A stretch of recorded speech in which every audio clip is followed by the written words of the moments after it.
If you wish to experience peace, provide peace for another. If you wish to know you are safe, cause another to know that they are safe. If you wish to understand seemingly incomprehensible things, help another to understand. If you wish to heal your own sadness or anger, seek to heal the sadness or anger of another. Dalai Lama.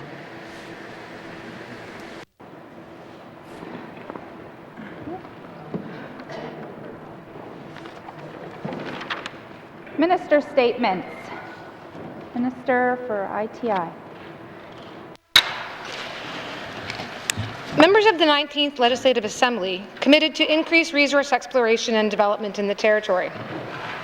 This priority reflects the importance of the mineral resource sector to our economy both today and into the foreseeable future.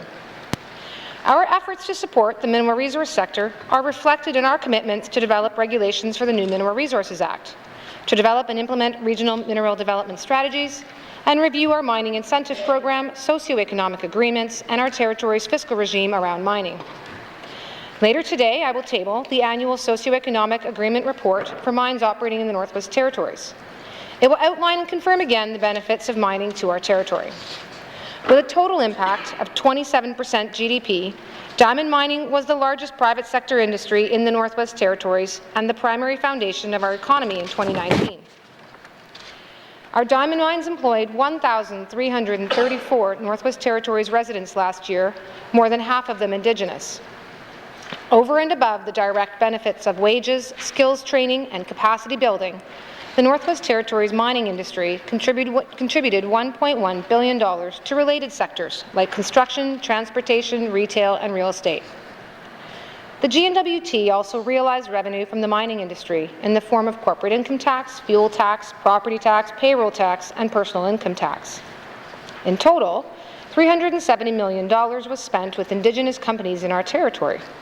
Royalties to Indigenous governments totaled over $3 million in the 2018-2019 fiscal year, in addition to benefits paid out under impact benefit agreements signed directly with Indigenous governments.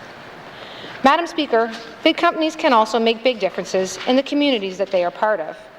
From scholarships to donations to sponsorships, their contributions to our communities are evident well beyond their mine sites. Even through the COVID pandemic, where profits are often non-existent, Madam Speaker, the diamond mines have continued to be strong corporate citizens. I want to acknowledge that our support of the mineral resource sector comes within the context of a regulatory regime that works to ensure that resource development occurs in an environmentally and socially responsible manner. We are confident that our system strives to achieve a balance between economic opportunity and the protection of our environment. We will keep that balance as we continue the work of developing a truly northern-centred and modern regulatory system. In recent weeks, we have had to consider the very real possibility that the Acknowledgements diamond mine will continue in a state of care and maintenance for an extended period of time. Madam Speaker, we want the Acknowledgements mine to return to full operations. It remains a valuable natural resource, and recent events do not change that fact. We also want to restore our mineral development sector, not just our mines, but also advanced projects and exploration companies, to a position of growth and prosperity. These are trying times, and a difficult road of economic recovery lies ahead. There are several things the N.W.T will help do to advance us down that road. Continue to recognize the value of mine workers to the Territory, including the many benefits that flow through them into our communities. Highlight the competitiveness of our jurisdiction to investors. Complete the work required to implement the Mineral Resources Act, including developing new regulations. Develop and implement regional mineral strategies, increase collaboration and investment with Indigenous governments, and promote the Northwest Territories as a source of critical and strategic minerals and metals. Madam Speaker, our government is committed to growing the Northwest Territory mining sector and accordingly its contributions to investment, employment, and Indigenous participation in the Northwest Territories economy. Thank you, Madam Speaker.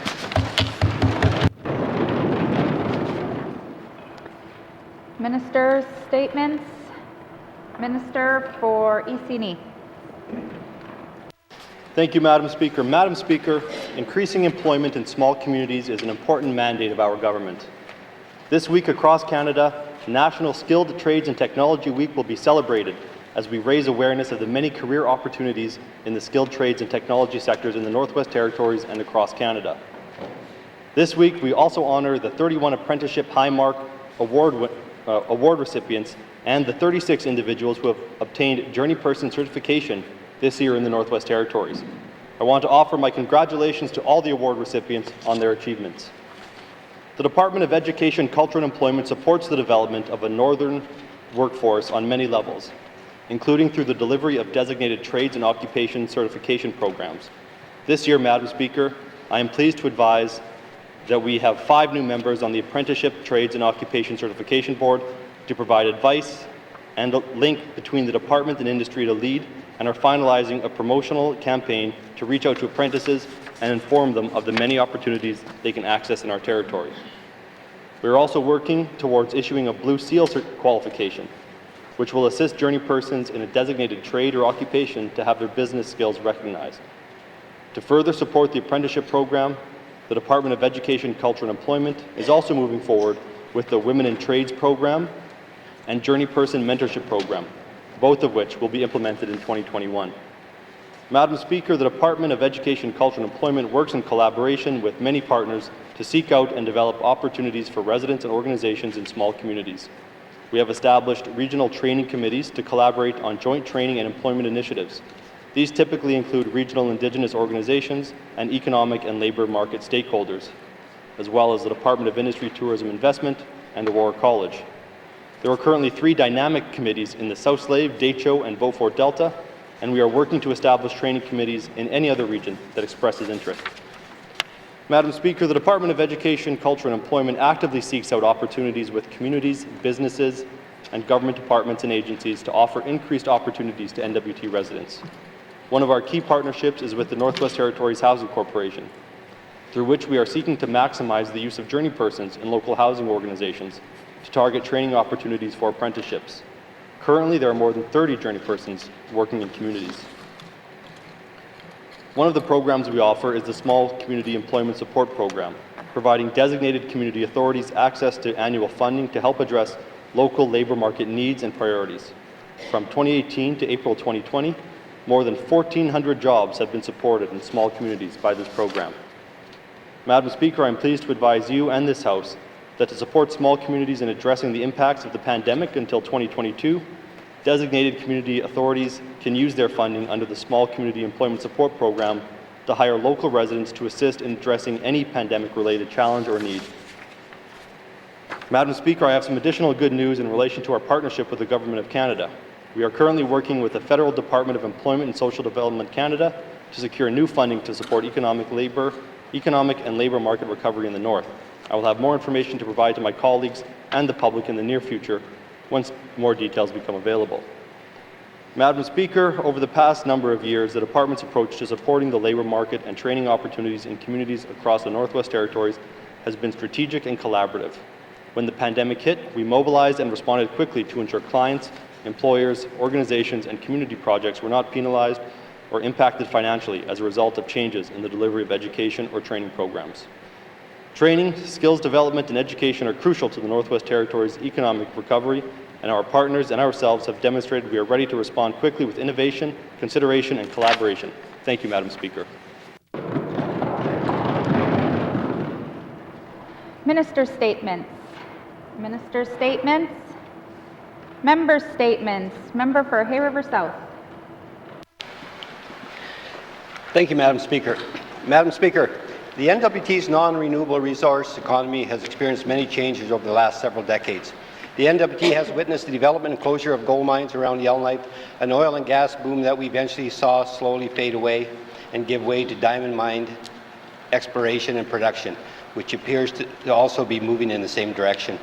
Madam Speaker, all these non-renewable industry activities provide the residents of this great territory with hope. Hope of moving away from reliance on government as the economic driver. Hope for well-paying jobs. Hope for better education. Hope for owning their own home as an option over public housing. And hope of providing one's family with a chance at a successful and wholesome future. Madam Speaker, it was the oil and gas industry that allowed me to realize the dream of bettering my life. And I expect that many others have been provided the same benefits from our our non-renewable resource sector, whether it be gold or diamond mines.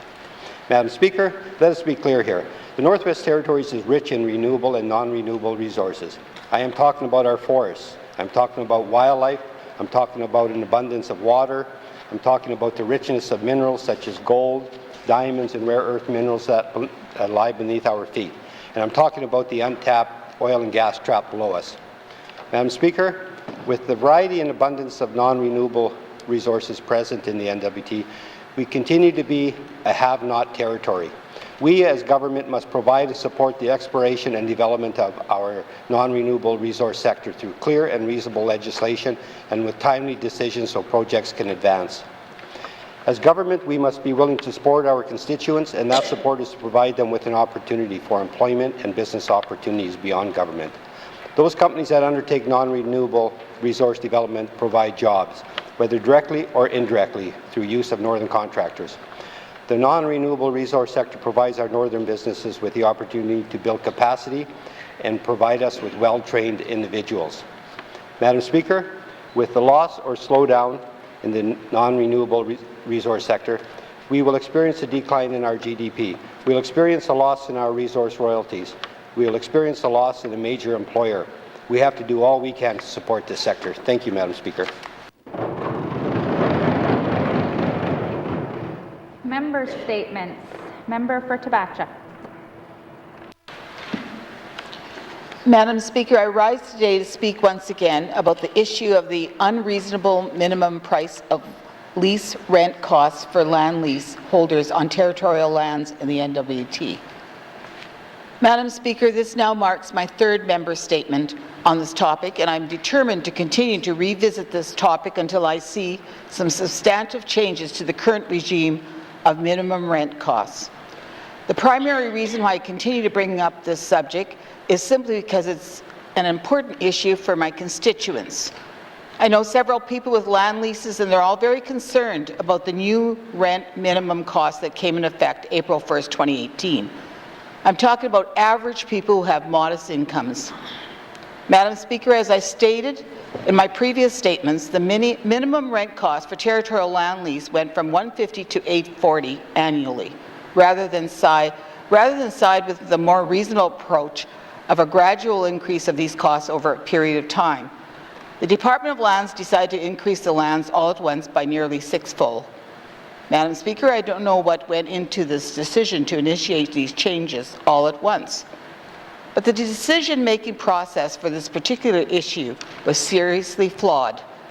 And I'm saying this as an attempt to embarrass the government for a bad decision.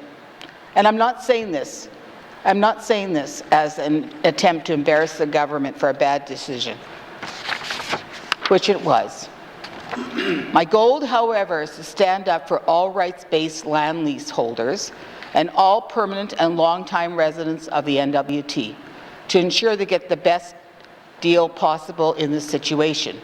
In closing, Madam Speaker, I once again urge this government, more specifically, I urge the Minister of Lands to reconsider the current course of his decision and not to make these new rent minimum costs permanent, at least not at its current price. I strongly recommend a more staggered approach to increasing these types of costs on people, as that is much more reasonable and acceptable for people to incur.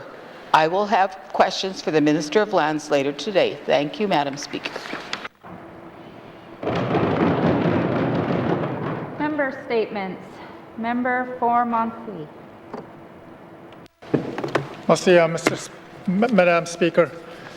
Madam Speaker, today, this past week, there's one there's a where we're talking about the apprentice.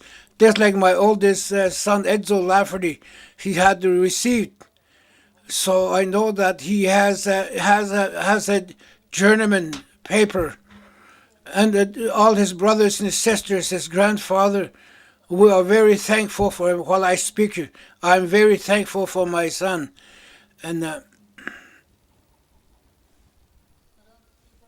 Continue with my member statement on overall education.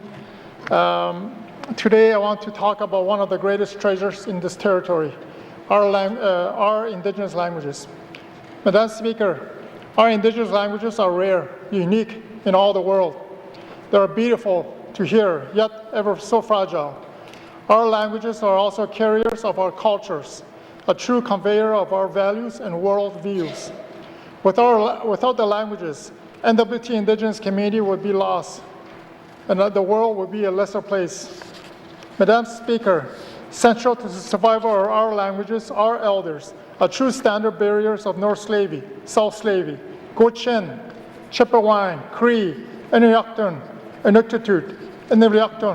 and my language, Clinchon, but also professional language interpreters here in this building and outside the building.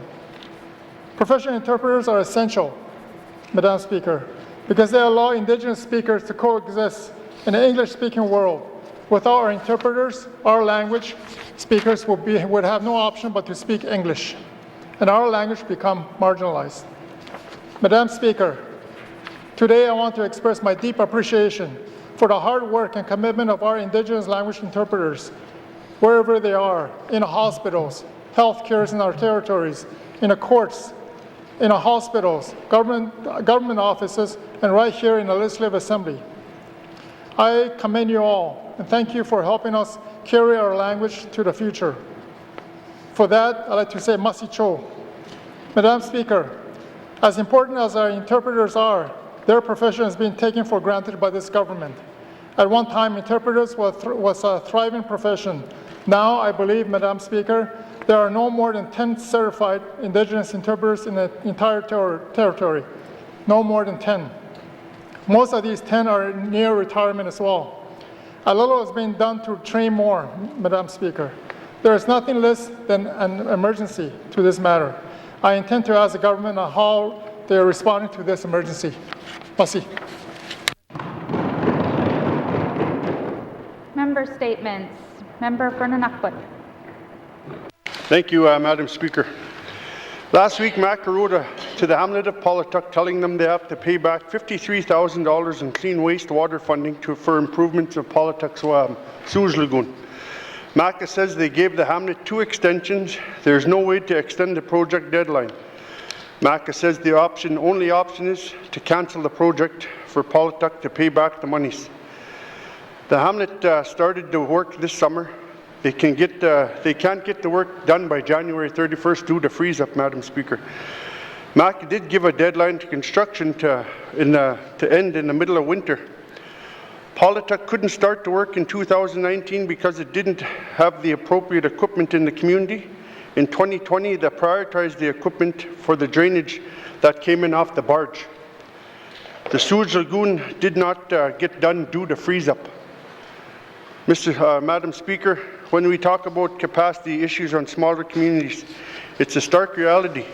Polituck desperately needs this work to be completed and no clawbacks. The Hamlet is doing the best with what they have with limited resources. The government is underfunding our municipal governments by $40 million a year. When the Hamlet gets funding, this is how MACA treats them.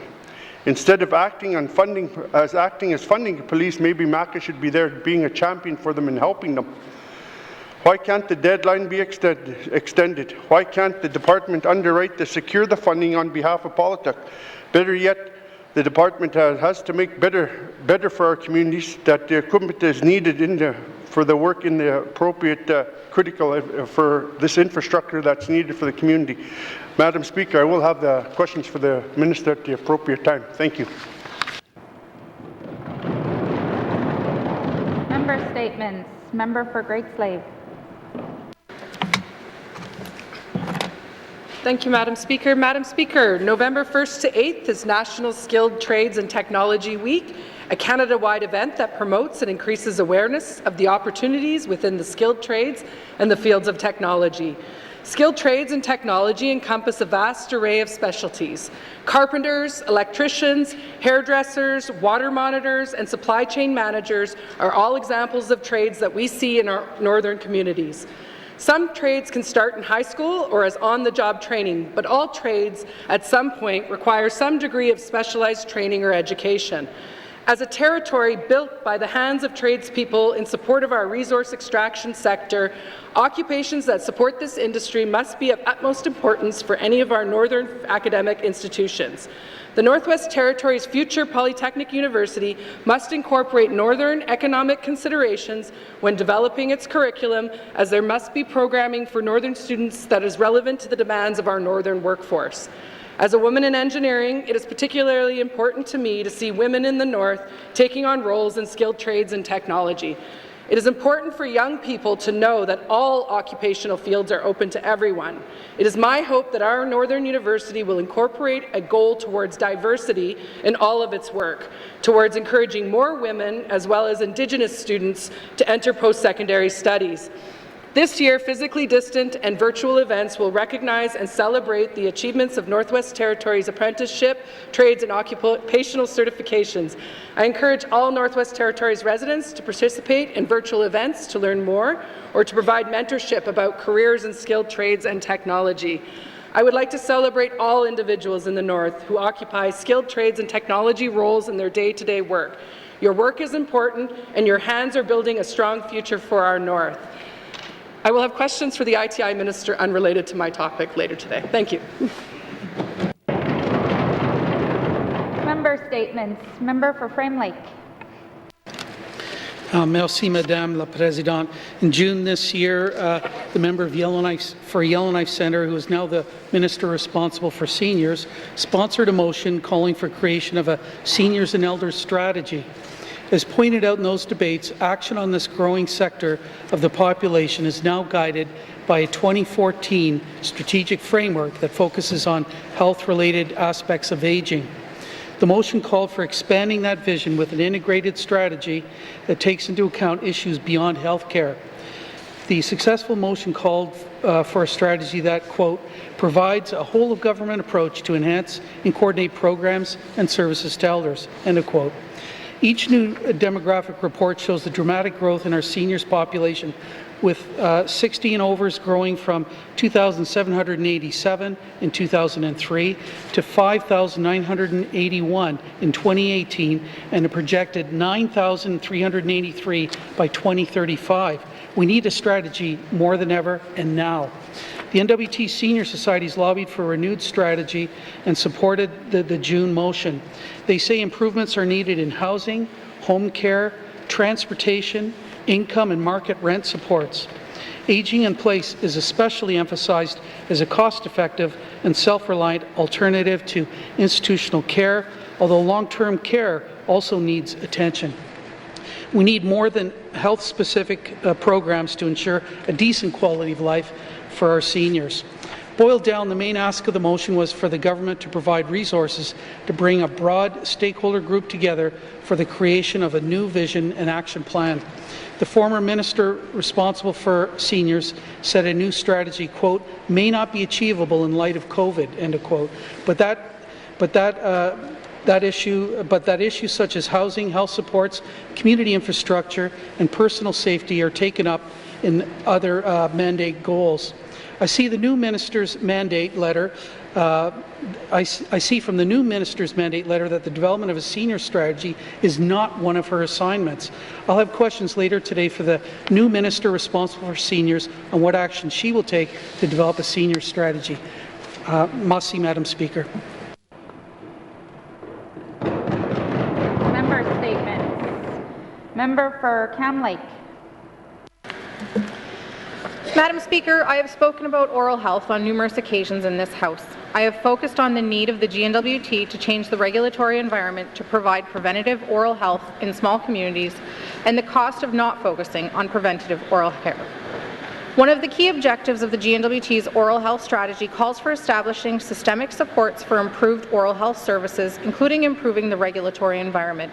This is one area where I feel strongly that the N.W.T. must reconsider its legislative position. The Dental Auxiliaries Act stipulates that no dental hygienist shall practice dental hygiene except under the direction and control of a dentist. Nurses work in our small, remote communities without doctors. Preventative health care professionals like chiropractors and massage therapists are free to work under professional accreditation using their professional discretion to provide services to N.W.T. residents. Given the huge demand for oral health practitioners and the known fact that prevention saves future burdens on our healthcare system, the GNWT must commit to changing this legislative barrier. In the Northwest Territories, 68% of dentists are men, whereas 86% of dental hygienists are women.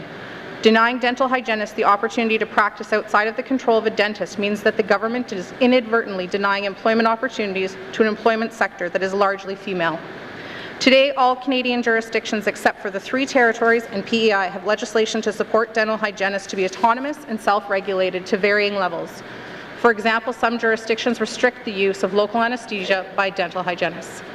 Madam Speaker, I am told there are various reasons the GNWT does not allow experienced, certified, and registered dental hygienists to provide preventative oral care independent of a dentist. But given this government's commitment to ensure gender equity, I do not accept a simple no, but rather see the value in working through the challenges defined by the department. Madam Speaker, the GNWT's oral health strategy is meant to be in place until the end of 2021 fiscal year. I would appreciate the Minister's support for changing the legislation to allow dental hygienists to provide oral health care without a dentist's oversight. This is a win for both the final chapter of this strategy and the health and economic opportunity of the people of the Northwest Territories. Thank you, Madam Speaker. Member statements. Member for Yellowknife North. Thank you, Madam Speaker.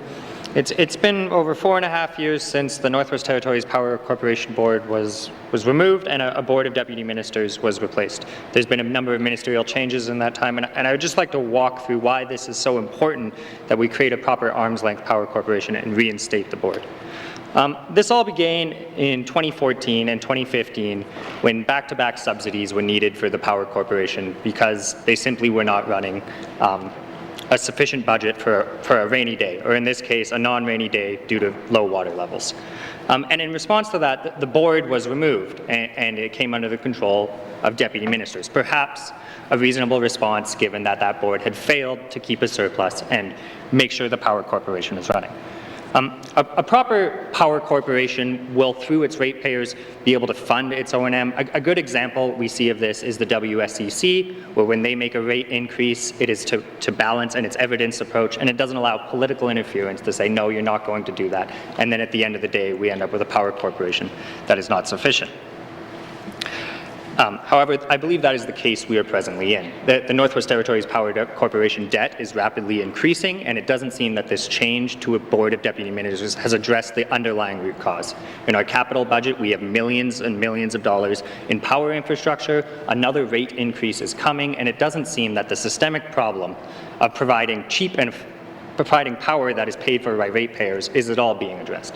And I know this system is not working. We have one of the highest rates of power in the Northwest Territories. In June 2016, then Minister Lou Sabert committed to a governance review looking at the board of directors and to bring that back and see a full governance model, to get an arm's length board perhaps and see if this could be addressed. Once again, Minister Shane Thompson at the time repeatedly was asked to come up with a governance model, and there was some back and forth about whether any direction was being provided to that board of deputy ministers. And one of the problems, I believe, is it's often said these deputy ministers are arm's length.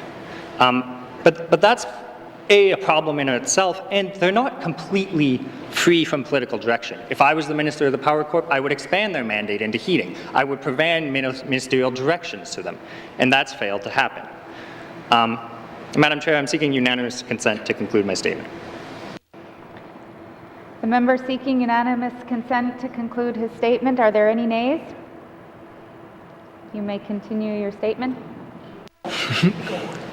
So here we are, 4.5 years later. We still have a power corp that has not addressed its underlying financial problems. We still have a board of deputy ministers. No governance review has been conducted. We now once again have a new minister who has been passed the responsibility of completing this work. I believe this assembly must look into the governance review, must conduct a full review of the power corp, and let's look at some of those underlying problems. That means we continue to have an arm's length corporation that runs a deficit year after year. Thank you, Madam Chair.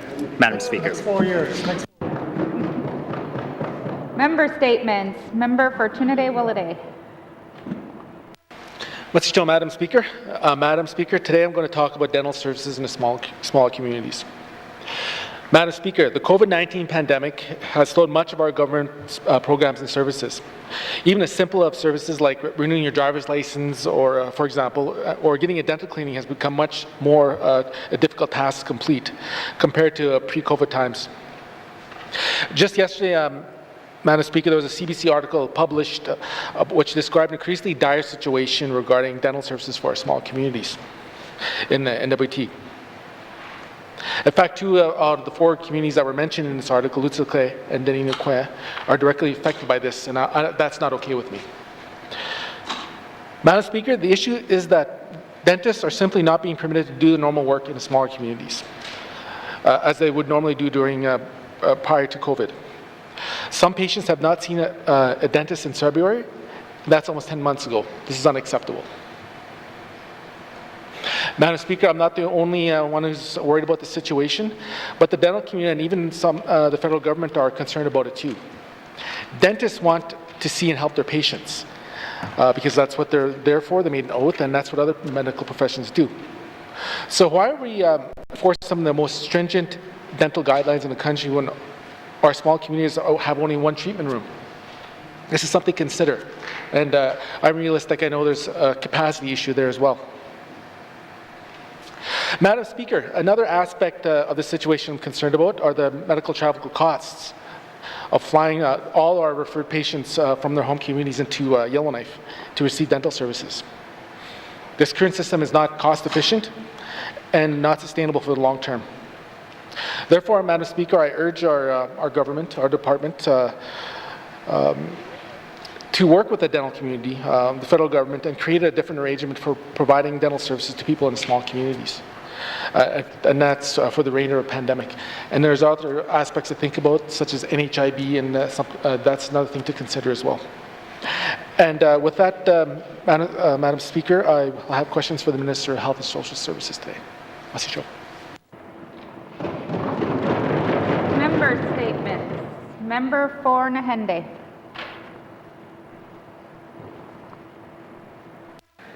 Thank you, Madam Speaker. Madam Speaker, it gives me great joy and sadness that I learned of Mark Gerlach's retirement for Enbridge in Fort Simpson. His dedication, service throughout the years in the Northwest Territories has been greatly appreciated by the residents of the region and myself. Mark has worked in the North for 43 years, with 36 of them with Enbridge. Mark worked on road maintenance and construction for 7 years before wanting to better himself and develop his career. He applied for the pipeline position with International Pipelines in Fort Simpson in 1984, now known as Enbridge. Mark's devotion and positive attitude throughout his career at Enbridge has not gone unnoticed and will be sadly missed by his colleagues and communities across the region. Mark's loyalty to the position has proven effective to his fellow colleagues as they strive to their day-to-day responsibilities, largely due to Mark's example.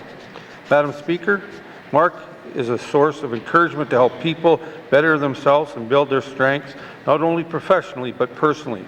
His kindness, courtesy, and passionate attitude was always apparent as he dealt with various issues. Mark spent 8 years working on the Fort Simpson ambulance as a first responder, and I had the pleasure of working with him for a couple of those years. I'd like to thank him for the years of service to the community and ensuring that the residents receive excellent emergency services during this time. Mark is a powerful force to be reckoned with during his years of playing hockey in the Fort Simpson Rec League and now in the Old Timers League. I'm lucky to call him a teammate and, most importantly, a line mate. Look forward to many more years on the ice together. As a true community champion, Mark dedicated himself to coaching the younger athletes to share his skills and knowledge of the sport. Madam Speaker, I'd like to thank Mark for everything he has accomplished, and I would like to congratulate him on his retirement, and I wish him the best in the years to come. I know his wife and daughter look forward to having his full attention and some tasks to keep him busy. Thank you, Madam Speaker. Member statements. Member statements. Recognition of visitors in the gallery. Recognition of visitors in the gallery. Reports on committees on the review of bills. Reports of committees on review of bills. Reports of standing and special committees. Member for Frame Lake. Merci, Madame la Présidente. Your Standing Committee on Rules and Procedures is pleased to provide its report on remote sittings. Introduction. The Standing Committee on Rules and Procedures is pleased to report on remote sittings. The ongoing COVID-19 pandemic has presented new difficulties and challenges to legislative assemblies. On June 10, 2020, the Legislative Assembly and Executive Council Act was amended to add Section 4.1, which allows the Legislative Assembly to conduct all or part of a session by video or teleconference if the Speaker believes exceptional circumstances require it. The Speaker may allow a member to participate remotely for all or part of a session. A member participating remotely may vote as though they were present in person. Background. During the debate on this amendment, it was noted the Speaker would need some guidance on how and when to use his or her discretion. On August 12, 2020, the Speaker wrote to the committee with 3 questions for consideration. 1. What exceptional circumstances would warrant conducting a sitting by way of teleconference or video conference? 2. In what circumstances would it be appropriate for the Speaker to authorize an individual member to participate in all or a portion of a sitting by teleconference or video conference? 3. What practices, policies, or rule amendments would be required to address the situation of a member appearing and voting by teleconference or video conference who loses their connection?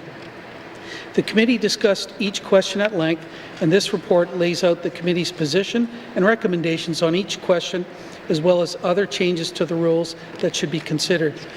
Madam Speaker, I'd like to turn it over now to the member for Hay River South to continue the report. Member for Hay River South. Thank you, Madam Chair. When should a session be held remotely? The committee discussed several potential scenarios, including severe weather, pandemics, massive travel disruptions, the loss of the Assembly building, and declared states of emergency. The committee agreed that states of emergency declared under the Emergency Management Act or the Public Health Act could be a reason to hold part or all of a session virtually. The committee decided against an exhaustive list of other scenarios and felt it best that the Speaker consult with the Executive Council and members and then to make a decision. Therefore, the committee recommends. Recommendation 1. The Standing Committee on Rules and Procedures recommends that the rules of the Assembly authorize the Speaker to conduct part or all of a session remotely using an approved platform in the event of a state of emergency declared for the entire territory under the Emergency Management Act or a public health emergency declared under the Public Health Act. Further, that the rules authorize the Speaker to convene part or all of a session remotely if the Speaker is satisfied after consultation with the Executive Council and members of the Legislative Assembly that the health, safety, and well-being of members would be at risk by meeting in person. The committee also discussed whether remote sitting would require the Speaker or Deputy Speaker to preside from a chamber with the mace. The committee decided that making the Speaker or Deputy Speaker travel to preside over the sitting was unnecessary. Recommendation 2. The Standing Committee on Rules and Procedures recommends that the mace, as a symbol of the authority of the people of the Northwest Territories, should be placed in the chamber on its normal stand if possible, and if not, displayed in another manner in keeping with its symbolic significance during any remote sitting of the Assembly. The committee decided against making a formal recommendation on whether table officers need to be in the chamber, leaving that decision to discretion of the Speaker. When should a member be allowed to attend a session remotely? The committee had a lengthy discussion on what reasons an individual member may have to appear remotely for a sitting. The committee discussed whether the Speaker should have the discretion to approve any reason, or if the committee should provide some guidance. The committee felt that being an elected member is both a privilege and a responsibility. The committee believes that members should make every available effort to be present in person when the House is sitting. The committee discussed when it would be appropriate for a member to attend remotely. It was agreed that the Speaker should only allow a member to attend remotely upon request of that member. The committee felt that the guidelines to attend remotely should be clear, consistent, and narrow. The committee believes any absence from the Territory for personal travel was not reasonable grounds to allow a member to attend remotely. The committee felt that members traveling for official business should not be expected to attend remotely. The committee agreed on the following reasons for a member appearing remotely: a state of emergency in the member's home community that prevented travel, an order of the public health officer prohibiting the member's travel, any other time when the speaker believes the member's safety or health would be at risk. Therefore, the committee makes the following recommendation.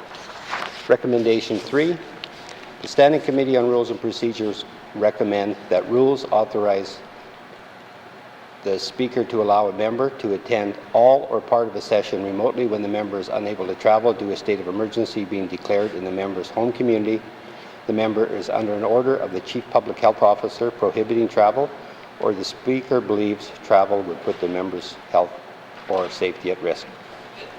Madam Speaker, I will now turn it over to the member for Nahende. Thank you. Thank you. Member for Nahende. Thank you, Madam Speaker. What practices, policies, or rule amendments are required for a member participating by teleconference or video conference? Any member participating remotely has the same rights and privileges as if they were physically present in the chamber. The committee discussed various issues that could affect a remote sitting, including experiences of other legislators during the pandemic. There are several rules that will need to be revised to allow this for remote sittings. Other rules need to be clarified and some new rules are needed.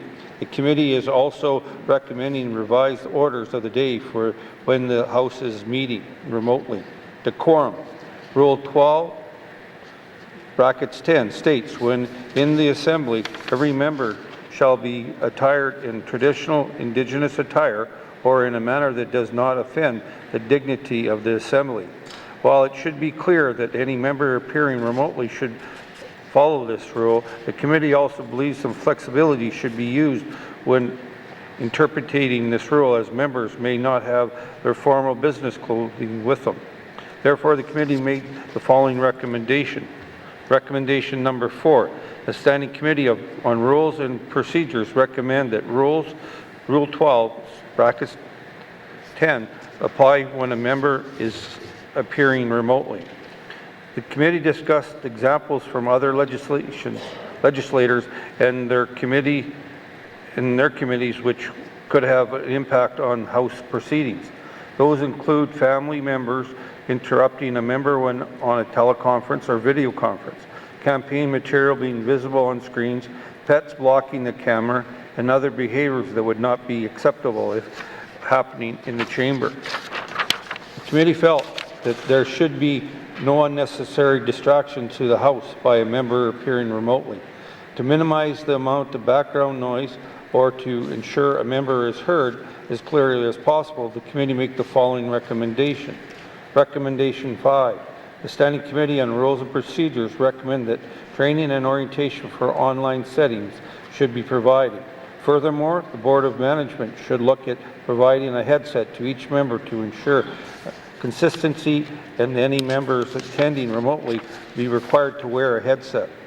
The committee felt it would be inappropriate for a member appearing remotely by video conference to have anything on screen that would be described as a prop, display, or exhibit.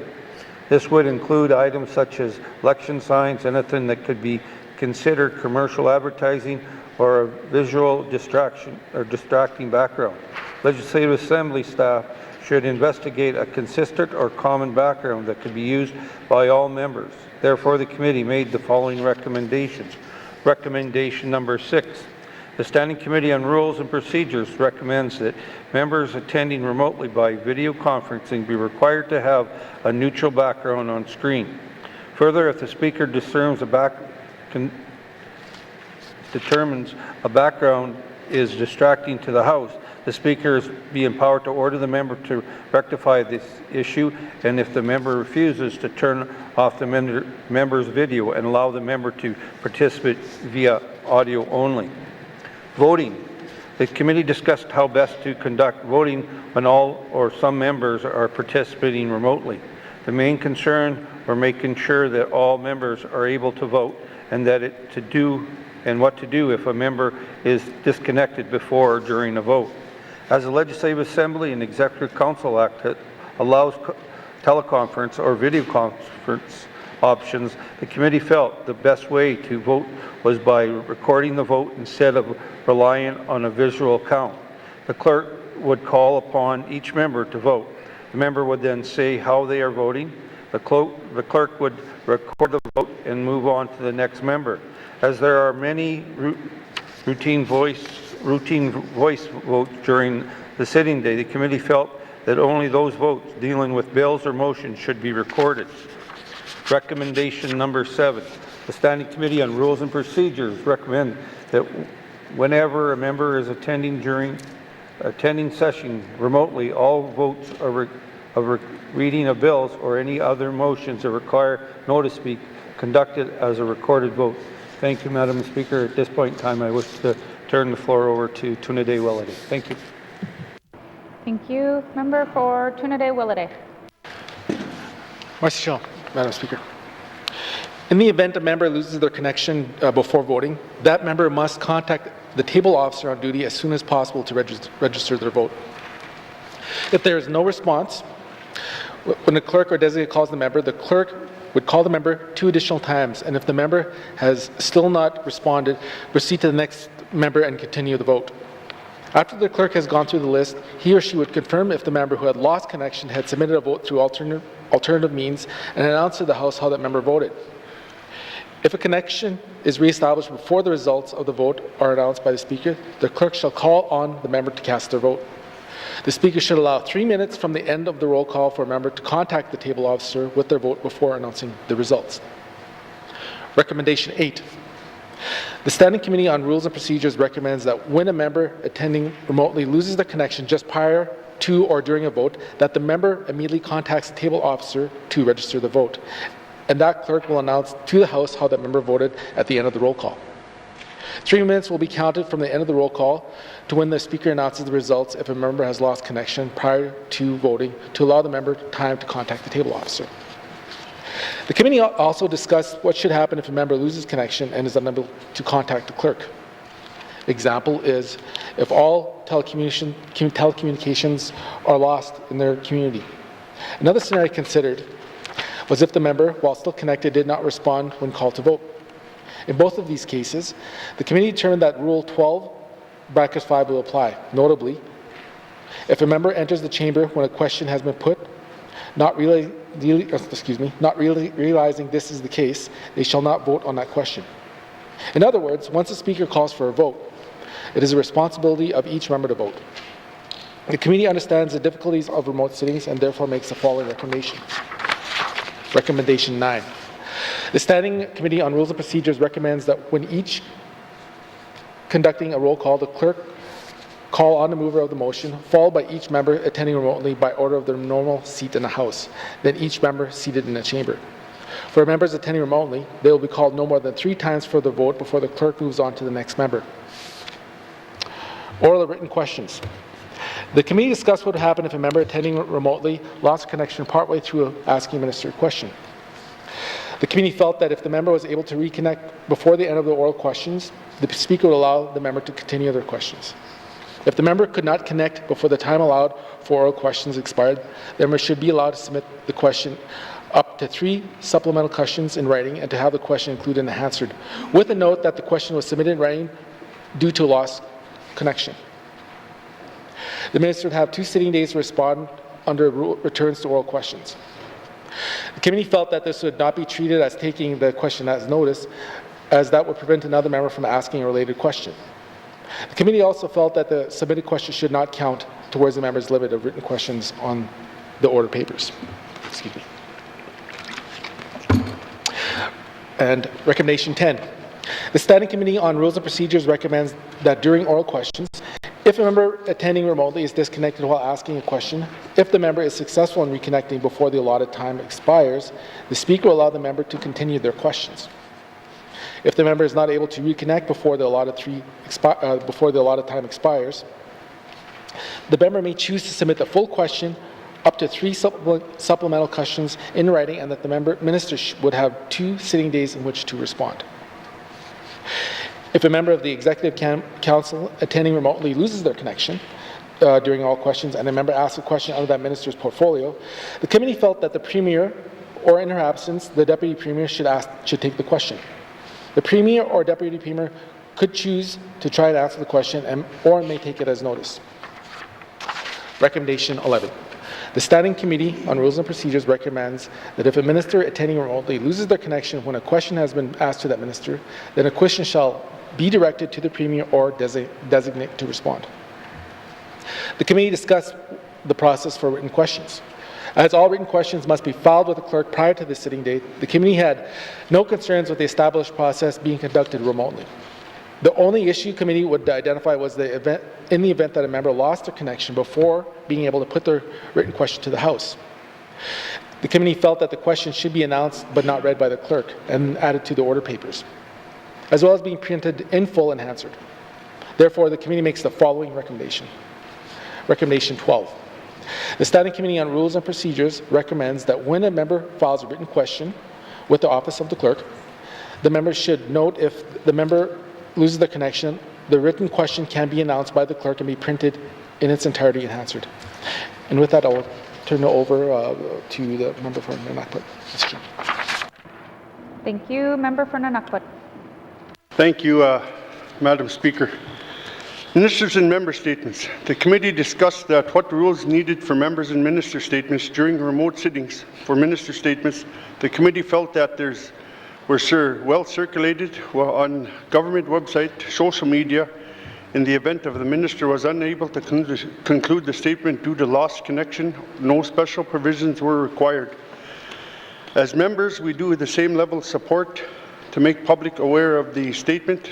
The committee felt that the rule was needed for member statements. The committee decided that the member participating remotely can file their statement with the clerk in writing at least 1 hour before the House sits. In the event of the member loses connection, giving the statement, there are 2 options available. Submitted statement could be printed and answered with a notation, or the member reconnects before the end of the member statement. The member can ask to be put back on the list to speak. The member then will be allowed to conclude their statement. The statement will be printed in answered for the first attempt, printed up to a point where the member was cut off. Recommendation number 13. Standing Committee on Rules and Procedures recommends that the event of a member loses connection while delivering a member statement, that the Speaker asks the member to conclude their statement once they are reconnected, provided to the House has not moved to another order. In the event that the member statement has concluded, the member reconnects. The member statement would be printed in full to the end of the member statement. Revised orders of the day for fully remote sittings. The committee reviewed the orders of the day and the orders that may need changes during the remote sitting of the entire Assembly. During to the changes already discussed in this report, the committee recommends that the following orders or rules associated to those orders be amended. Prayer. Members should remain seated during the prayer or keep a respectful demeanor. Reports of standing and special committee. Reports executive summary. Report should be read. The rest of the report be deemed read as printed and answered, in full and answered. Replies to the Commissioner's address.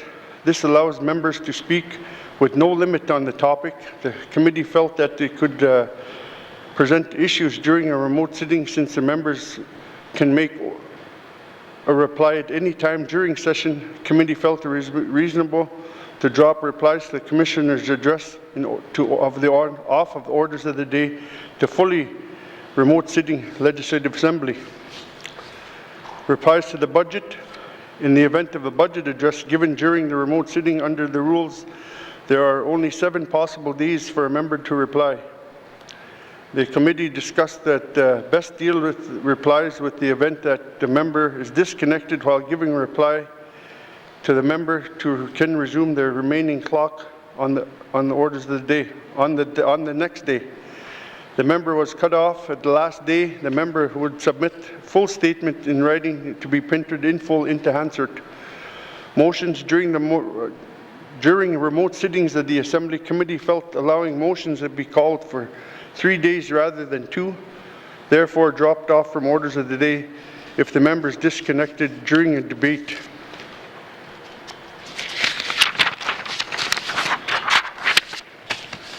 Motion the member that must make the effort to reconnect. Proceedings will not be halted. The member will be unable to reconnect. Contact table officers to record the vote.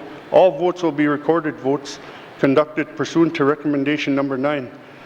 Second reading of bills. Members will have the option submitting in writing written statement to the purpose of the bill that will be printed in full in Hansard. Recommendation number 14, the Standing Committee on Rules and Procedures recommends that the House adopt and revise daily orders of business and rules of the Legislative Assembly in remote sitting pursuant to changes listed in the report. Thank you, Madam Speaker. I'll now pass it on to my colleague, the Chair of the Committee, Mr. O'Reilly. Yeah. Thank you. Member for Frame Lake. Merci, Madame la Présidente. Conclusion, the committee recognizes that how legislative assemblies across the country operate have had to undergo many changes due to the pandemic. The operating procedures have been adapted quickly with mixed results, with numerous technical issues that may impact individuals or the Assembly as a whole. To ensure all members are aware of different procedures during a partial or fully remote sitting, the committee therefore recommends Recommendation 15, Standing Committee on Rules and Procedures recommends that the Legislative Assembly direct the Office of the Clerk to produce a reference guide for members and staff outlining key changes and best practices to be used while sitting remotely. Further, that the Office of the Clerk be mandated to update the reference guide as needed as new practices are identified. In the event of a fully remote sitting, the committee felt that a review should be done afterwards to see if any additional changes would be needed. Therefore, the committee recommends Recommendation 16. The Standing Committee on Rules and Procedures recommends that any remote sitting day, or that after any remote sitting, the Standing Committee on Rules and Procedures be tasked with conducting a review and to provide any recommendations for improvement. Finally, Nothing proposed here limits the Speaker's authority to manage the daily operations of the Assembly and sittings of the House.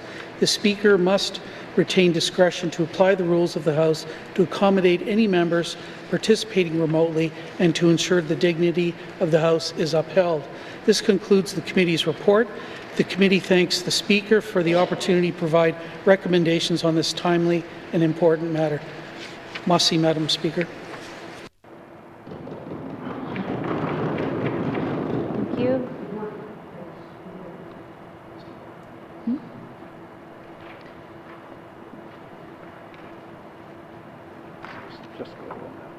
Okay, member for Frame Lake. Merci, Madame la Présidente. I move that the report of the committee be moved into the Committee of the Whole for further discussion. Merci, Madam Speaker. Thank you. The motion is in order and is non-debatable. All those in favour? All those opposed? The motion is carried. The report will be moved into Committee of the Whole. Reports of standing and special committees. Member for Tabacha. Madam Speaker, your Standing Committee on Government Operations is pleased to provide its report on the review of the 2017-2018 and 2018-2019 annual reports of the Official Languages Commissioner and commends it to this House.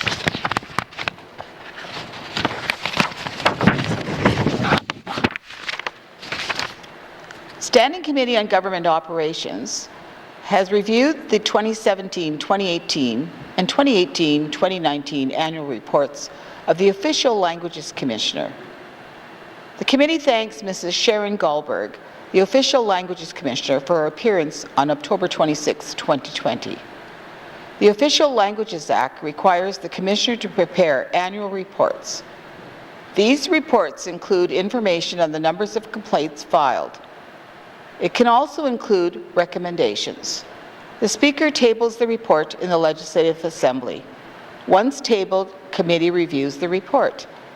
The committee is currently conducting a 5-year review of the Official Languages Act, as required under Section 35 of the Act. At the meeting with the committee, the Commissioner provided a number of recommendations regarding possible changes to the Act. Her 2 annual reports included a number of recommendations addressed to the Legislative Assembly and the government. The committee normally reviews the Commissioner's report and then makes their own recommendations to the Assembly. However, this year the committee will consider the Commissioner's recommendations relating to the Official Languages Act as part of its review and will make recommendations in that report. The Commissioner also included a number of recommendations specific to the use of official languages at the Legislative Assembly. Committee has shared these recommendations with the Standing Committee on Rules and Procedures, which is currently reviewing the use of official languages at the Assembly and will be making recommendations to this House.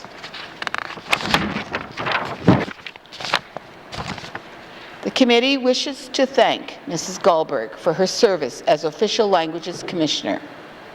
Mrs. Goldberg has been involved with the office for more than 15 years, both as Commissioner and as lawyer of the Commissioner.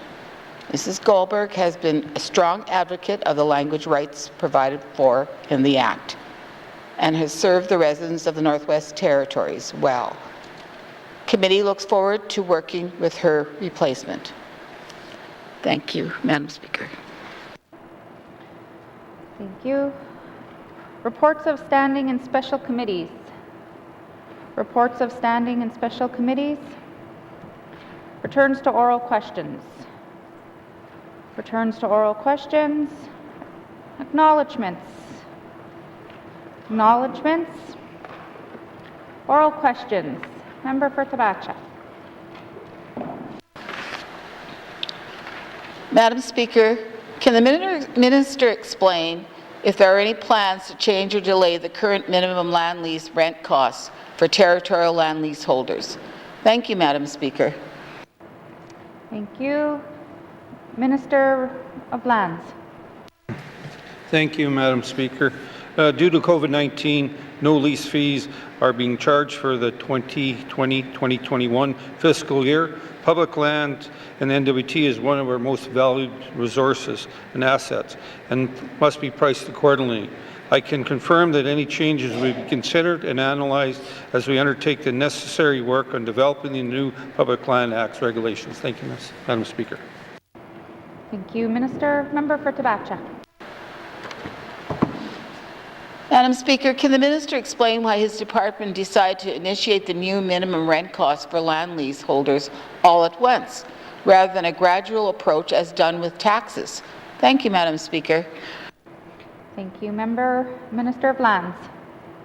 Thank you, Madam Speaker. In the 18th Assembly, departments were tasked to find revenue or cut costs. The department realized that lease fees had not been addressed over 20 years. They used the cost of a living index calculation. As well, they were trying to align both the territorial and commissioner's land. Fees for exclusive use of land were increased beginning in April 2018, almost after 20 years for no increases. Lease rent minimums have been set at $840 for all types of leases. Lease rent changes are being implemented through a phased approach. Lease rents will increase at their current rate until a lease comes up for renewal or a lease comes up for a 5-year renewal, or upon issuance of a new lease. Leasees can arrange payment for their rent and installments by making appropriate arrangements with the Department of Finance. Thank you, Mr. Speaker. Thank you, Minister. Member for Tabacha. Madam Speaker, the last time I asked the Minister about this topic, he mentioned the development of public land regulations on the way. Can the Minister explain how he intends for those regulations to ease the financial burden on people from the new from the new rent minimum costs. Thank you, Madam Speaker. Thank you, Member. Minister of Lands.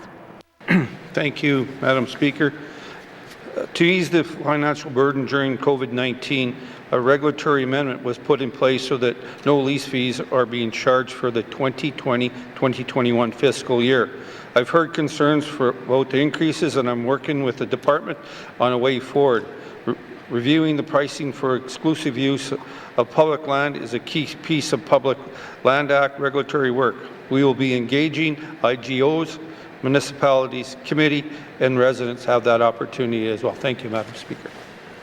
Thank you, Minister. Final supplementary, member for Tabacha. Madam Speaker, will the minister admit that this whole situation could have been handled better?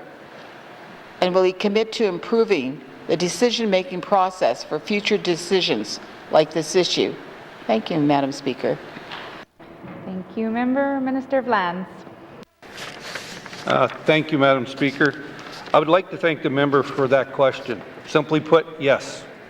This is one of the reasons I asked for the Department of Lands upon being elected as a minister.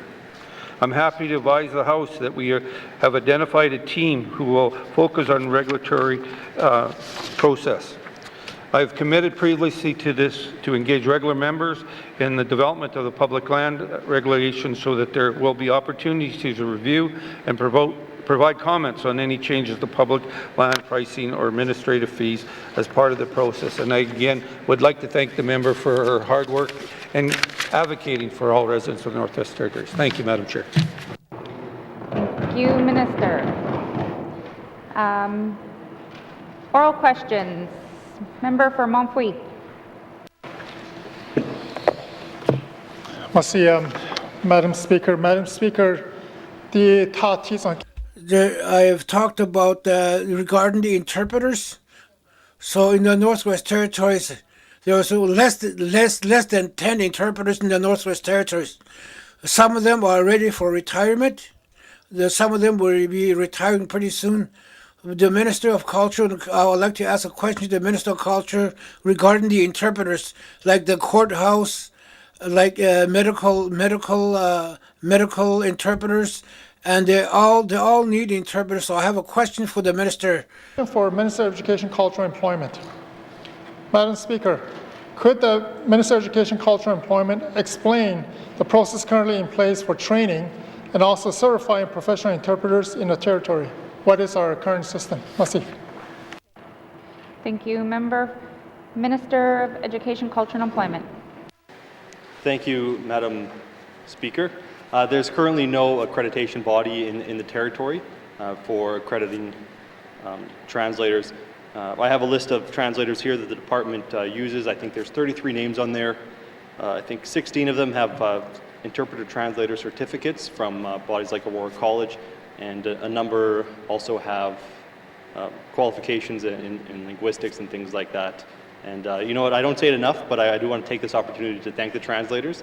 I stand in the House and I listen, and sometimes I don't know what the members are saying, but the translators have to listen to that, understand it, and then translate it back into another language, and so it's an amazing skill, and I want to thank them.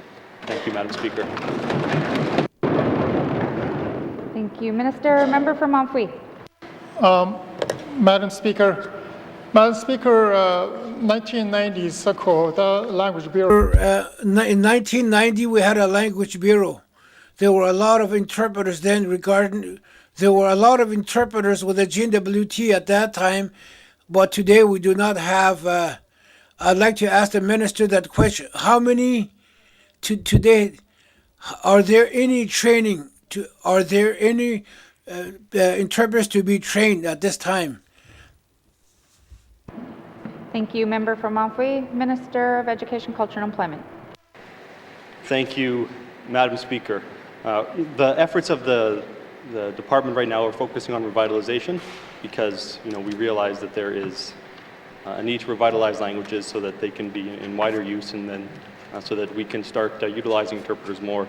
So currently there's no training program in the territory, but under the Indigenous Languages Action Plan, one of the deliverables in the next 2 years, well, less than that now, about a year and a half, is to create the partnerships with translating programs. So, there are some in Alberta and in BC, and be able to make those connections so that we can encourage and facilitate more translator-interpreter training.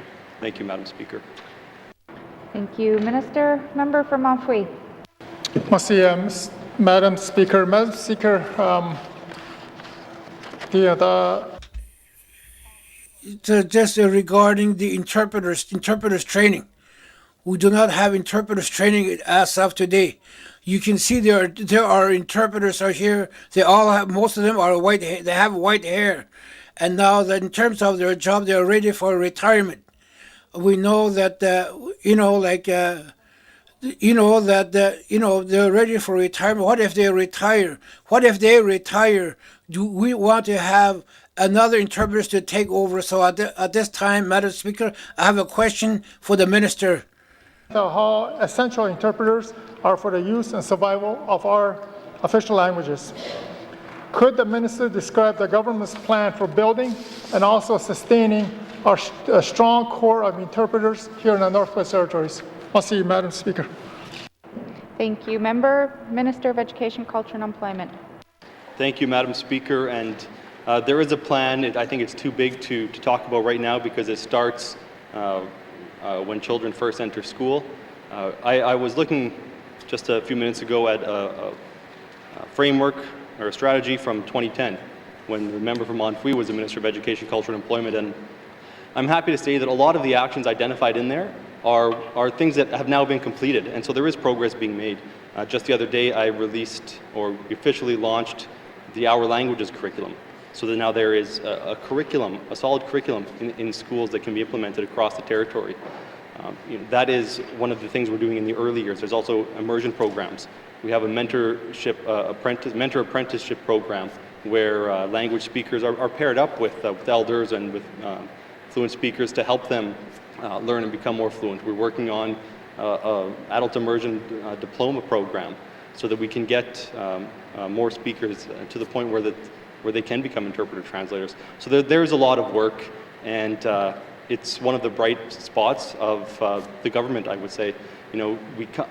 As a new minister, you come into a department and there are some areas that haven't been looked at maybe in 10 or 20 years, and then there's some where there has been a recent push to get work done, and Indigenous language revitalization is one of those areas, and it really is a bright spot, and I'm confident that we're going to see the numbers go up in the coming years. Thank you, Madam Speaker. Thank you, Minister. Final supplementary, member for Montfouille.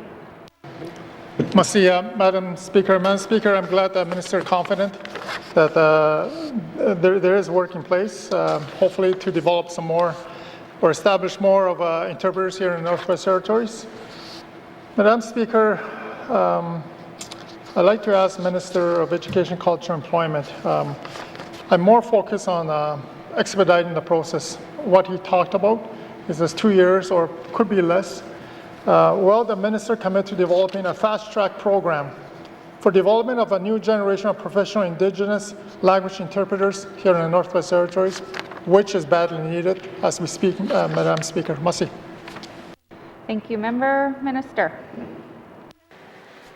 Thank you, Madam Speaker. And there are programs under development, such as the diploma program. And I want to make sure that we focus our efforts where they're needed, and I take the member's point that we do need interpreters. And I will go back to the department. I'll find out what the plans are in terms of the diploma and other efforts that are happening, and to see how can we ensure that we do have people capable of performing translation and interpretation services. And perhaps it's not a certificate program at this point, but we do need those people in place, and I will have those conversations. Thank you, Madam Speaker. Thank you, Minister. Oral questions. Member for Frame Lake. Merci, Madame la Présidente. My questions are for the Minister responsible for seniors. In the debate leading to the adoption of the motion calling for creation of a seniors and elder strategy, it was the position of the then Minister that a specific strategy would likely not be possible owing to COVID. He said that action on seniors-related activities would be pursued piecemeal. I'd like to know from the Minister, is this still the position of the new Minister responsible for seniors? Merci, Madam Speaker. Thank you, Minister responsible for seniors. Thank you, Madam Speaker. Madam Speaker, there will be an elder strategy developed within this Assembly. Thank you. Thank you, Minister. Member for Frame Lake. Merci, Madame la Présidente. That's a great commitment. I appreciate that from the Minister. My statement earlier today cited a number of statistics indicating that the proportion of seniors is growing quickly. But it's not clear whether the strategy is going to include all services. How will the Minister not just complete a seniors and elder strategy, but also see that seniors planning is brought forward as a lens applied to all N.W.T programs and services? Merci, Madam Speaker. Thank you, Member. Minister responsible for seniors. Madam Speaker, and thank you for the question, Member for Frame Lake. Madam Speaker, we are collaborating across all government departments to identify what the gaps are and what the resources are available to seniors to figure out how we can develop a strategy that meets their needs in a holistic way. And I want to say that we plan to collaborate with the N.W.T Senior Society and other seniors organizations and seniors as individuals in order to develop this strategy. It will be a collaborative process from top to bottom. Thank you. Thank you, Minister. Supplementary, Member for Frame Lake. Merci, Madame la Présidente, and thanks to the Minister. It's a great day in the House when we get such fabulous answers. No, seriously, I do appreciate them very much. So the poverty strategy talked about a continuum or an integrated continuum of services, and I think that sets a good benchmark for how the senior strategy might roll out. So how does the Minister intend to integrate cross-departmental delivery of coordinated services now till the development of a strategy with a view to the needs of seniors and elders? Merci, Madam Speaker. Thank you, Member. Minister. Thank you, Madam Speaker. Madam Speaker, we do now collaborate with other government departments in order to provide services to seniors, but we could be doing better. For example, I'm very interested to see whether it's possible to have a common application for all senior services across all government departments, rather than having seniors have to apply to each government department for the service that they require. So that's the kind of initiative that I'm looking at going forward. Of course, there's a lot of work related to seniors going on now around our priority to have seniors age in place with dignity. That involves housing, home care, and other supports that will allow seniors to stay in their homes. And that work will continue alongside the development of the strategy. Thank you. Thank you, Minister. Final supplementary, Member for Frame Lake. Merci, Madame la Présidente. I love this new Minister. This is great. But in a presentation earlier this year to the Standing Committee on Social Development, the N.W.T seniors said that they're ready to work with the new Minister, or the Minister responsible for seniors, and I think they've got a great ally now. How does the Minister propose to collaborate with the Society and other stakeholders on the development and implementation of a new seniors strategy during a pandemic? Merci, Madam Speaker. Thank you. Minister responsible for seniors. Thank you, Madam Speaker. Madam Speaker, of course, the pandemic makes it more difficult, but I have to say that I've attended 3 meetings of seniors organizations via Zoom, and the seniors are up on Zoom. It's not a problem. They will connect and give their input. The department is hiring a person full-time for 2 years to lead the process of developing a senior strategy, and so it'll be the job of this person to figure out how the consultation is going to work and to include the voices of everyone who needs to be heard. Thank you. Oral questions. Member for Great Slave. Thank you, Madam Speaker. Madam Speaker, the Yukon government has been very creative and proactive in their support for the business community, with the creation of programs with CanNor that were rolled out 6 to 8 weeks before our Northern Benefit Relief Fund. The Pivot program at the Yukon University and the Tourism Accommodation Supplement are such examples. I'd like to ask the Minister of ITI, why has the GNWT been so slow in its response to the business community and resistant to meet with them, specifically in the hospitality industry? Thank you. Thank you. Member Minister of Industry, Tourism, Investment. Thank you, Madam Speaker. Madam Speaker, I think I want to try and suggest that maybe rather than slow, the response here has been different in terms of its approach. We certainly were, I would suggest, faster than the Yukon in terms of delivering some of the relief and expenses for the industry. But then, in turn, rather than rolling out money quickly, Department of ITI here opted to wait and see how the federal government was going to be putting forward their programs and their money, which have been significant. And the goal was to find a way to fill gaps rather than duplicate efforts. The Department of ITI has partnered with CanNor and provided relief funding in the form of the Regional Relief Development Recovery Funds, as well as the GRIT Fund, which is directed specifically at the tourism industry.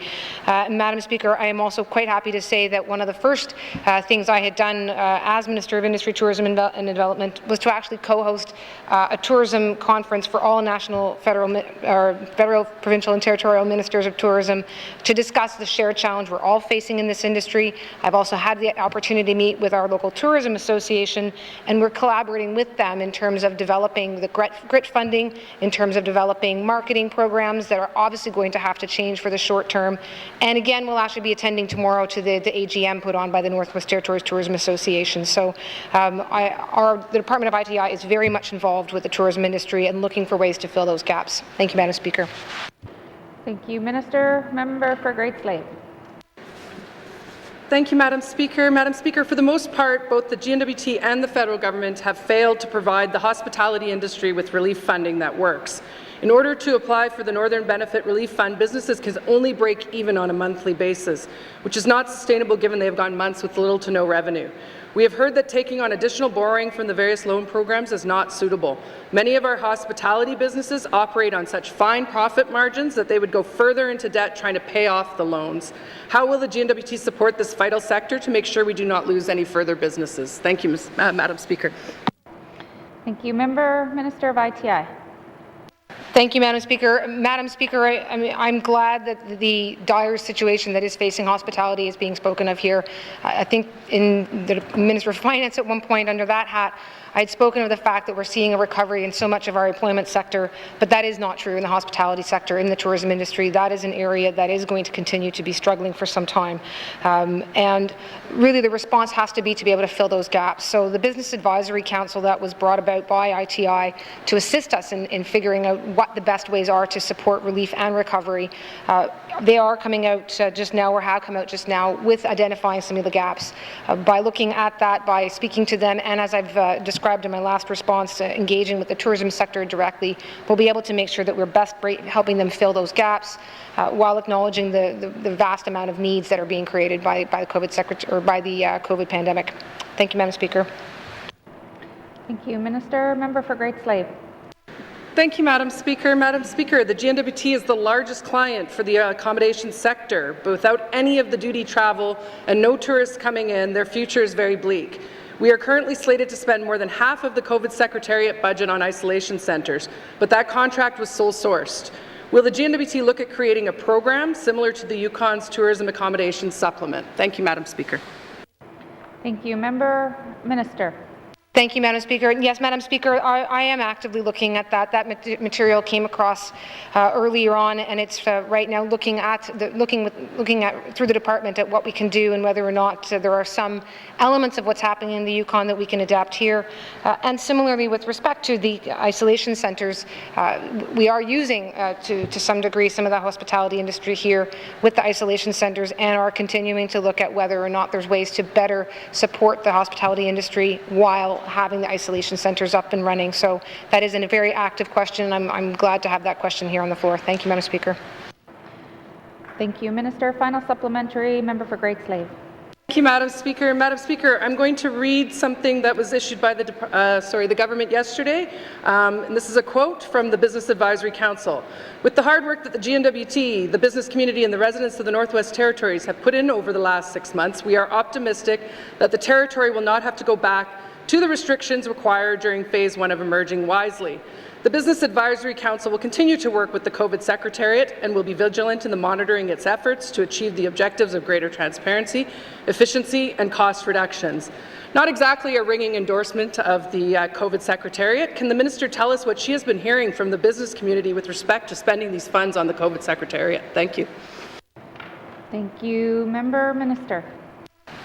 Thank you, Madam Speaker. Madam Speaker, that has been an evolving conversation and one that has happened largely in the public sphere. So, Madam Speaker, there's certainly, and it's not necessarily for me to speak for the private sector here on the floor, but the Business Advisory Council, I've had the opportunity to meet with them more than once already, and as well as with the chambers, as well as with a number of individuals who are bringing attention to the Department of Industry, Tourism and Development at all times around how to navigate their needs during COVID, as well as how the government is navigating the need to support people, as is a large part of the COVID Secretariat.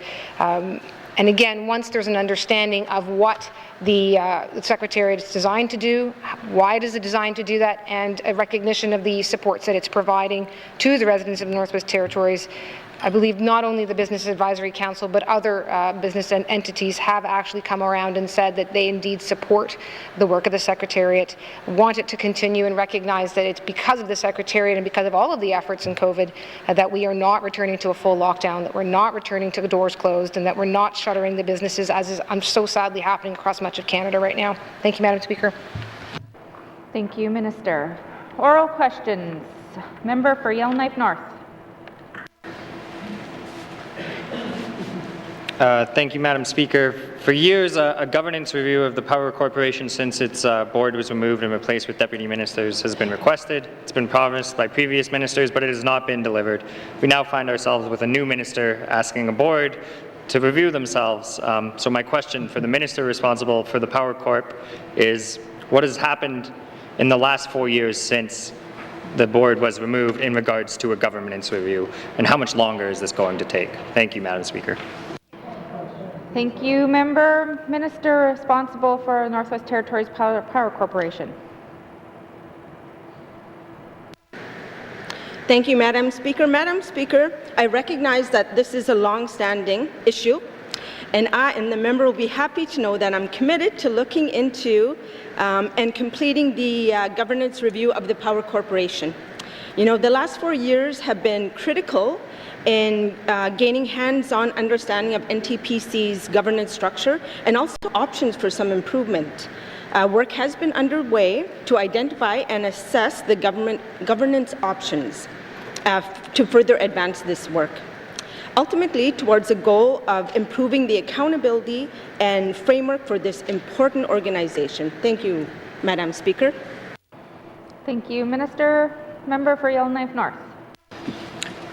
Thank you, Madam Speaker. I'm very happy to see that this minister is committed to a governance review. One of the fundamental problems of this governance review is we, as government, are asking our deputy ministers to review themselves and see if there's the proper accountability. Much of the Power Corporation's work is done behind closed doors. Much of this review and these decisions come to Cabinet, which is also behind closed doors.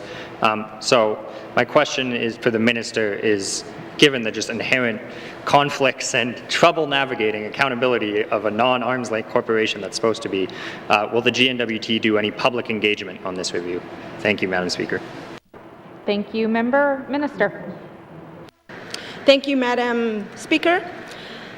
Again, I mentioned the governance model, and again, I committed to working with the members of this House on the review and offered a briefing to Standing Committee on Economic Development and Environment. I also look forward to discussing and to advancing some of this work together. Thank you, Madam Speaker. Thank you, Minister. Supplementary member for Yellowknife North. Thank you, Madam Speaker. I recognize that the minister is working to work with Standing Committee, but I don't believe that was public engagement. So I'm going to try this one more time. Does the N.W.T recognize and acknowledge that deputy ministers who have, I know they work hard, and probably that's one of the problems, is they are so busy working that they don't have time to completely review a corporation. But they have expertise in public service. They don't have expertise in managing a crown corporation and energy interests. Does the N.W.T recognize that is an inherent problem, that we have the wrong people on the board? Thank you, Madam Speaker. Thank you, Member. Minister. Thank you, Madam Speaker. Madam Speaker, NTPC is a large organization providing public service, and deputy ministers have brought a wealth of knowledge and experience to the board. So since deputy ministers were appointed to the board, we have seen improved ties and implementation of N.W.T energy policy, and have been able to integrate the corporation's decision-making with the policy decisions, and even the programs and services that are provided by N.W.T departments. So a review of the board composition will also include the government's review work and assessment of some of the options. Thank you, Madam Speaker. Thank you, Minister. Final supplementary, member for Yellowknife North.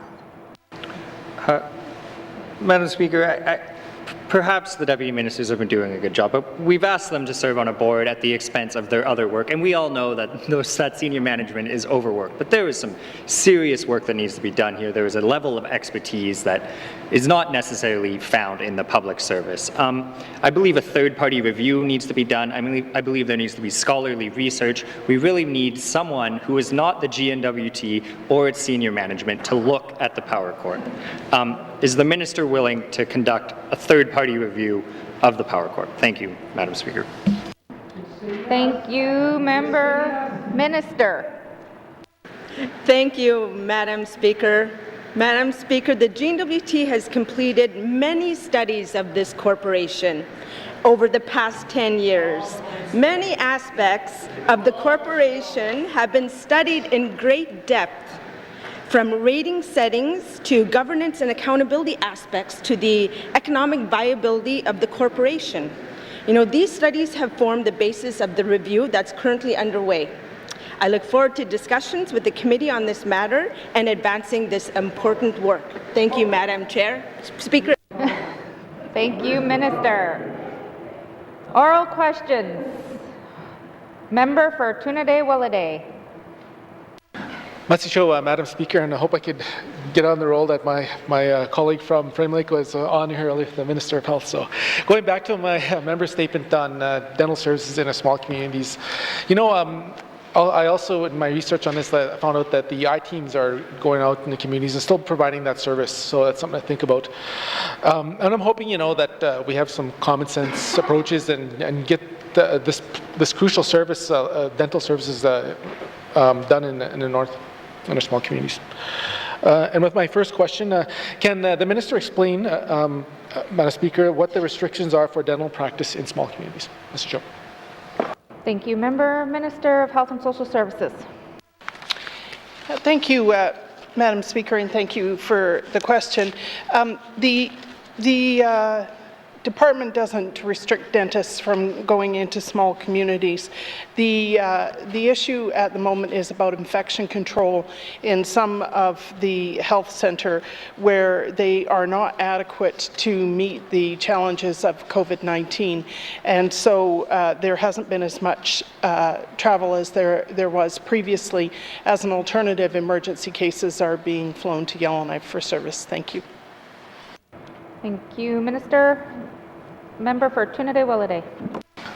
Madam Speaker, and yeah, I'm just trying to get at the heart of the issue, and I thank you for the response. And you know, I want to see this service brought back. So I guess my next question is, what can be done to allow for full dental practice to resume? Mr. Chair. Thank you, Member. Minister of Health and Social Services. Yeah, thank you, Madam Speaker. Madam Speaker, the service here is primarily an NIHB service. So what's happening is that senior leadership from Indigenous Services Canada and the Department and the health authorities are meeting this week to get an update on a resumption plan that they have all been working on for the last little while that deals with current air exchange requirements and infection control standards so that the services are delivered safely to the people in the communities. So what I'm anticipating is that an announcement will be made next week on the timing and locations of Phase 1 resumption of dental services, and that will answer the members' concerns and our concerns about making sure that everyone has access to dental services. Thank you. Thank you, Minister. Member for Trinidad-Willowday. Yay! Thank you, Madam Speaker, and that's good to hear that there's going to be some work done here. And these next couple of questions, I think I don't expect an answer very quickly, but I'd like to know how many people have been flown in town here for the service and at what cost. Mr. Chair. Thank you, Minister. Yeah, thank you, Madam Speaker. Madam Speaker, I'm sorry, I don't have that information. That information we would need to obtain from the NIHB, both the numbers of patients and the cost of the services. Thank you. Thank you, Minister. Final supplementary, member for Trinidad-Willowday. Yeah, Madam Speaker, and my last one again, I don't expect a response right away on this, is what is the expected backlog of dental requests? Thank you. Thank you, Minister of Health and Social Services. Yeah, thank you, Madam Speaker. I don't know if the Department or Indigenous Services Canada has collected that information, but I can certainly find out and make sure the the member gets it. Thank you. Thank you, Minister. Oral questions. Member for N.W.T. Thank you, Madam Speaker. Today I brought up my member statements regarding MACA and clawing back funding for the Paulatuk Sewage Lagoon project, and just wondering if the Minister of MACA would be able to give an extension. The extension was given to January, and you know that is in our riding is freeze up, frozen solid, can't do nothing. Would the Minister be willing to extend the project for that for the community of Paulatuk until August? Thank you, Madam Speaker. Thank you, Minister of MACA. Thank you, Madam Speaker. I want to say the project for the water and sewer, we, as a department, we encourage the community governments to access federal funding. I did do a statement on the water quality in the Northwest Territories, and that was a federal engagement that we initiated in the territory. I'd have to look at this file further to see what kind of funding was available to Paulatuk, and looking at the extension, I would have to verify whether that was federal funding. Should it be federal funding, I'm not too sure how much authorization we would have as a territorial government to encourage an extension. Thank you, Madam Speaker. Thank you, Minister. Supplementary, member for N.W.T. Thank you, Madam Speaker. If the requirements, federal funding requirements are the barrier here, did MACA give any consideration in finding an innovative way to get around working with the community to make sure that all the expenditures are supposed to be done in the time, like in proper notification given to the community, other than just saying your funding is pulled? But is there a way that we could talk to our federal counterparts or the minister to extend this, because it's $53,000 and that's a lot of money for the community of Paulatuk clawing back on water and the sewer program. Thank you, Madam Speaker. Thank you, Minister of MACA. Thank you, Madam Speaker. I will have my department reach out to the hamlet of Paulatuk, and I just need to slow down. I remember hearing that from the interpreters. Just so anxious to answer the question, but I'll just have to get further information on what they may have with for their CPI and their gas tax money, and how much this could be applied to the water and sewer issue in Paulatuk. But I will have my department follow up with the hamlet. Thank you, Madam Speaker. Thank you, Minister. Member for N.W.T. Thank you, Madam Speaker. It's more important to get the work done than to meet arbitrary funding deadline. How does MACA expect the hamlet of Paulatuk to pay back the funding and still finish the upgrading of the sewage lagoon? Is there a way that we could do a letter of intent to say that we could do the work, and then I guess we could work with the gas tax or whatever funding that's available to them? But is that possible? Thank you, Madam Speaker. Thank you, Member for N.W.T. Minister Maca. Thank you, Madam Speaker. The funding provided to the communities is, they submit their capital plan. So, their capital budget. So, I'm looking for flexibility within that budget to see how we can work with the Hamlet of Paulatuck. And I did mention the gas tax money and the CPI as well. The department will be reaching out to the Hamlet to further offer more assistance and how we can look at either extension or having conversations with the federal government. Thank you, Madam Speaker. Thank you, Minister. Final supplementary, member for N.W.T. Thank you, Madam Speaker. Is it okay if I blame COVID-19 for the extension? Please and thank you. I just want to make sure that, to the Minister to commit to the community of Paulatuck and to people of N.W.T. that she'd, I guess, come to our community and do a community tour here soon. But I need commitment from her to say that she'll work for the people of Paulatuck on this issue. Thank you, Madam Speaker. Thank you, Member. Minister Maca. Thank you, Madam Chair. My department will be reaching out to the Hamlet. Thank you, Madam Chair. Thank you, Minister. Oral questions. Member for Hay River South. Thank you, Madam Chair. Madam Chair, we've asked the people of the N.W.T. to give up a lot here since March, and I'm going to ask some questions on resource development. But I think that when we think about non-renewable resource development, we think of the diamond mines. So I think that with what people have had to go through, I think we should give them all a diamond when this is over. And that'll help our resource sector as well. So, Madam Speaker, we seem to not appreciate the renewable resource sector until we start to see it disappear. This sector is not only important, but is essential to the growth and development of the N.W.T. So, Madam Speaker, knowing COVID-19 is impacting all economic sectors, can the Minister of ITI confirm if and how the department is working and supporting the non-renewable sector? Thank you. Thank you, Member. Minister of ITI. Thank you, Madam Speaker. I think there's a sort of a general rule that I'm not supposed to run down the clock, but I could easily talk about the mineral resource sector for 20 minutes. I won't do that, Madam Speaker. Mineral resource sector is, I would say, continues to be extremely important. It's still the foundation of the economy here from the private sector and will continue to be for the foreseeable future. There's quite a number of things that are happening right now in the Department of ITI to support that sector, Madam Speaker. For example, there have been quite a number of active conversations just in the last several weeks with federal counterparts, as well as with the territorial ministers also responsible. The territorial ministers are all aligned that we need more geoscience in the north, for the north, and built in the north in order to actually help make our tremendous amount of resources accessible and help make people aware of them around the world. There's a lot of conversations about critical minerals and strategic minerals. There's a task force that's been developed on a national level, and we want to have an active role in it to make sure that we're one of the jurisdictions where critical minerals and strategic minerals have a real place.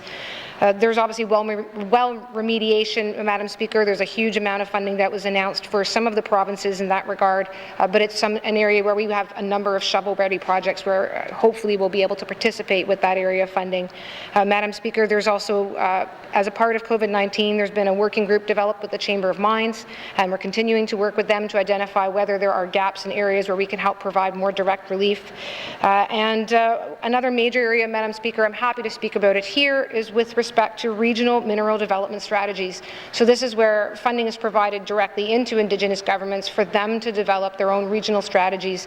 This is such a tremendous opportunity for regional development and for strategies that are really meaningful for each region of the Northwest Territories that can then feed into a bigger strategy. I think that's a good overview, Madam Speaker, and I'm sure there'll be more questions that I can speak to more things. Thank you, Madam Speaker. Thank you. Member for Hay River South. Thank you, Madam Chair. Madam Chair, as time progresses, our government, along with federal government, continues to tighten legislation and regulations that make the non-renewable resource sector reluctant to work in the N.W.T. Can the Minister confirm what the department is hearing from the non-renewable sector with respect to barriers causing their reluctance to consider the N.W.T. as a place to do business? What are we doing to deal with that reluctance? Thank you, Madam Speaker. Thank you, Member. Minister of ITI. Thank you, Madam Speaker. Madam Speaker, a lot of the barriers here aren't new, and nor are they unique to the Northwest Territories. They're barriers that are experienced across northern Canada. Certainly, that's including the high costs of operating here, both in terms of the initial exploration and then in terms of developing a profitable mine site. There's also some concerns that continue to be raised, of course, around certainty and the benefits and importance of having certainty in the regulatory system. And fortunately, Madam Speaker, we are taking some good steps to advancing dealing with some of those barriers. For example, the Mineral Resources Act regulations are actively being worked on right now, and that will allow the Mineral Resources Act to be implemented here in the Northwest Territories. There is a socioeconomic review, Madam Speaker, which would, of course, that is a big part of what supports the mineral resource sector in terms of providing their certainty when they're engaging here in the Northwest Territories. And the Mining Incentive Program, Madam Speaker, is another one where there's already been some modifications to reduce the amount of equity required from industry when it's participating, and also increase the funding that's available. And of course, Madam Speaker, then there's a number of strategic and infrastructure investments that are being looked at, indeed, in part of the capital planning process that we're looking at this session. Thank you, Madam Speaker. Thank you, Minister. Member for Hay River South. Thank you, Madam Speaker. Madam Speaker, it is important that this government, the Indigenous peoples, northern businesses and residents receive benefits from any and all resource development. Can the Minister confirm what is being done to strengthen our socioeconomic agreements and support those IBAs entered into with Indigenous peoples and industry? Thank you, Madam Chair. Thank you. Member, Minister of ITI. Thank you, Madam Speaker. And so, Madam Speaker, of course, the IBAs themselves are confidential as between the industry proponents and the regional governments themselves or Indigenous governments themselves. But by continuing to engage with both Indigenous governments as well as with the industry, we're certainly able to help navigate the development and the strengthening of all of those levels of cooperation and collaboration. And I'll go back to what I had mentioned earlier, Madam Speaker, which is the development of regional mineral development strategies, which helps give a voice to individual regions so that they can better fine-tune what it is they want to see out of the mineral resources sector. And as I mentioned earlier, Madam Speaker, we are going to review the socioeconomic agreements. That work, as I say, I think is just only beginning now internally, but with a view to having that done in the near future. Thank you, Madam Speaker. Thank you, Minister. Final supplementary member for Hay River South. Thank you, Madam Chair, or Madam Speaker. Madam Speaker, the renewable resource sector provides real benefits to N.W.T. Can the Minister confirm that the Department is supporting, working and cooperating with the N.W. Chamber of Mines to encourage mineral exploration development, and also when our residents can expect their diamonds? Thank you, Madam Chair. Thank you, Member. Minister. Thank you, Madam Speaker. Yes, Madam Speaker, I'm happy to confirm again, as I said, that the Department of ITI has engaged in a technical working group with the Chamber of Mines. I grew out of the need to respond to COVID-19, but it's been an opportunity to have that conversation on a direct level. And I expect that will continue. As for receiving the diamonds, Madam Speaker, I think I'll have to take that one under advisement. Thank you. Thank you, Minister. Oral questions. Member for Cam Lake. Thank you, Madam Speaker. Madam Speaker, my questions today are for the Minister of Health and Social Services. Given that the Minister has actively supported the economic and health benefits of preventative care in her new role, and also given that she values gender equity in our economy, I'm wondering if the Minister will commit to changing the Dental Auxiliaries Act to allow dental hygienists to self-regulate and work without the direct or indirect supervision of a dentist. Thank you. Thank you, Member. Minister of Health and Social Services. Yeah, thank you, Madam Speaker. Thank you for the question. The Dental Auxiliaries Act is a dated piece of legislation that doesn't align with our other medical professions legislation or with that exists in the province. So what the department would like to do is create new legislation for Dental Hygienists Act under dental hygienists under our umbrella act, the Health and Social Services Professions Act. But this isn't something that is on our radar right now and is time-consuming to finish. So the request can be made now, but it's not likely there will be legislation for another 2 or 3 years at a minimum. Thank you. Thank you, Minister. Supplementary member for Cam Lake. Thank you very much, Madam Speaker. I'm happy to hear this this little bit of progress from the minister, and definitely willing to explore that further with the minister. I'm wondering if the minister can speak to some of the barriers that the Department of Health and Social Services has identified in why that act wouldn't come forward right away, or what timelines they might be able to work towards. Thank you. Thank you. Minister of Health and Social Services. Thank you, Madam Speaker. Madam Speaker, the barriers just have to do with the fact that the Department of Health and Social Services produces a lot of legislation, and so we do a queue of what needs to be advanced, or a triage, and so this is a fairly new request. It would have to be evaluated against the other pieces of legislation that are in the queue now. So I can't, unfortunately, be any more specific about when the legislation might come forward. Thank you.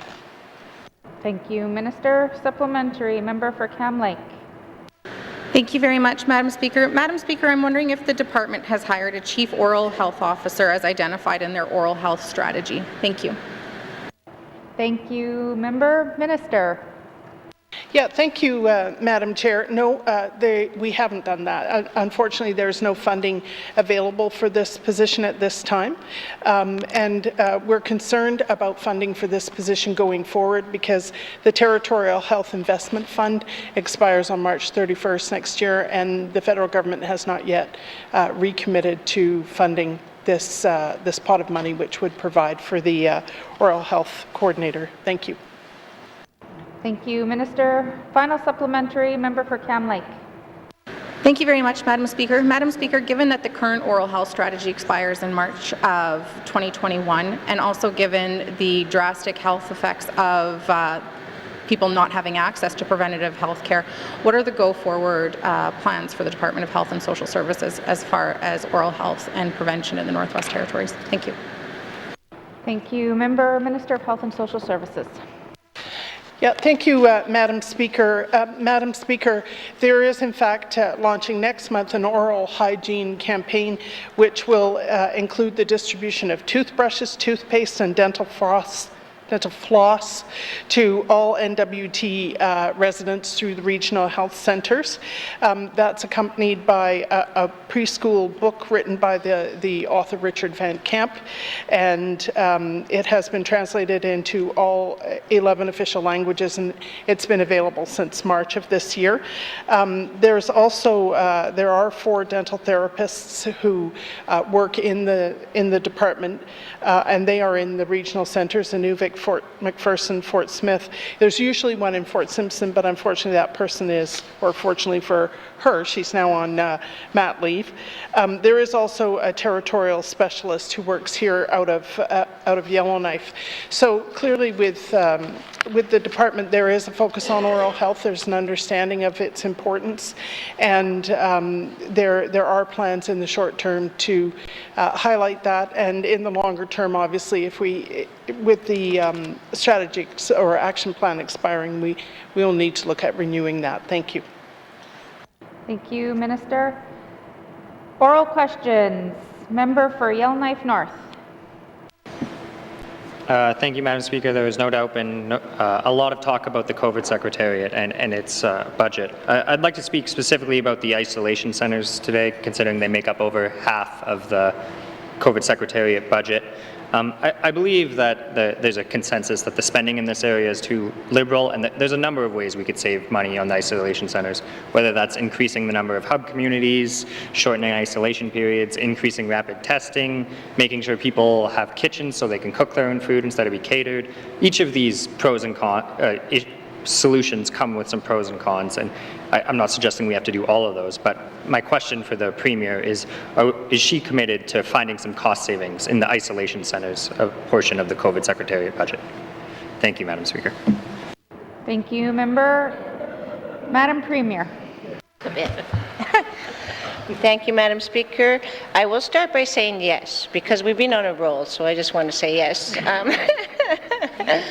There's many ways. The member is absolutely correct. Our isolation costs are the major contributing factor to the cost of the Secretariat. However, they're critical.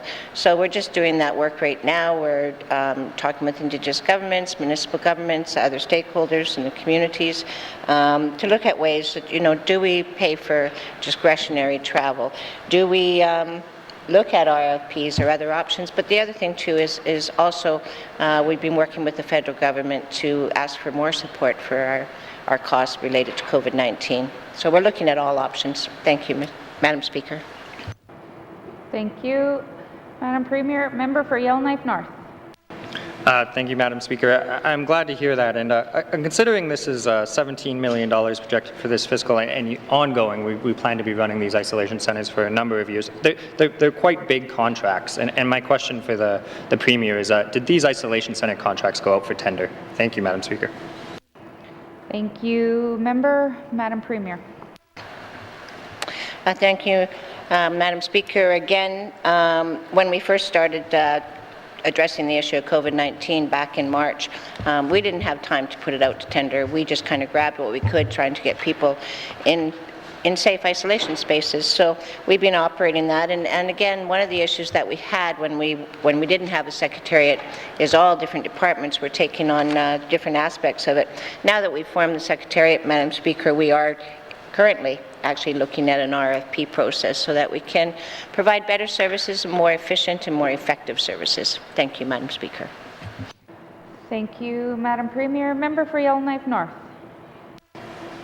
Thank you, Madam Speaker. Yeah, I completely understand that in the midst of COVID-19, perhaps we had to just get the isolation centres in place and not tender them. But now that we're looking for operating these multi-years, I really think it's important that we send them out for tender. And I note there's hotels that could be interested. There's smaller, hospitality places and communities. There's catering contracts. There's a lot of money flying around within the COVID Secretariat right now that I believe we have to have an economic lens to.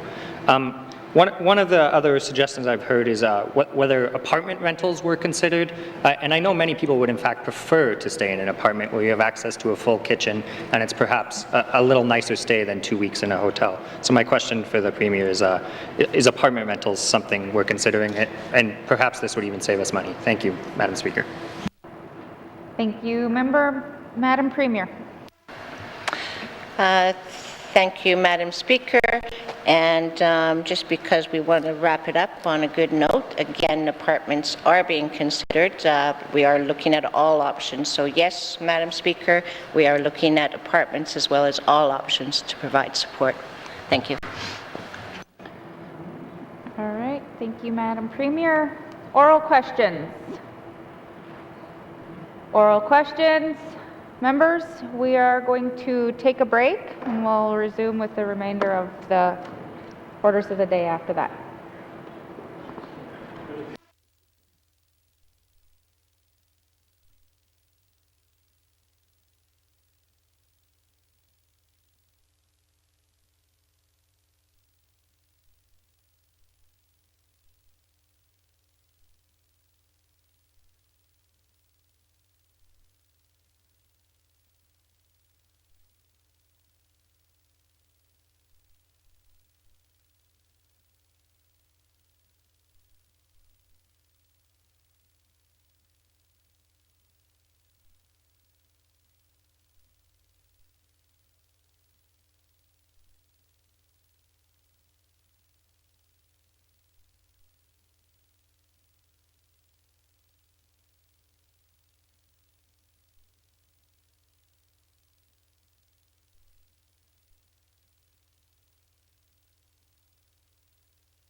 just go right back into it. Tim?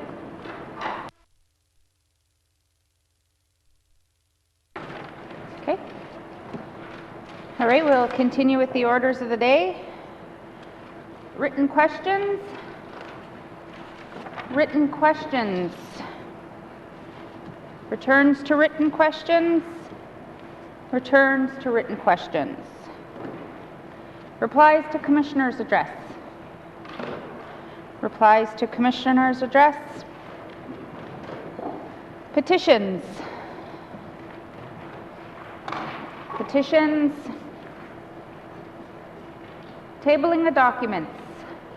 Minister of ITI.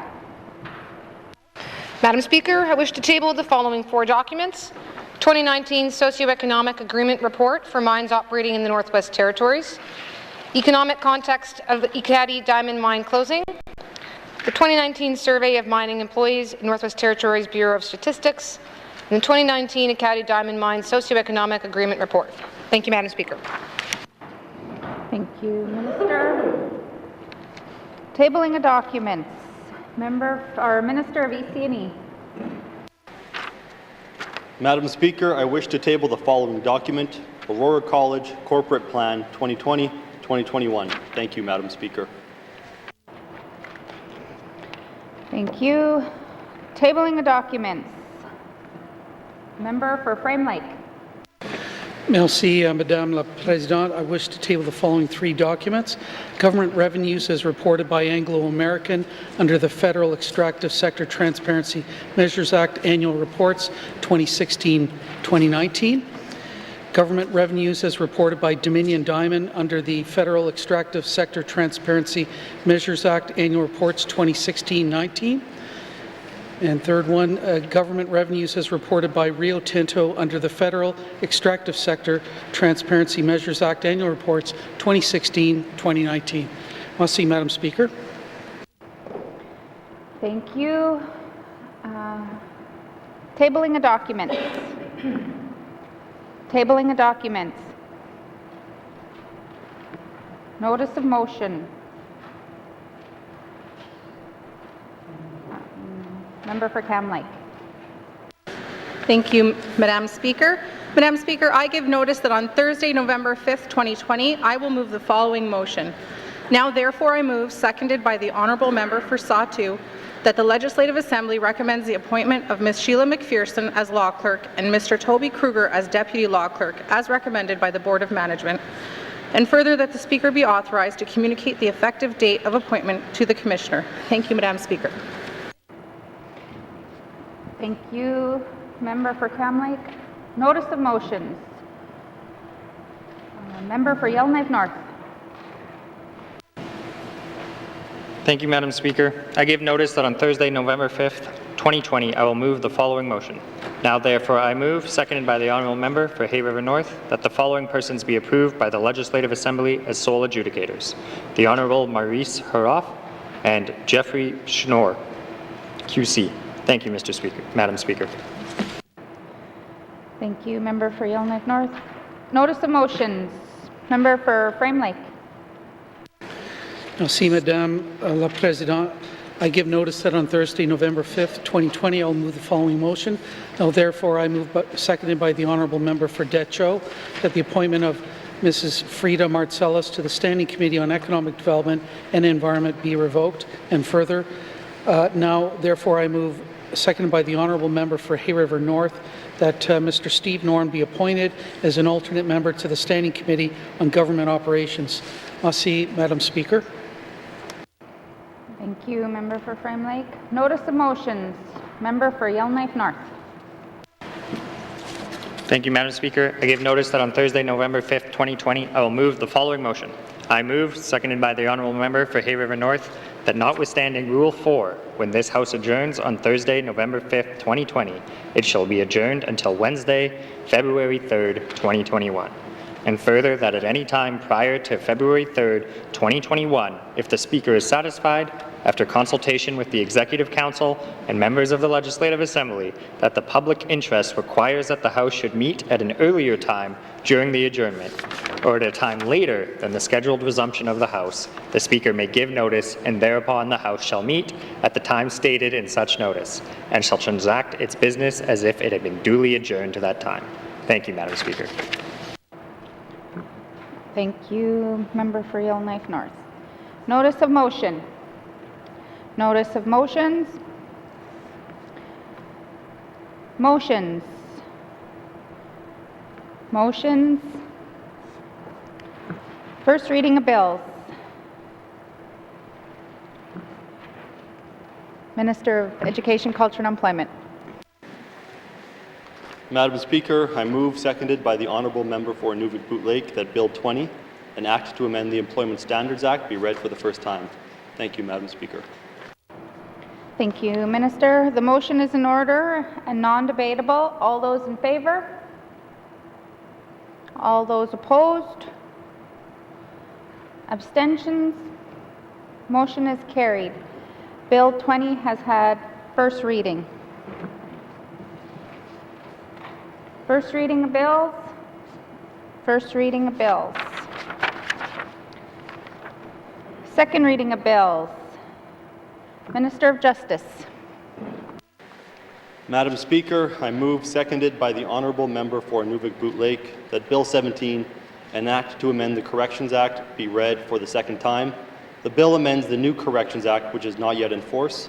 The bill amends the section of the Act dealing with rule breaches and the imposition of disciplinary and corrective measures. It ensures that reasons must be provided for both a finding of guilt respecting an alleged breach of a rule and any disciplinary or corrective measures imposed.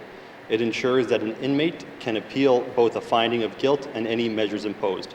Finally, it ensures that the Director of Investigations and Standards has all the necessary powers on appeal to address both the finding of guilt and any disciplinary or corrective measures imposed. Thank you, Madam Speaker. Thank you. The motion is in order. To the principle of the bill. Question has been called. To the principle. All those in favor? All those opposed? Abstentions? Bill 7, oh, yeah, sorry, motion is carried.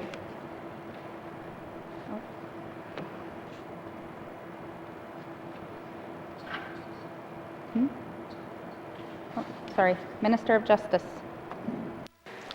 Madam Speaker, I seek unanimous consent to waive Rule 73-2 to have Bill 17 moved directly into Committee of the Whole for consideration. Thank you, Madam Speaker.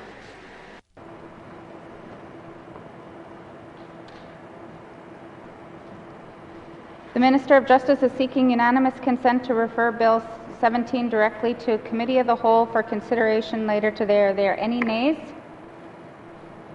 As there are no nays, this Bill 17 is referred to the Committee of the Whole for consideration later today. Second reading of bills. Minister of Justice. Madam Speaker, I move, seconded by the Honourable Member for Nunavut Lake, that Bill 18, an Act to amend the Legal Profession Act, be read for the second time.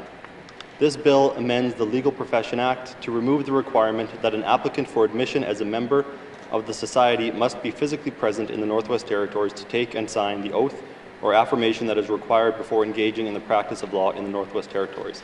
Thank you, Madam Speaker. The motion is in order. To the principle of the bill. Question has been called. All those in favor? All those opposed? The motion is carried. Bill 18 has had second reading. Minister of Justice. Madam Speaker, I seek unanimous consent to waive Rule 73-2 to have Bill 18 moved directly into Committee of the Whole for consideration. Thank you, Madam Speaker. Minister of Justice is seeking unanimous consent to refer Bill 18 directly to Committee of the Whole for consideration later today. Are there any nays? As there are no nays, Bill 18 is referred to Committee of the Whole for consideration later today. Second reading of bills, Minister of Education, Culture and Employment. Madam Speaker, I move, seconded by the Honourable Member for Nunavik-Bootleg, that Bill 19, an act to amend the Student Financial Assistance Act, be read for the second time. This bill amends the Student Financial Assistance Act to prohibit the inclusion of students' personal information in the public accounts, notwithstanding the Financial Administration Act. Thank you, Madam Speaker. The motion is in order. To the principle of the bill, member for Frame Lake. Merci, Madame la Présidente. I wish to speak to the principle of this bill. The current practice is that, of course, we provide, I think, good assistance and support for our students when they go off to study in post-secondary institutions, and that's a good thing. We also want to encourage them to come back to the Northwest Territories, and we have a loan remission program, and I think that's a way to ensure that our investment is protected. We want our students to come back here to the Northwest Territories. The problem has been, in my view, that when they come back to the Northwest Territories, the remissions that the individual students receive have been reported publicly with their individual names in the public accounts now for a number of years.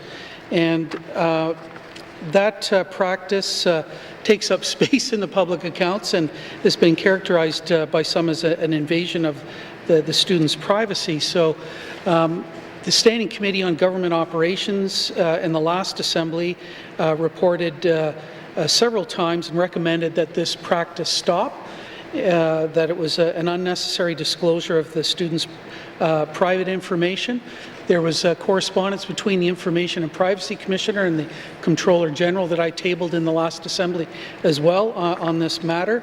And in working through it, it appeared that the best way to stop this practice was to actually amend the Student Financial Assistance Act. So I want to commend the Minister of Education, Culture and Employment for working with me as an individual member to bring forward this change. It's something that I support and have worked for several years, so I'm very pleased to see this come forward today.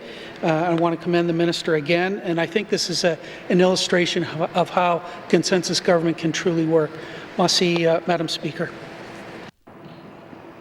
To the principle of the bill. Question has been called. All those in favour? All those opposed? The motion is carried. Bill 19 has had second reading. Minister of Education, Culture and Employment.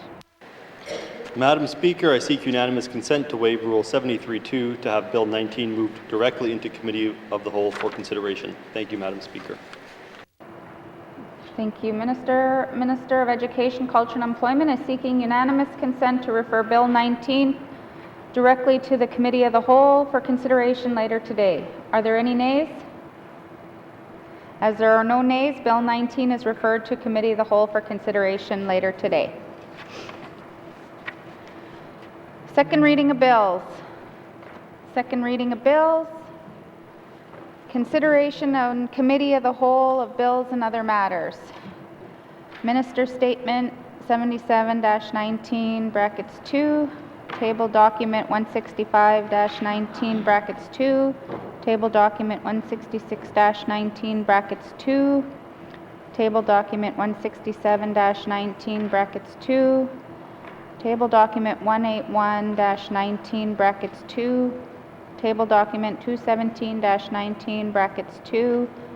Bill 17, Bill 18, and Bill 19, with member for Hay River South in the chair.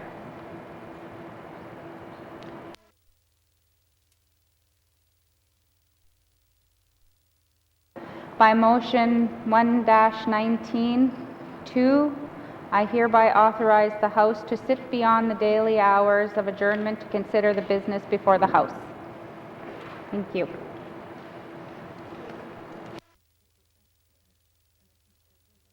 House in the chair.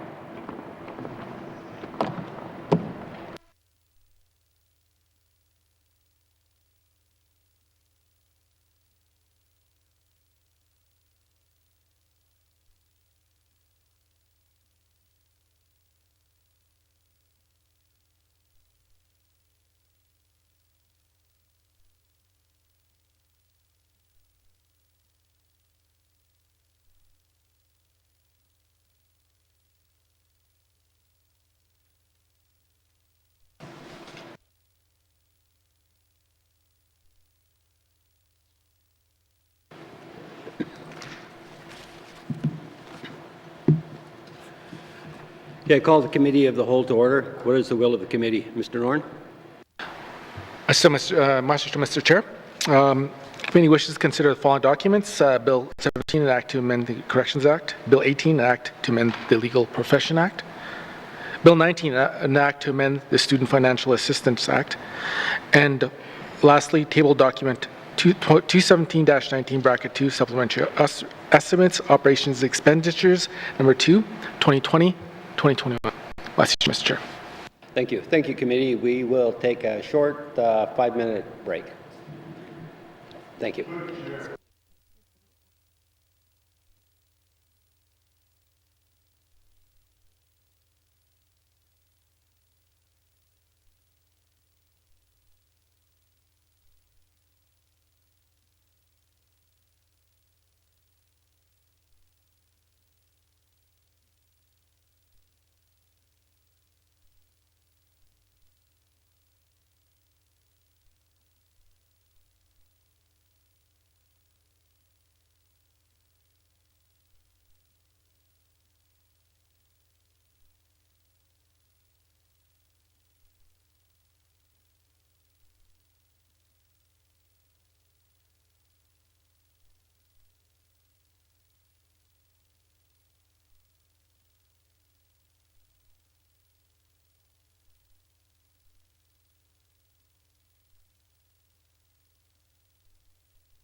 Okay, I'll call the Committee of the Whole back to order.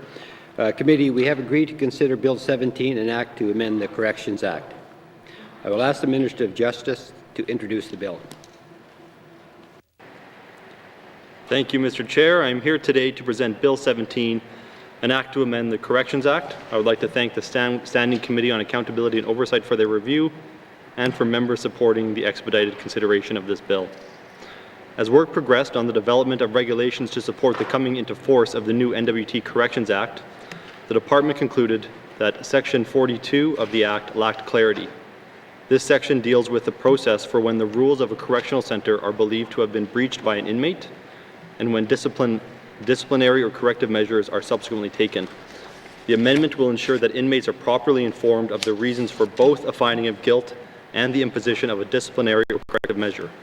It will clarify their right to appeal both decisions, and it will ensure that the Director of Investigations and Standards has sufficient authority to either reject an appeal or provide an inmate with redress. This will support procedural fairness for inmates and their right of appeal under the Act. This concludes my opening remarks, and I would be pleased to answer any questions the members may have regarding Bill 17. Thank you. Thank you, Minister. Minister, would you like to bring witnesses into the chamber? Yes, I would. Sergeant at Arms, please escort the witnesses into the chamber.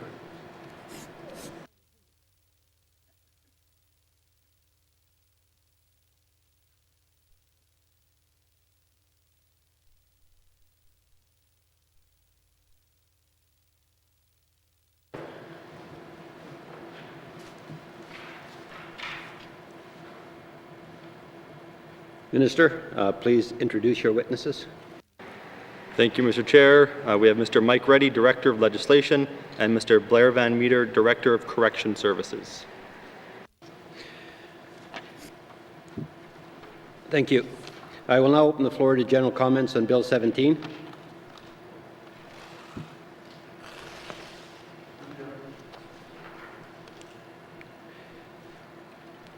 Is the committee agreed that there are no further general comments? Can we proceed to a clause-by-clause review of the bill? Agreed?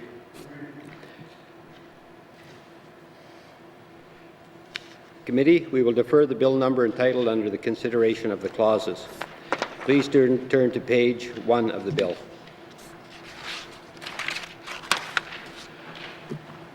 Clause 1. Does the committee agree? Clause 2.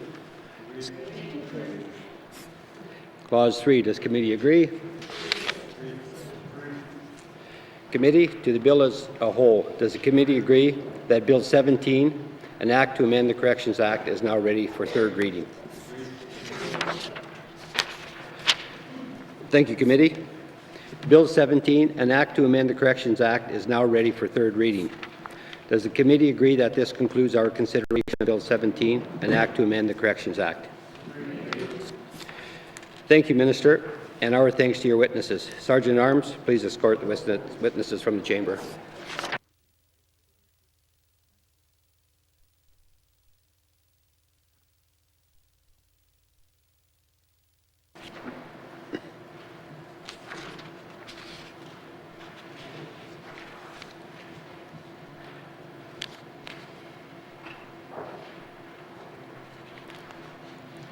Committee, we have agreed to consider Bill 18, an act to amend the Legal Profession Act.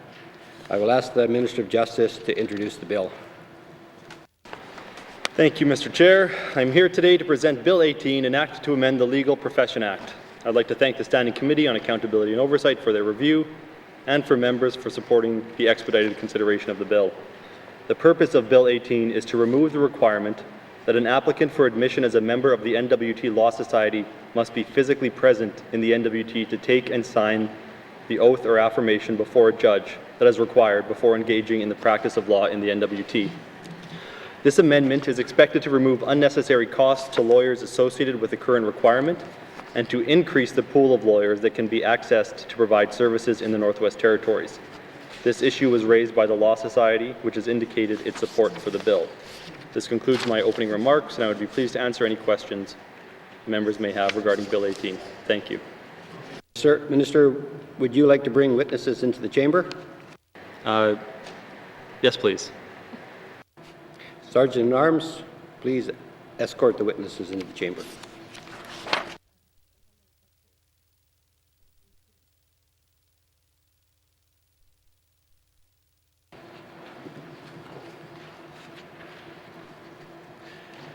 Minister, please introduce your witnesses.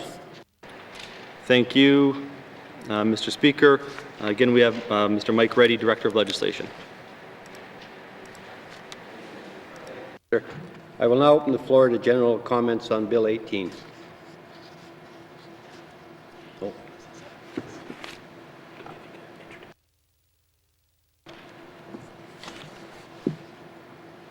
Introduce. Oh, Minister, please introduce your witnesses. Thank you. Perhaps we could have the witness introduce themselves. Assistant Deputy Minister, Department of Justice, Attorney General side. Thank you. Thank you. I will now open the floor to general comments on Bill 18. Member for Frame Lake. Thanks, Mr. Chair. I'm going to keep this pretty short. This and the previous bill, they've been moved into committee, though, because I think they're largely non-controversial changes. On this one, it would be my preference that this issue of having lawyers getting restricted appearance certificates, if this new process was just during the pandemic, but I understand that the profession wants this done on a permanent basis, so I'm not going to stand in the way of that. But it is kind of unusual that we move these straight into committee of the whole. But given that it's, as I said, non-controversial, and I think we have some other important business that we need to deal with, I'm fine having an expedited review and support this bill. Thanks, Mr. Chair. Thank you, member. Minister. Thank you. First, I want to apologize to Mr. Patzer, whose name escaped me, but he's probably the first person in the Department of Justice that I met about 6 years ago, so my apologies on that one. Yeah, this bill is, it's also important because we're in a situation where for a lawyer to come up to the territory, they would have to self-isolate for 2 weeks.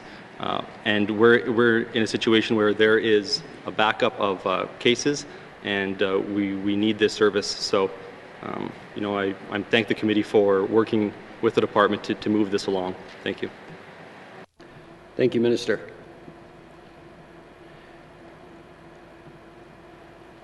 Has the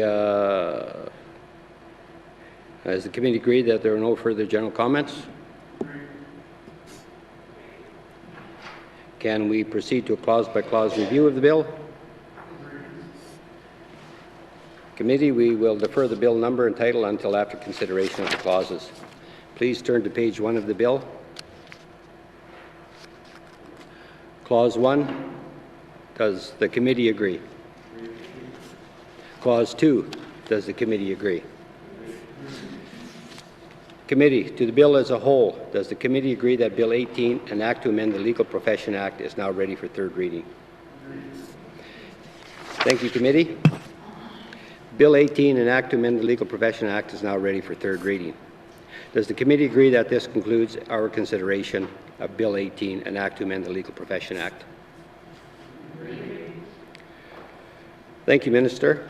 And our thanks to your witnesses. Sergeant at Arms, please escort the witnesses from the chamber.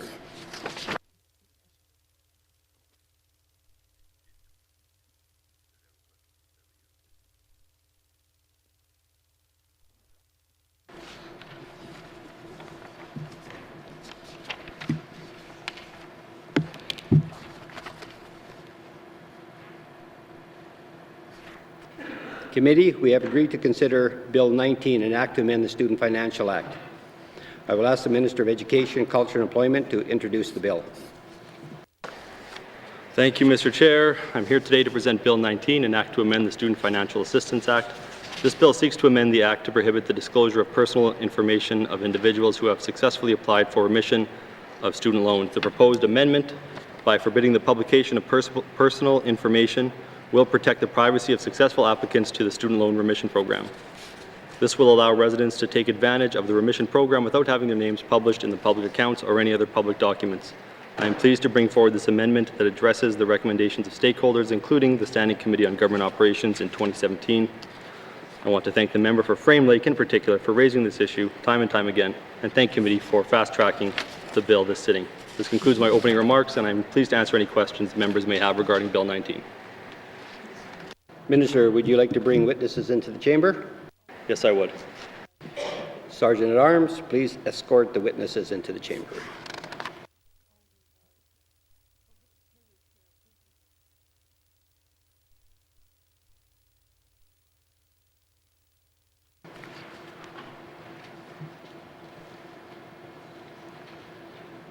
Minister, please introduce your witnesses.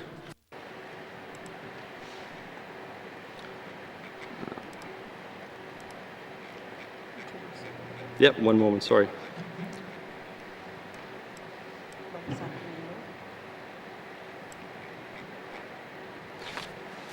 I would like to introduce Mr. Michael Saturnino, the Assistant Deputy Minister of Labour and Income Security, and Ms. Michaela Robertson, Legislative Counsel with the Department of Justice. Thank you, Minister. I will now open the floor to general comments on Bill 19. Member for Frame Lake. Thanks, Mr. Chair. I want to keep this really brief again. I want to thank the Minister and his staff for working collaboratively on this issue and bringing forward this in a timely fashion, and all my colleagues for agreeing to expedite this so that we don't have to publish the names and amounts of student loan remissions in future public accounts. So thanks again to the Minister for his work on this. Thanks, Mr. Chair. Thank you, member. Is the committee agreed that there are no further general comments? Can we proceed to a clause-by-clause review of the bill? Committee, we will defer the bill number and title until after consideration of the clauses. Please turn to page 1 of the bill. Clause 1, does committee agree? Clause 2, does the committee agree? Committee, to the bill as a whole, does the committee agree Bill 19, an act to amend the Student Financial Assistance Act, is now ready for third reading? Thank you, committee. Bill 19, an act to amend the Student Financial Assistance Act, is now ready for third reading. Does the committee agree that this concludes our consideration of Bill 19, an act to amend the Student Financial Assistance Act? Thank you, Minister, and our thanks to your witnesses. Sergeant at Arms, please escort the witnesses from the chamber.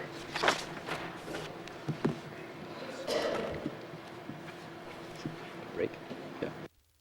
We will take a 10-minute break as I get reorganized for the next part.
You're welcome.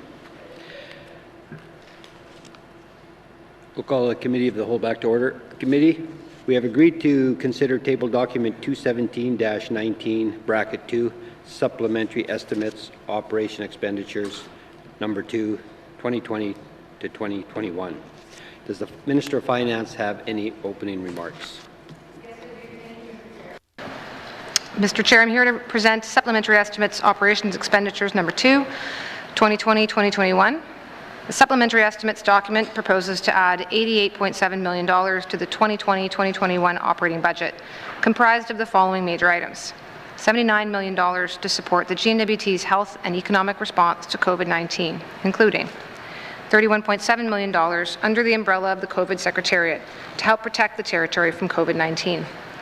Bringing existing functions together under the Secretariat will help us better meet demand, ensure more efficient use of the N.W.T's fiscal resources, and provide a clearer point of accountability for the ongoing implementation of the public health orders. The costs associated with the Secretariat will be partially offset by funding from Crown Indigenous Relations and Northern Affairs Canada under the First Northern Bundle. $29.1 million to support programs under the Canada Northwest Territories Safe Restart Agreement and Second Northern Bundle, including $2.7 million to support childcare for returning workers, $9 million to support increased capacity in the health system, $3.6 million for personal protective equipment for health and non-healthcare workers, $3.5 million to support testing, contact tracing, and data management, $5.6 million to support our vulnerable population, and $4.7 million to support communities. $26.7 million of these costs will be offset by funding from the Government of Canada. $23.2 million to support the Northwest Territories aviation sector, of which $17.1 million is offset by funding from Transport Canada. $9.7 million to support the safe reopening of schools in the Northwest Territories, of which $4.8 million will be offset by funding from the Government of Canada. $3.9 million to establish the Regional Relief and Recovery Fund, which is fully offset by funding received from the Canadian Northern Economic Development Agency. $1.6 million to support the Northwest Territories sports organizations by providing relief under the COVID-19 Emergency Support for Sport Organizations Agreement, which is fully offset by funding from the Government of Canada. That concludes my opening remarks, Mr. Chair. I'd be happy to answer any questions that members might have. Thank you, Minister. Does the Minister of Finance wish to bring witnesses into the House? In arms, please escort the witnesses into the chamber.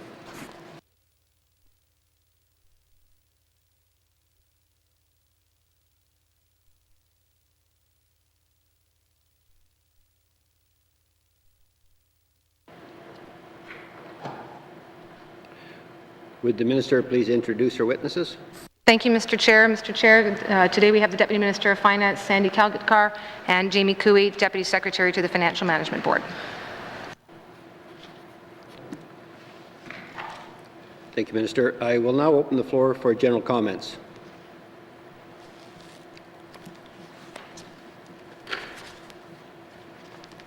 Seeing no further general comments, we'll review the supplementary estimates by department. The committee has agreed to begin with the review with the Department of Education, Culture and Employment. I will now open the floor to general comments on the Department of Education, Culture and Employment.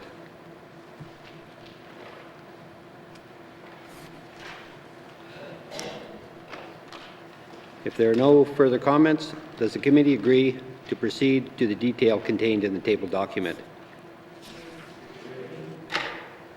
Committee will begin at page 4.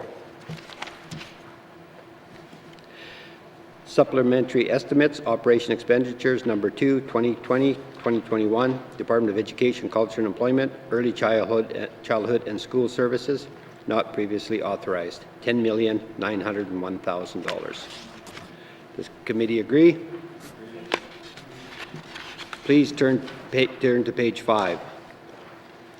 Supplementary estimates, operation expenditures, number 2, 2020-2021, Department of Education, Culture and Employment, Income Security, not previously authorized, $2,551,000.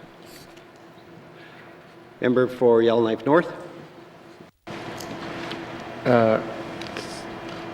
Thank you, Mr. Chair. I see there's an increase to income security here, but I also remember previously that our projections for income security as a whole and income assistance, which is under income assistance, were going to be much higher due to COVID-19. Can I just get an update of whether we have those projections or if we expect another supplemental appropriation under the income security head?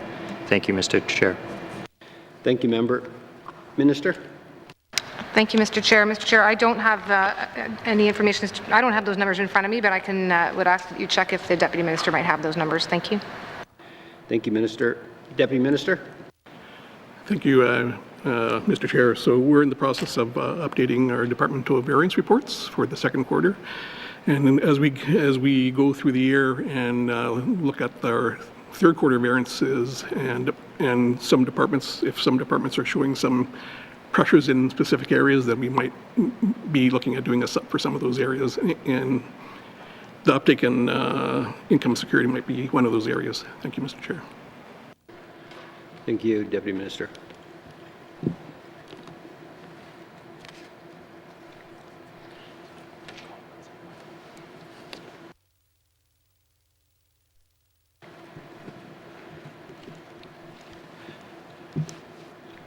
Supplementary estimates operation expenditures number 2, 2020-2021, Department of Education, Culture and Employment, Income Security, not previously authorized, $2,551,000. Does committee agree? Supplementary estimates operation expenditures number 2, 2020-2021, Department of Education, Culture and Employment, total department, not previously authorized, $13,452,000. Does committee agree? Committee, we will now consider Department of Environment and Natural Resources, page 8. I will now open the floor to general comments on the Department of Environment and Natural Resources. If there are no further comments, does the committee agree to proceed to the detail contained in the table document? Committee, we are on page 6. Supplementary estimates, operation expenditures, number 2, 2020-2021, Department of Environment and Natural Resources, corporate management, not previously authorized, $58,000. Does committee agree? Supplementary estimates, operation expenditures, number 2, 2020-2021, Department of Environment and Natural Resources, total department, not previously authorized, $58,000. Does committee agree? Committee, we will now consider Department of Finance on page 7. I will now open the floor to general comments on the Department of Finance. If there are no further comments, does the committee agree to proceed to the detail contained in the table document? Committee, we are on page 7, and so supplementary estimates, operation expenditures, number 2, 2020-2021, Department of Finance, Information Systems, Shared Services, not previously authorized, $2,412,000. Member for Yellowknife North. Thank you, Mr. Chair. I was looking for this money in education, culture, and employment, but I see some of it's here in finance. The money to safely reopen N.W.T schools. I know some of this money came from the Government of Canada. I'm very happy to see it. I know many of our school boards are struggling, and they don't have the ability to run a deficit or to rack up debt such as us, so their fiscals are much tighter. I guess my question is, after we approve this, when can we see that money actually get to the school boards, and is it being agreed upon how it'll be distributed to the education authorities? Thank you, Mr. Chair. Thank you, member. Minister? I'd suggest that go to the Minister of Education, Culture and Employment, please. Thank you, Minister. Minister for Education? Thank you, Mr. Chair. So there's money in finance and there's money in ECE because the funding initiative was a joint venture. Finance provided funds for the technology primarily, so the Chromebooks, the internet access, and things like that. And the work to get those out the door is underway. For the most part, the money is being, the total amount of money is being split evenly between the school boards, but there were some school boards who needed additional teaching positions, so that money is flowing to those specific school boards and versus those that did not need those positions. So we've allocated a good chunk of the Education Authority's budget already, so it's not like this money is needed at this point right now. They don't need to spend this money. They have the money they can spend right now, but this is to cover additional expenses that will be incurred. So I haven't heard any concerns from any of the school boards about being able to spend the money. It's getting to them when it needs to get to them. Thank you. Thank you, Minister. No further comments. Member for Frame Lake. Thanks, Mr. Chair. Can I just get a little bit more detail on the split here between education, culture, and employment and finance? What specifically are these funds for with the Department of Finance, and what do they have to do with safely reopening schools? Thanks, Mr. Chair. Thank you, Member. Minister? Thank you, Mr. Chair. Mr. Chair, the portion of the funding that's coming from the ISSS is for the technology component, so more specifically to include a procurement of 1,641 Chromebooks as well as turbo sticks, in addition, which is meant right immediately to provide an ability for students to access online school resources and to help reduce the costs to their families. There's also a reserve of 750 units that's also being provided or procured so that in the event that they may need more of those units quickly, that they are available. Thank you, Mr. Chair. Thank you, Minister. Member for Frame Lake. Thanks, Mr. Chair. So, look, I think this is worthwhile to make sure that students have computers for distance education. So, can just someone explain to me who's eligible for these Chromebooks? Is it public school students, high school students, and is it based on need, or is there some geographic distribution? Who's actually eligible for them? Thanks, Mr. Chair. Thank you, Member. Minister? Thank you, Mr. Chair. So, Mr. Chair, while the acquisition, distribution, and inventory does go through ISSS, I would suggest that we go to the Minister of Education, Culture, and Employment again for any details with respect to the students specifically. Minister of Education. Thank you, Mr. Chair. Primarily, most students are able to attend school full-time. And that's especially true for most students between grades junior kindergarten and grade 9. There are a few students in grade 10, 11, and some grade 12 who do have to, at this point, attend school part-time, whether it's every second day, whether it's in the mornings and not the afternoons.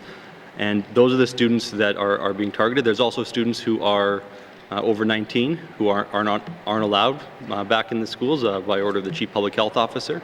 And so they have to participate remotely. And so ECE, Finance, and the school boards are all working collaboratively to determine where to best put those resources. So there are daily conversations with the superintendents and with ECE to determine that, to make sure that those units get to where they need to go to. Some schools have also used their own funds to purchase Chromebooks and other technology, and they're distributing that as they need. So that, I won't say it complicates the matter, but it means that there won't be a division of these units on a per capita basis. So it's being done collaboratively. I can assure the member of that the school boards are full partners in the distribution of these of this technology. Thank you. Thank you, Minister. No further comments? Supplementary estimates, operation expenditures, number 2, 2020-2021, Department of Finance, Information System Shared Services, not previously authorized, $2,412,000. Committee agree? Supplementary estimates, operation expenditures, number 2, 2020-2021, Department of Finance, Management Board Secretariat, not previously authorized, negative $185,000. Does committee agree? Member for Frame Lake. Thanks, Mr. Chair. So I'm just trying to figure out why there's a negative figure in here. Did we overpay airlines, or what's happening here? Thanks, Mr. Chair. Thank you, Member. Minister. Mr. Chair, there's two things being reflected under this section. The first is the funding to the airlines, a large proportion of which did come through Transport Canada. But then the second part is that there's a transfer of funding that here to the Health and Social Services that came into finance from as part of the federal government supports, and it's just the way that it's worked out that it looks like a negative, but it's because it includes both of those two portions. Thank you, Mr. Chair. Thank you, Minister. Member for Frame Lake. Thanks, Mr. Chair. I want to thank my colleague from N.W.T who raised this concern earlier this week about what, if any, strings were attached to the airline assistance, maintaining minimum levels of service to communities and so on. So can someone just explain to me a little bit more about how that works? What kind of strings are attached, if any, to the funding to the airlines? Thanks, Mr. Chair. Thank you, Member. Minister. Thank you, Mr. Chair. Mr. Chair, the first round of funding came in as without the same sorts of strings attached, but when a second round of funding came through, there are requirements now that the airlines that are benefiting do have to sign an agreement with the Department of Finance. It includes minimum service amounts or minimum service schedules. I would also note, Mr. Chair, there's a small holdback amount where they have to report back to the Department of Finance before the complete amount is paid out to them. Thank you. Thank you, Minister. Member for Frame Lake. Thanks, Mr. Chair. So I don't need this information now, but can the minister commit to share what those minimum service levels are with regular MLAs so we have some sense of what the airlines are committing to? I think that's probably of interest, particularly for the MLAs from smaller remote communities. So can the minister commit to share that information with us? And if it needs to be done in confidence, I'm fine with that, but I think it would be helpful to have. Thanks, Mr. Chair. Thank you, Member. I see her and her entourage shaking their heads yes. So, Minister. Yes, and I'm happy to make that commitment, and I would just say for the moment we may have to do it confidentially. I don't have the contribution agreement in front of me, and so in the event that there's something in that agreement that would require it to be confidential, we'll do so, and otherwise, one way or the other, we'll make sure and share it.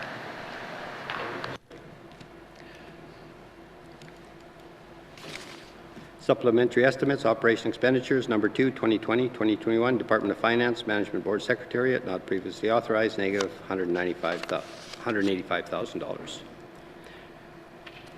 Does the committee agree? Supplementary estimates, operation expenditures, number 2, 2020-2021, Department of Finance, Office of the Comptroller General, not previously authorized, $3,561,000.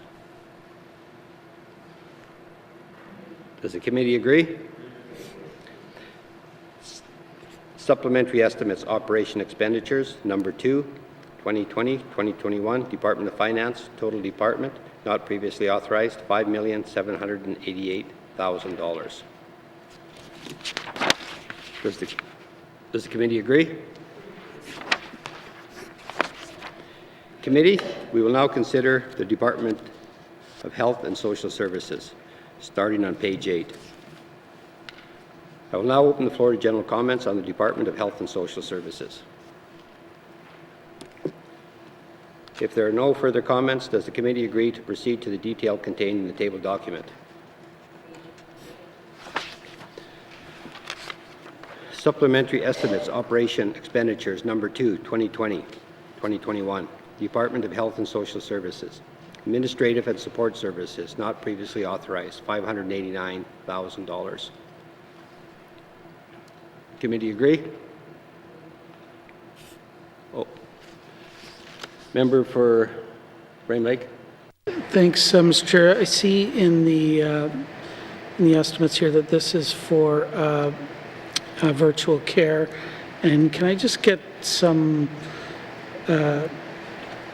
details of what the funding has been used for and how virtual care has been implemented during the pandemic? Thanks, Mr. Chair. Thank you, Member. Minister. Thank you, Mr. Chair. Mr. Chair, I can give you some detail on what the funding is intended for, and then I would turn it over to the Minister of Health for any update as to what may or may not have happened in the course of the pandemic. But Mr. Chair, the funding under the agreement is to be used for, firstly, for licensing of the various types of software that's required, the hardware itself, which would include iPads, iPhones, and laptops that will actually allow for that care to be provided virtually, and also support for staff in terms of setting up that hardware, training, and setting up the teleconferencing facilities that are required. And again, Mr. Chair, with respect to any update on where that project and where that work is at, I'd ask that we go to the Minister of Health and Social Services, please. Thank you, Minister. Minister of Health and Social Services. Yeah, thank you, Mr. Chair. Mr. Chair, this was the platform that we used to provide virtual care during the pandemic, and the funding is specific to the COVID-19 response. What I can tell you is that the current work is around allowing for secure messaging between healthcare providers and patients. So this is an ongoing project, and I just want to note that the expenses here are fully offset by a grant from the federal government. Thank you. Minister.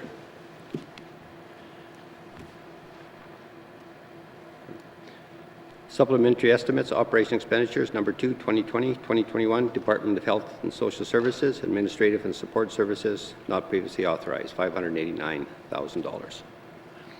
Member for Cam Lake. Thank you very much, Mr. Chair. Just in follow-up to my colleague's question in regards to virtual care, are any of the software that we acquired from funds from the federal government to support COVID-19 and virtual care throughout COVID-19 usable beyond when they were used in the spring? Is it like a software program that we now, as the N.W.T, can continue to use to support virtual care? Thank you very much. Thank you, Member. Minister. Thank you, Mr. Chair. Mr. Chair, I don't have the details in terms of that agreement. I'll see if perhaps the Deputy Minister has it, or else the Minister of Health and Social Services might. Mr. Cal Gatar. Thank you, Mr. Chair. So my understanding is the program is going to be permanently used to expand the virtual care capacities of the health system, so it's going to be a permanent solution is what my understanding is. Thank you, Mr. Chair. Thank you. Member.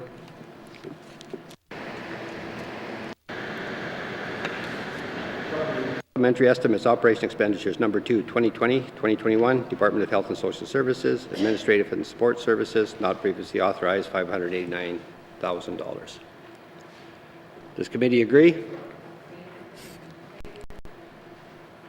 Supplementary estimates, operation expenditures, number 2, 2020-2021, Department of Health and Social Services, COVID Secretariat, not previously authorized, $31,677,000.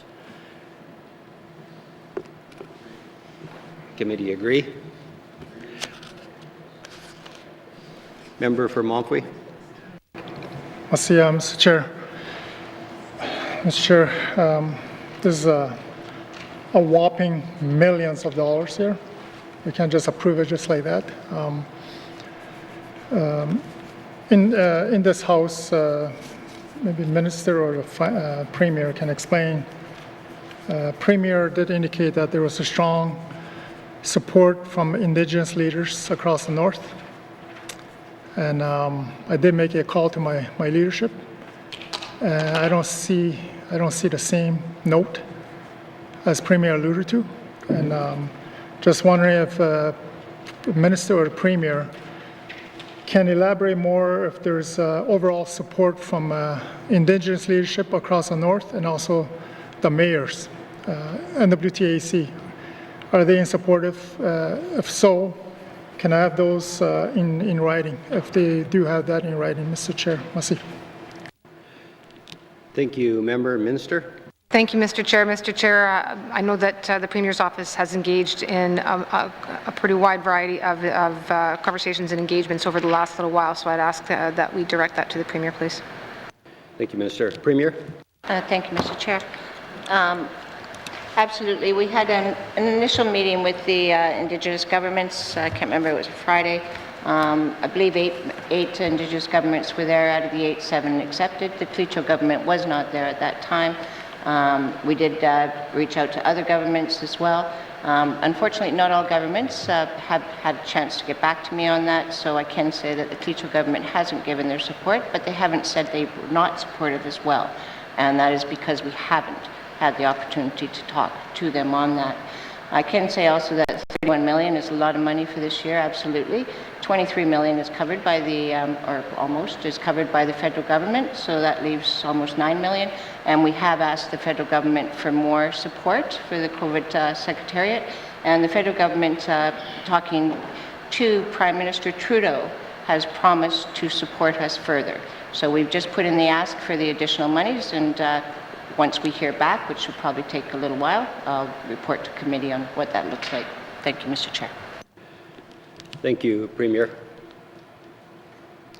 Member for Montfrey. Mr. Chair, from what the Premier shared with us, obviously not everybody's on board. This whole thing called Secretariat, another form of bureaucracy within this government. We have 5,000 plus employees, almost 6,000 in the Northwest Territories, and we're going to create another 150. Mr. Chair, obviously I fully support a coordination to deal with the COVID-19 since March. And we were doing fine with MACA and various other departments coordinating with internal resources, internal bodies that can take on these work assignments. But when it came to the Secretariat in August, that was the first time we heard of the creation of this Secretariat and no input from the public. Mr. Chair, just as recent as yesterday, when I went to a funeral in Bishopon, obviously people are still questioning, why are we spending $87 million on the bureaucracy if we have so many needs in our region? A lot of people are dying left and right. In my region, more specifically, Mr. Chair, just this past weekend we lost a young lady due to addiction. Mr. Chair, this is a very sensitive matter, and here we are, we're talking about $31 million that's on the books here. I understand that the federal government is $24 million. I don't know why we have to bundle everything together. It's a federal approach where everything is bundled, so even though you're against a certain item, either you vote for the budget or you vote against it. And I feel very uncomfortable with this going forward. I support other issues that are on this supplementary, with the exception of this COVID Secretariat. Mr. Chair, I'm getting a lot of feedback from my region and also surrounding the north, whether it be the emails, phone calls, and people are still confused. Why are we supporting this COVID Secretariat? And we're talking about $87 million today. I'd be surprised if it's still the same number next few years as we approach this or deal with the whole COVID Secretariat. I just don't understand why we're pushing forward as a government. In my view, it's a cart before the horse. There was no engagement with the leadership when it was first created. And yes, I understand the Premier said, well, after the fact, we start talking to Aboriginal groups. We don't operate that way. And Mr. Chair, this is a general statement, but I do have a motion coming forward after members speak to this. I'd like to know why the Premier, the Cabinet, is ignoring the public outcry and continue to push this secretariat, the $31 million that's before us today. The public don't want it. Obviously, we don't want it. We want more housing. We want more addictions, aftercare program, deal with our homelessness. As soon as you walk out this door, we have so much homeless people, our people. I have so many of them from my region I'm trying to deal with. We haven't identified money for them. Homeless people. Yes, they're talking about shelter, but to put another $31 million towards this COVID secretariat, 150 people that will be working for us, people are shaking their heads. People that I talk to anyways. And Mr. Chair, it's very frustrating sitting here to deal with this matter, that we're pushing this supplementary ahead without any engagement of the public. I'd like to know what the public view is on the secretariat. The leadership, not everybody's on board. Not all mayors are on board, but we're still pushing through. And Mr. Chair, I'm kind of running out of time, but you know, we've heard over and over, housing, homelessness, it's a real issue. And here we're talking about co-investment. Still talking about maybe hiring a person to do. We should have been proactive to say, well, the whole secretariat, $87 million, before that discussion even took place, that co-investment should have been the first priority, in my view. Take advantage of $60 million, 75% from federal government, 25% from us. But no, here we're still talking about it. Are we going to miss the opportunity? So, Mr. Chair, I don't want to add more to it because I've already talked about this on numerous occasions now. And I do have a motion that I'll speak to as well. And yes, I'll leave it at that. It's a statement to the government that this is unacceptable. And from the discussion around the table, obviously this is going to go ahead with the subs, but it will be a recorded vote. So I'd like to know who else stands with the government. So, Mr. Chair, that's it for me until I present a motion on this. Merci.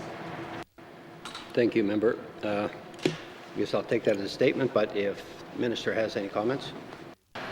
Yeah, thank you, Mr. Chair. Mr. Chair, a few comments. I tried to catch most of the statements that were being made along the way. Firstly, Mr. Chair, with respect to the notion that the government was fine back in March and April when when COVID-19 first hit, respectfully, Mr. Chair, things were not fine. The entire government shut down.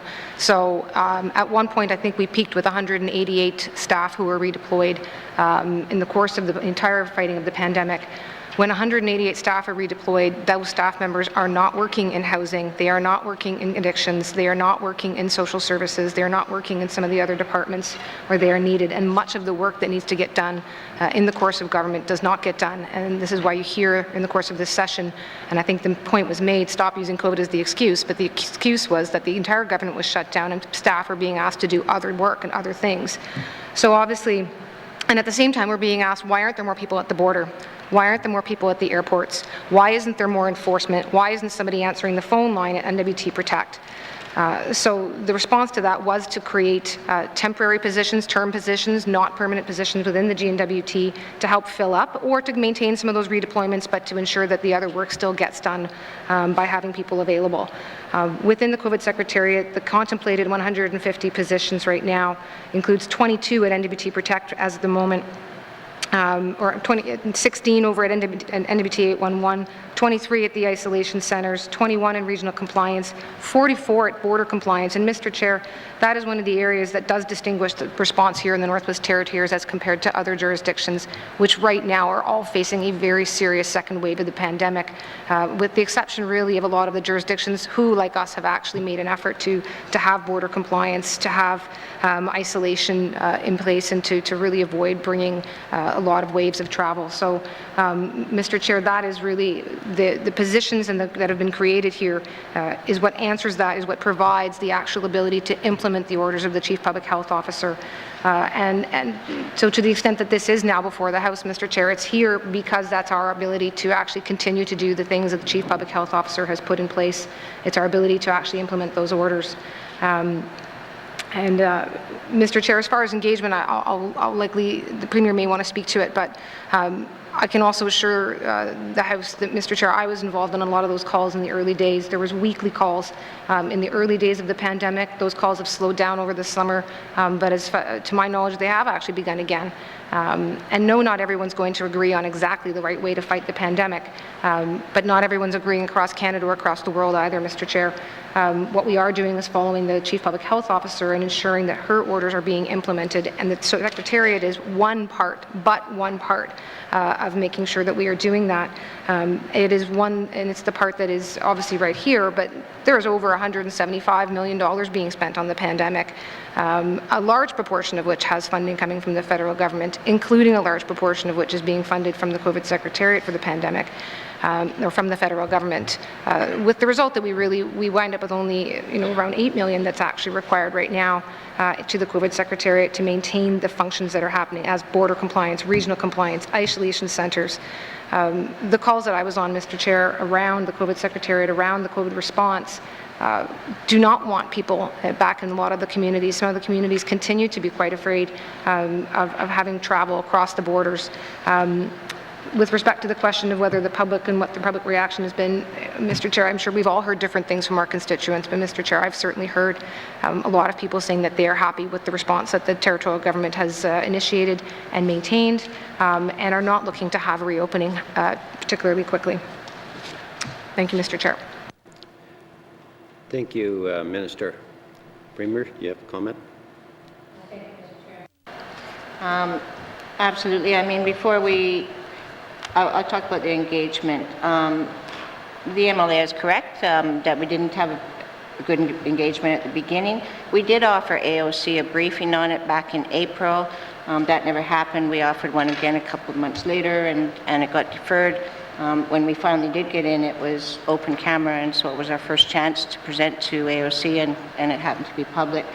So it wasn't the way I expected it to go, it's just how it went. And that's just how things go when we try to be transparent. We all learn from our lessons.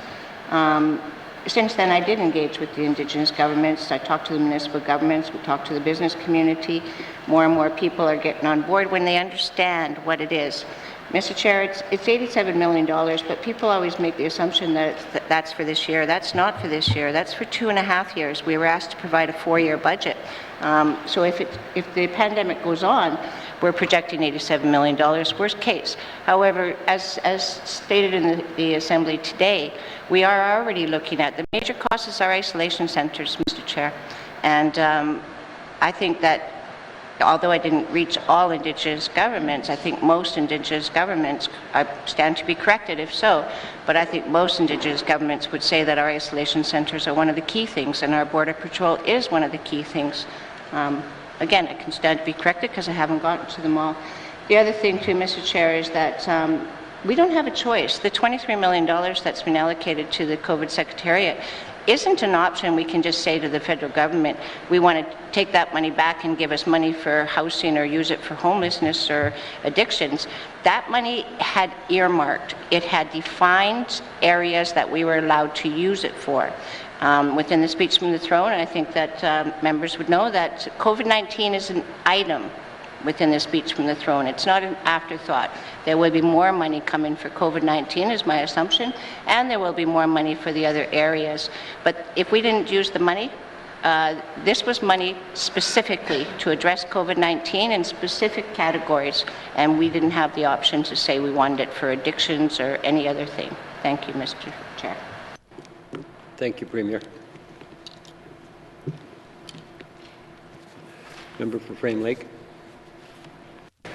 Thanks, Mr. Chair. I guess I do have some questions and some comments I'd like to make about this particular item. First thing, though, I'll start with some questions. I guess I have had mixed reaction from some of my constituents about this COVID Secretariat, and there's a lot of concern about the amount of money that we're being asked to put into this.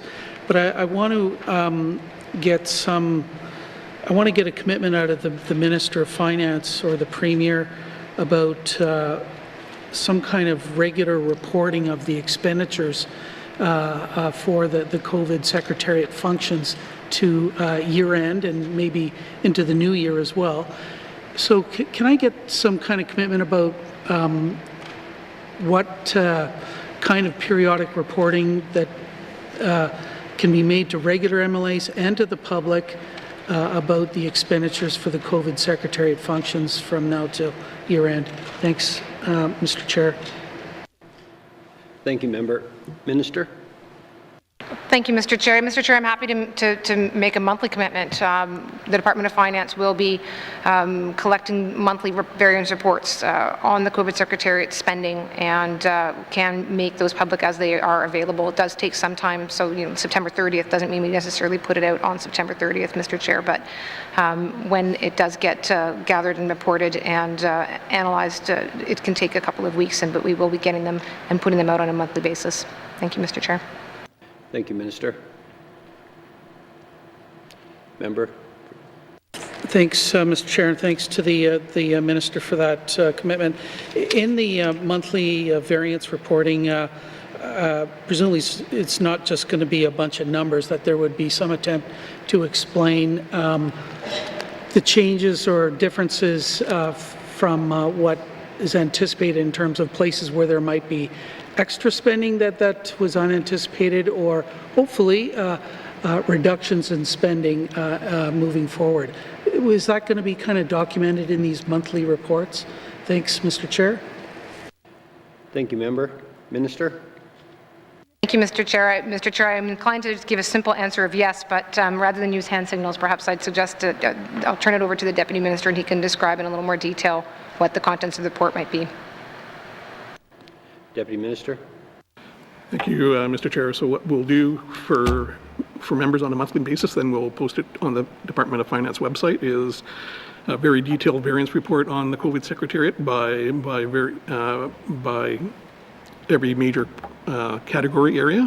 And in that category area, we will report on the costs that have been incurred to date, the variance to date, the projected costs that we're expecting to the end of the year, and the variance of those projected costs, and an explanation of why we're seeing a difference. Thank you, Mr. Chair. Minister. Member. Thanks, Mr. Chair, and I do appreciate that commitment, and it's I think prudent financial management. So. Earlier, I mentioned how there has been mixed reactions from my constituents. I had an online constituency meeting, I think it was at the early in October about this, and certainly it was a big source of discussion. I guess I do need to say that I think the communications around the COVID Secretariat left a lot to be desired, and I think we've all learned from that experience, I hope. I don't think it was communicated very well. This is not about creating some new institution or department or something. This is about carrying on a number of functions that have actually been going on since March and April. This is about the Protect N.W.T function. It's about the border control functions. It's about the isolation centers. These are all functions that have been going on literally for months. And I guess the functions, as I understand it, that have been added to the Secretariat are some additional stuff around coordination and communications. And that we've all asked for clear communications. I just said that a few minutes ago myself. These, I think, are things that we need moving forward to help us better manage our response to the pandemic and allow us to look at different ways of controlling some of the costs and finding cost savings. So I think there's a misunderstanding in the public that this is creating some brand new bureaucracy, some brand new positions. People have been doing this job since March, April, and for the most part. This is not about creating a new institution, a new body whatsoever. It's about trying to find a way to better coordinate that and look at cost-saving potentials as we move forward. So this is not about approving $87 million in spending. The Premier said that is the worst case scenario. And it is for over 3 years. That's not what's before the House right now in this supplementary appropriation. What is before the House with this supplementary appropriation is approval to spend $32 million on the COVID Secretariat functions to the end of this financial year. We've heard from the Minister of Finance that there's $24 million in federal assistance that's already on the table. Prospect of more coming. So what we're really being asked to approve, Mr. Chair, is $8 million in new funding to carry on the COVID-related response that has been in place since March, April, May, June. And that's something I'm prepared to support, with the assurance that there's going to be monthly variance reporting, and the Premier also spoke about efforts to find cost reductions. Particularly, half of these costs are related to the self-isolation centres. She's made clear commitments that there's going to be ways to look at rapid testing and whether the self-isolation periods might be changed, having people isolate in regional centres that are not on the self-isolation list right now, working with communities if they are prepared to have people self-isolate in their communities, that there may be some additional savings there. Discretionary travel, I agree that we probably shouldn't be covering some of those costs ourselves. So I'm convinced that we're going to find ways to bring those costs down, even for the $8 million that we're being asked to approve between now and year end. I think that's all I need to say now, Mr. Chair, with the commitments that I've received here in terms of regular financial reporting, a commitment to ensure that there's ways to reduce these costs moving forward. I'm prepared to support an extra $8 million to keep in place the sound controls our government has had in place to keep COVID out of the Northwest Territories. I think that's a price that most members of the public are prepared to continue to spend till March 31st to get that peace of mind and keep our residents safe and sound. So I'm prepared to support this with the commitments that I've received here in Committee of the Whole from our Finance Minister and from our Premier. Thanks, Mr. Chair. Thank you, Member. Minister? Thank you, Mr. Chair. Mr. Chair, I'm not sure that there's much to be added. You know, I appreciate the recognition that to do the work of government, you have to actually do the work of government, and that does mean that you have to have people doing the work, and you have to coordinate the work, and you have to spend money to get it done. So fighting COVID and implementing the measures we have costs money, and yeah, the member actually does point out quite accurately that as of right now, the federal government is providing us an amount that brings down the net cost to the N.W.T of just over $8 million. But you know, I'm going to make one more commitment, if I might, and I think the Premier actually spoke to it. But if it was missed or if it wasn't clear, Mr. Chair, we aren't going to stop going to the federal government to try to engage. So I mean, we'll certainly make that commitment and can also continue to update the members as to the efforts that are being made, both I know by the Premier's office, but also on the part of the Department of Finance. I have more than once said in the regular calls that I continue to have that the supports from the federal government vis-a-vis our COVID reports or our COVID response must be individualized to the jurisdictions. Each jurisdiction is responding in a way that fits that jurisdiction. The way we are responding fits our jurisdiction, and we're going to continue to take that message forward, and so that'll be another commitment, and again, that we'll continue to provide updates to members as to what we're doing in that regard. Thank you, Mr. Chair. Thank you, Minister. Member for Thabacha. Thank you, Mr. Chair. So I'm going to be supporting this expenditure, and I'm doing it because I've been just in contact in the last 10 minutes to reinforce exactly what the three leaders have said in the community of Fort Smith. The chief of the Salt River First Nation says they support the Secretariat.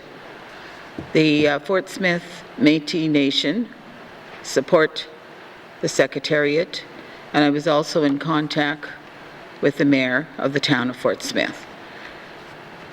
So I will be supporting the supplementary in full. And I know there are other issues that are of concern, especially the housing issue. You know, because the housing issue is a major concern with regards to making sure that we access the 60 million, I think that one of the things that you can do, Minister, is because most of the housing issues are for vulnerable people and Indigenous people in the housing corp. Times like that, especially in a pandemic, you might be able to get 100%. There has been exceptions before. I am privy to that because as a former chief and a strong one, there are exceptions. Because we're in a pandemic, we might be able to just ask them to switch that over. And yeah, I would encourage you, Minister, to ask that special favor to the Government of Canada. So I don't have a lot of questions. I'm going to be voting for this because my community has said that this is what they want: protection. They want to remain safe. We have a large group of people who are, you know, everybody's vulnerable. And what's happening down south is not a good thing. I think we are very fortunate in the Northwest Territories to keep the numbers as they are, and hopefully they stay that way. So I'm not going to ask any questions, and I will be voting in favor of the Secretariat.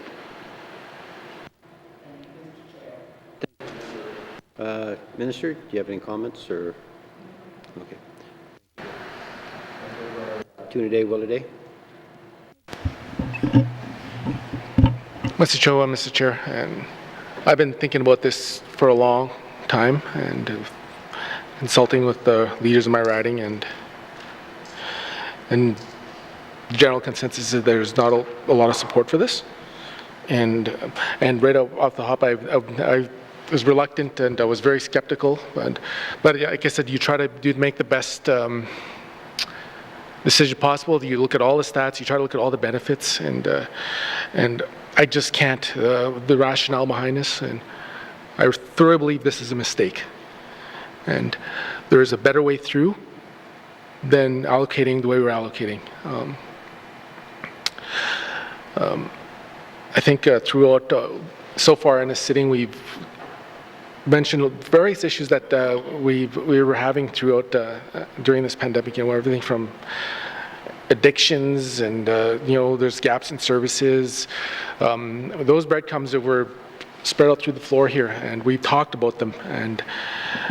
And I think there's, yeah, honestly, there's a better way through. This isn't it. And that's what I believe. And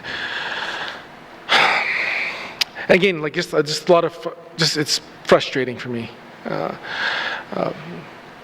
And it was funny when I first saw the first documents come out about this, and when I heard the name Secretariat, you know, it made me think of that beautiful horse that from the 70s was a beautiful thing to watch, graceful, speedy, and I thought, this Secretariat is not so much graceful to watch. But at the same time, you know, it's tough to navigate this too, and I get the position that the Premier's in. We have to navigate a pandemic, an emergency, and to do what's best for the North. And I appreciate that. But just listening to the Premier's comments, she said that there was not like there wasn't 100% support on this, and not a lot of people reporting back, a lot of Indigenous governments reporting back. That's a clear signal. I think that's something that you should really listen to. You know, last year in our roundtable, we vowed to work with each other for any major initiative or any sort of major decisions, that we work with each other. And I didn't see that here. There wasn't a clear example. And again, just to share some of the comments from my colleague from Frame Lake, the communications part was something that we really needed to really learn from. We need to do a better job with our communications. And but I don't have any questions at this time. I will. I've said my piece, and I'll leave it at that. Asicho. Thank you, member. So take that as comment. Member for Decho.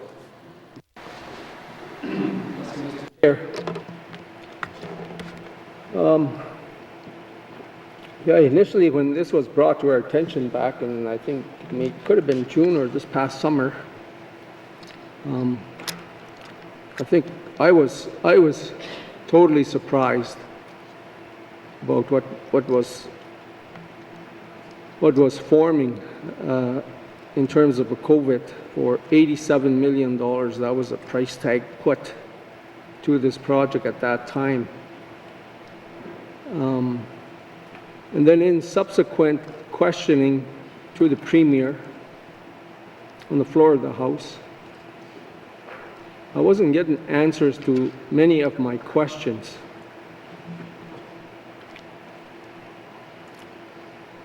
And probably one of the biggest ones I had was there any absolute thought given to this process? Was there a think tank group to look at ways we could do this without breaking our bank? Because as things progress, we find that, and probably the finance minister was even saying it herself, that there was no guarantee that the federal government will throw in any more funds. They did for the $23.4 million, but it's like any of our other major projects. It's a 75-cent dollar that we've got here. And we have to put in 25 of our own money. And my concern was, well, we're taking it from other programs and services to fund this secretariat. We made suggestions that, I've always mentioned to them, there's the public health emergency, plus we began with the state of emergency, which gives you the power to direct staff, to recruit from within our workforce of almost 6,000 people. And I stated, people would have been, would have stepped up to the plate to want to be a part of this initiative. And I stated at that time, it's, most of them will say, yeah, they'll have a story for their grandchildren at some point to say, yes, this is what I did. For the 23 million. We throw out lots of ideas, we throw out suggestions, nothing gets listened to, nothing. We still have a border check stops that no one's happy with because they still see Alberta plates, BC plates, and even this summer there's Quebec plates still driving around in the Northwest Territories. It's free for all. Then we got a situation in Fort Liard where they didn't even give them the due diligence there to put actual people at that border crossing. Rather, they put a gate, an unmanned gate, I should say. There's nobody around there because we're hearing stories of vehicles and quads and everything going around the gates. So it's not even manned. We're doing a real sloppy job. I don't know what the situation is up by the Dempster, whether we're at the border there or what's the situation there. So things haven't really improved that greatly there. You know, the people in my N.W.T, they keep wanting to put up security, and they have. Fort Providence, they had it there, now they took it down, now they got it back up again because that's how concerned they are about people coming into the communities. And one of my members' statement was the authority that the Chief Public Health Officer has in granting exemptions without consultations with First Nations communities or with the communities, community leaderships. Because we had an incident that really put that to the test, where the CPHO granted an exemption to a family. And the community was up in arms because these people just came from Edmonton, and Edmonton is a hot spot for us because it's just south of us. There's very many cases of the coronavirus there, especially it's starting to hit the major hospitals in that area.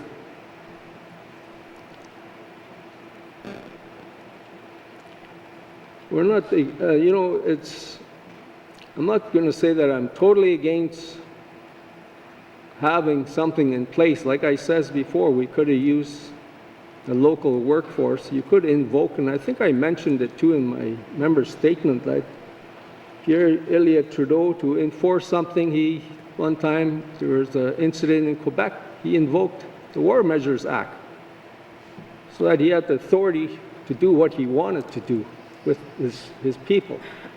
And that's why I'm saying you could have done the same thing with the declared state of emergency or something, put it back, and you could make things happen.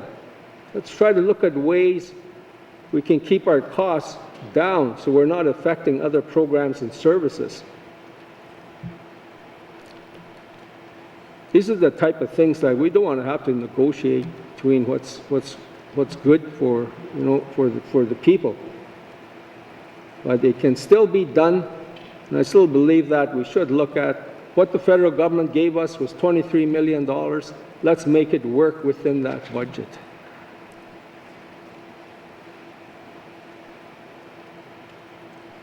And I'm pretty sure we could pretty much get close to that. We've got lots of frivolous travel. The medical travel is okay. The frivolous ones is people just going up and down, in and out of the territory at will. My God, what are we doing to control that? I saw on a Facebook post, and I copied it, and I sent it to the CPHO, and I think the Premier was in it too. Someone was coming up from the south with a trailer of goods. I said, what is going on with this? And I got an email back saying, oh, that's okay. Oh, they probably got self-isolation plan already. But they didn't know themselves. You know, they didn't even check that. We still got a flawed system here, flawed secretariat. And we want to do it for $87 million. Let's try this $23 million first. Federal government's money, not ours, from the territory. I would prefer to see it go that way rather than spend an astronomical amount of money on something that's just not going to fix everything. So those are my comments related to the Secretariat expenditures. And I wish you would really heed a lot of what we say here on this side of the House, because there's experience on this side. Masi. Thank you, member. I'm not sure if there's a question in there, but Minister, do you have a comment? Mr. Chair, as a Minister of Finance and the Minister responsible for the public service, Mr. Chair, I believe over 400 members of the public service have put their names forward, volunteering at various times to take part in the government's response to COVID-19. Not every one of them can necessarily be positioned somewhere as part of a direct COVID response, although I believe at one point we hit 188, if not more, that were in fact redeployed.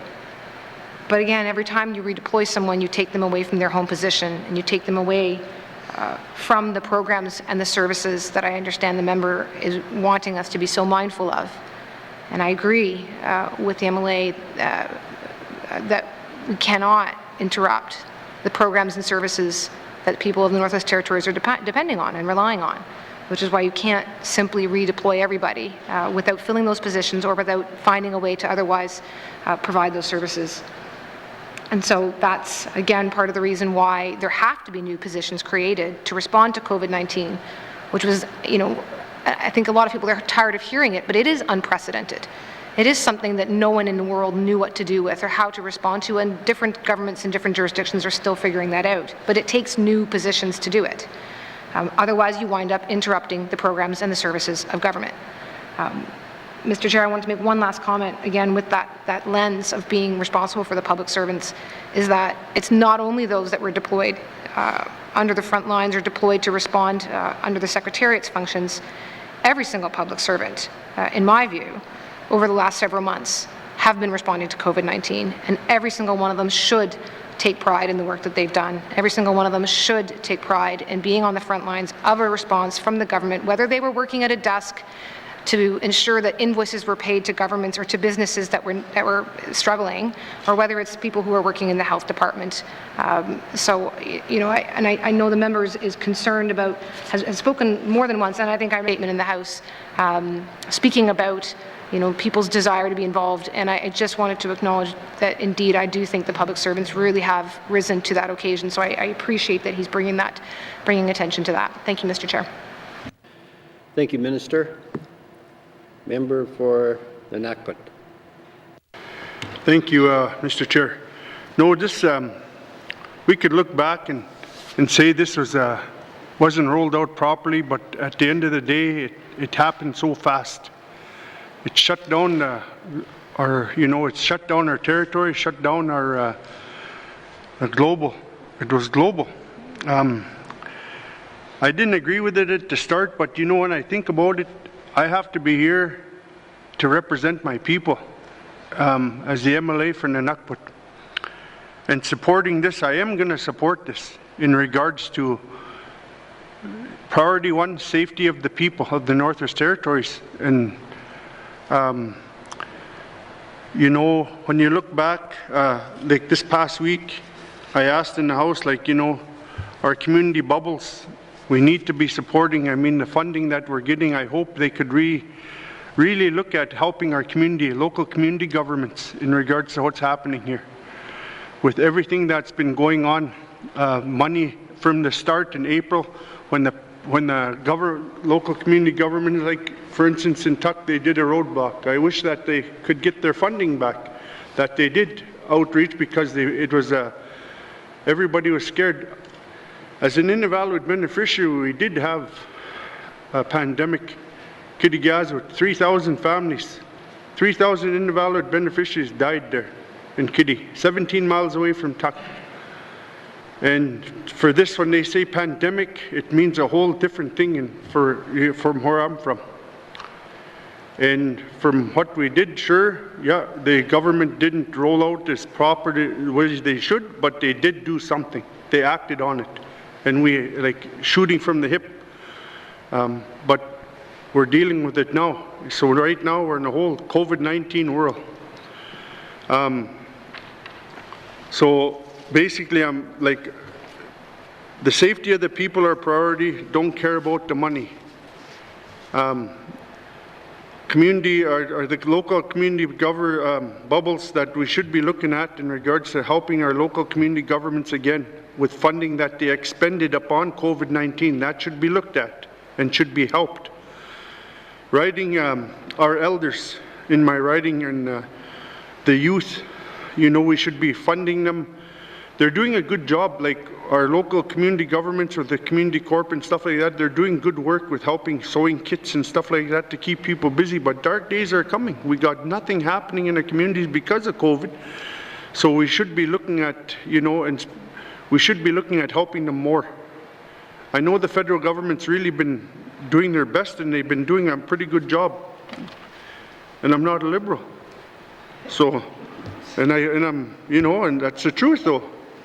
They've been doing good work, thank you. But the road, the school safety is priority. The schools, our elders, our youth, because if one gets in the community, we got, I don't know how many respirators we got, but the last time I was told we had 5. And it's all here in Yellowknife. So our small communities are really relying on this COVID Secretariat for the safety of our people. I think that, like I said, it's not about the money. I don't care about the money. It's the safety of the people in my riding, and making sure that they're doing good work at the airport. I see when I land there, when we are allowed to go home for the weekend, they're doing good work, and they are doing the best that they can with what they got. And they're driving really nice trucks too, so we got to take it easy on that. Yeah. The biggest thing for me is medical travel. That's affected us so, it's been really hard on some of my constituents. They come down, they do a 2-day testing or whatever they're doing in Edmonton, and they're back here up to Nunavut for 2 weeks. So if there's any way, for medical travel, like I said in my member statement yesterday, that we could shorten it up by doing that rapid testing when it's available, should be done. But like I said, I'm supportive of this. It's safety of the people of the Northwest Territories and in my riding for sure. I thank all who are doing the job, the frontline workers. I want to thank the frontline workers, the RCMP, the health centers, the store workers, the storefront workers, everybody, the hamlets, they're working, their staff, to thank them for all the work that they're doing under, stressful times. And like I said, Mr. Chair, that I am in support of this, and we'll just go from there. Thank you. Thank you, Member. Minister? Thank you, Mr. Chair. I don't have any comments or response. Thank you. Thank you. Member? No more? Member for Great Slave. Thank you, Mr. Chair. So a little while ago in this session, I believe that the Premier made a statement that she had overwhelming support from the Indigenous governments. Then we hear today that many haven't even gotten back to her. I think this is just an example of the confusion that surrounds the creation of this unit and how the misrepresentation of the facts seems to be happening. I can't support increasing government employment at a time when there are so many other needs in our territory. We spent the last few weeks here in session discussing our housing crisis in the last 6 months on how inadequate our healthcare system is to deal with this pandemic. And our government's solution is to take funding provided by the federal government to deal with COVID and create more layers of government, more bureaucrats. I understand Cabinet isn't too worried about job losses or business going under, since it appears their solution is just to ensure that everyone works for the N.W.T. The statistic of 4,000 jobs lost, a staggering statistic given our population and demographics, rolled off the tongue of the finance minister pretty easily. You know why? Because they're all private sector jobs. And coming from the private sector, it's absurd to me that we considered spending millions of dollars on more office space and a handful of senior bureaucratic positions. I believe we were told those items alone would cost us a few $1 million. When employees returned to work, why did we not rejig the offices then, create the needed space at that time and reconfigure, especially if this is a temporary department and a lot of the N.W.T employees are continuing to work from home? The rental of new space seems like a waste of money to me.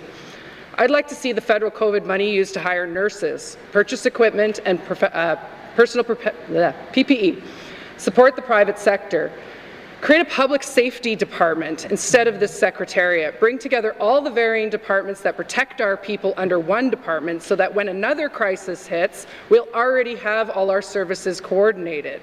That would have been way more useful than something so reactive that's way too late and past the time it was needed. If it had already been in place for so long and you've already gone ahead and spent all this money, how come nothing is improving? You've gone ahead, you've done this, so what good did that do to us in the recent cases? In the situation of the gym exposures, contact tracing wasn't even performed. Instead, a panic-inducing public announcement was made hours after a list of contacts could have been obtained and called, reducing the potential spread by hours. Instead, that did not happen, and we were only lucky that other cases didn't occur as a result.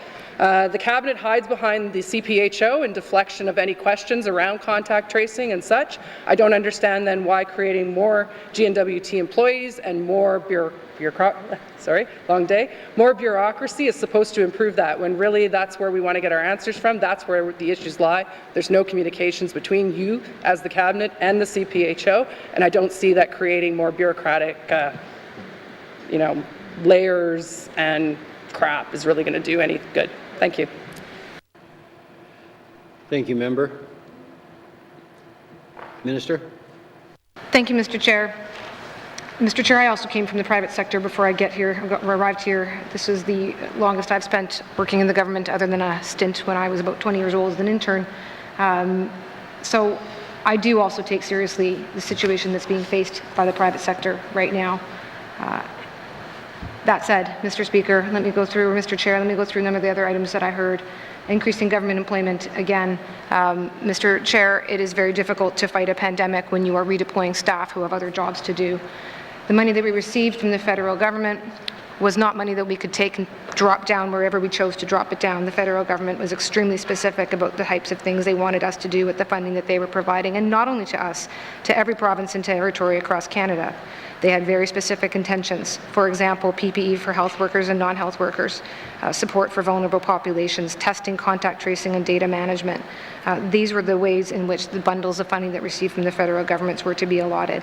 We had some increased flexibility with respect to the way we spent the airline funding, although again that was negotiated on the part of the Northern Territories, and specifically our territory, so that we could support every single airline in the Northwest Territories and not only the commercial carriers for passenger flight services, as was given to some of the other provinces, because we wanted to support every single airline industry or every single airline in the sector.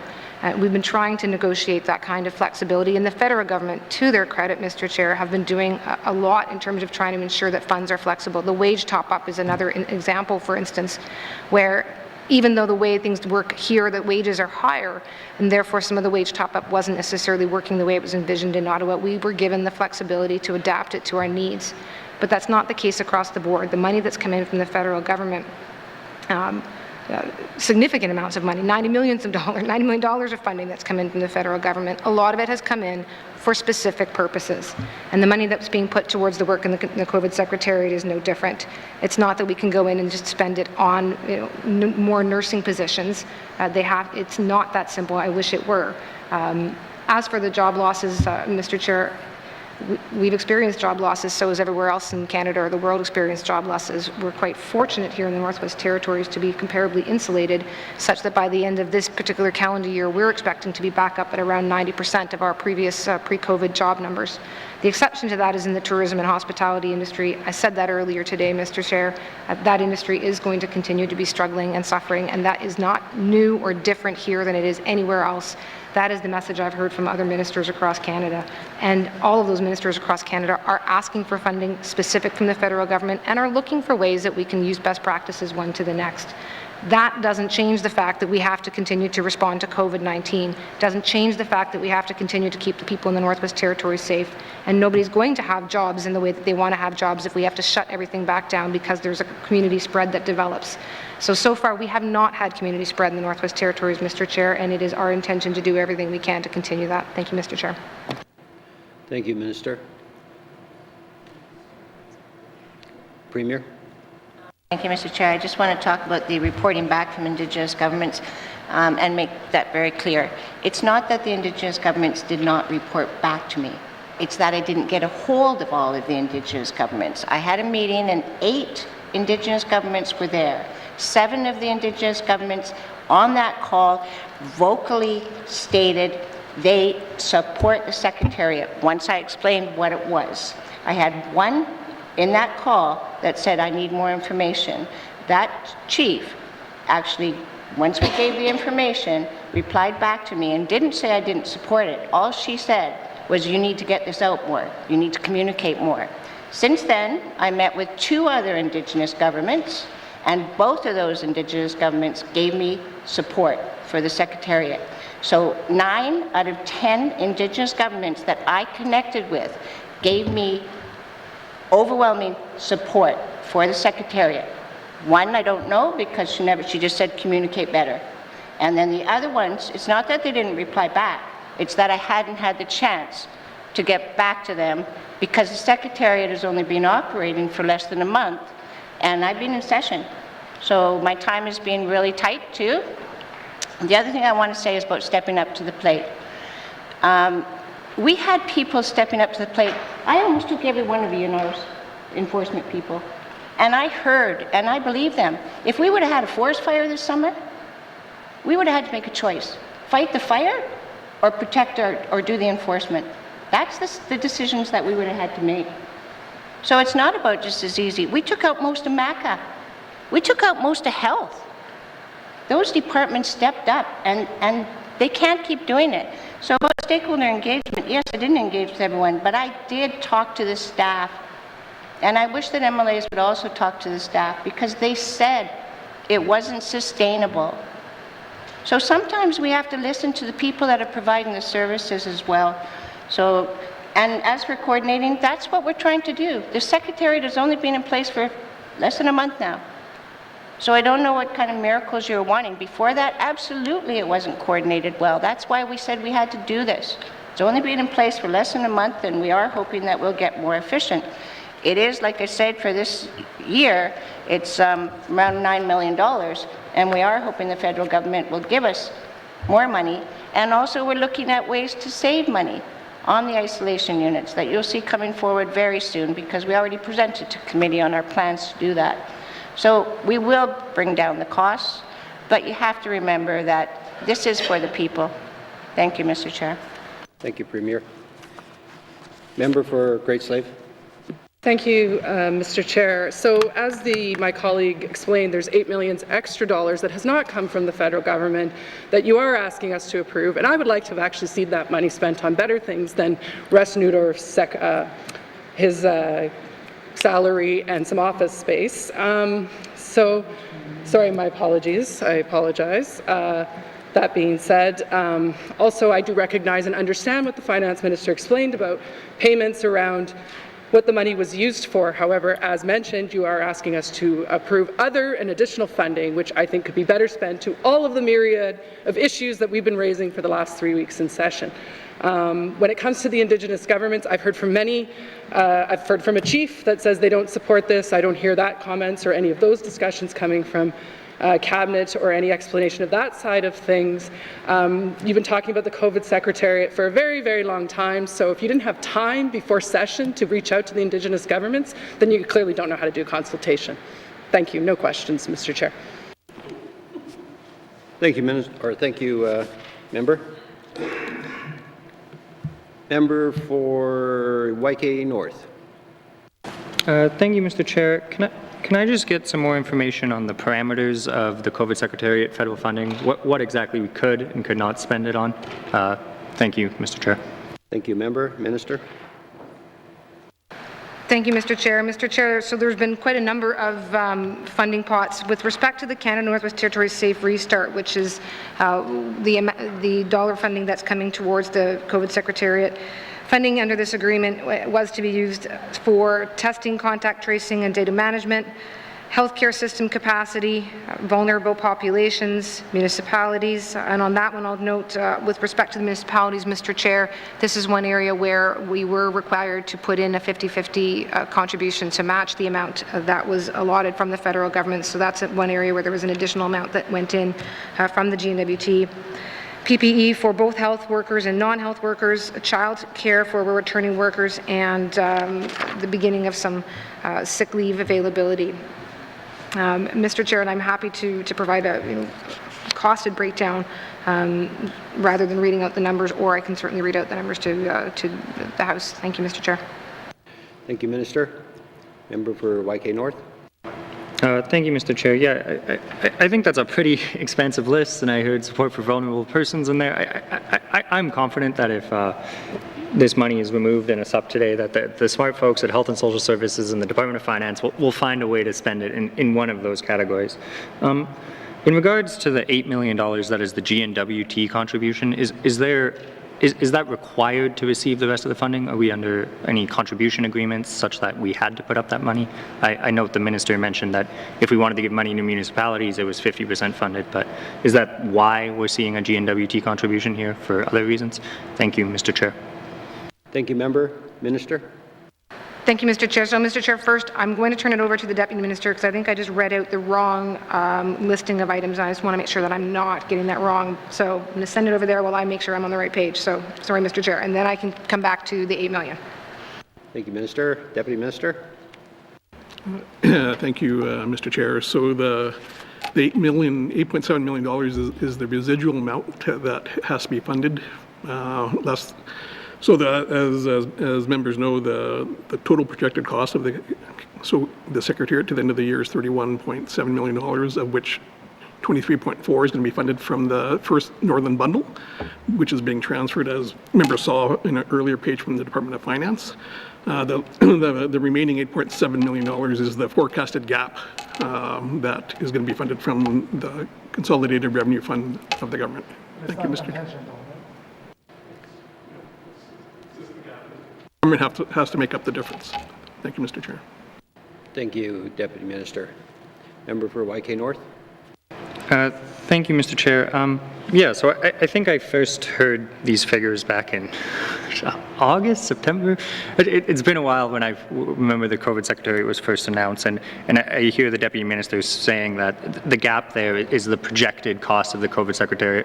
But I've also heard commitments from the Minister of Finance, commitment from the Premier that we will go find cost savings measures. I've heard a number of really great ideas of how we could do that. They each have pros and cons, as I've said, but shortening isolation periods, increasing rapid testing, renting hotels, or renting apartments instead of hotels, putting the hotels out for tender, allowing isolation centers outside of the four communities, four hubs. There is plenty of ways that we can save money in this area, and I believe there's a recognition, but I guess I'm struggling to pass money based on a projection that we are also saying we will then go and correct. So can I just get a sense of that initial projection, which we're being asked to fund now, has it been revisited due to the number of cost-saving options that are being explored? Thank you, Mr. Chair. Thank you, Member. Minister. Thank you, Mr. Chair. Mr. Chair, I think the member already listed quite a number of the cost-saving measures that are being quite actively considered. One of the functions and one of the sort of expectations on the Secretariat staff right now is, in fact, to go out and provide some of the background for potentially reducing those costs through things like an RFP process for the isolation centres, revisiting a consideration of, in fact, who's being paid for, whose travel is being paid for, and I did want to note, Mr. Chair, it's not as simple as just saying, drawing a line and saying we won't spend money or we won't pay for certain persons to travel. There are charter considerations to be considered here where some people, if the CPHO is saying they can't stay in their own homes, and we're telling them, well, then you have to self-isolate at your own cost for 14 days. It creates a significant inequity for the people who live outside of those four hub communities. So figuring that road forward is not as simply as just drawing the line.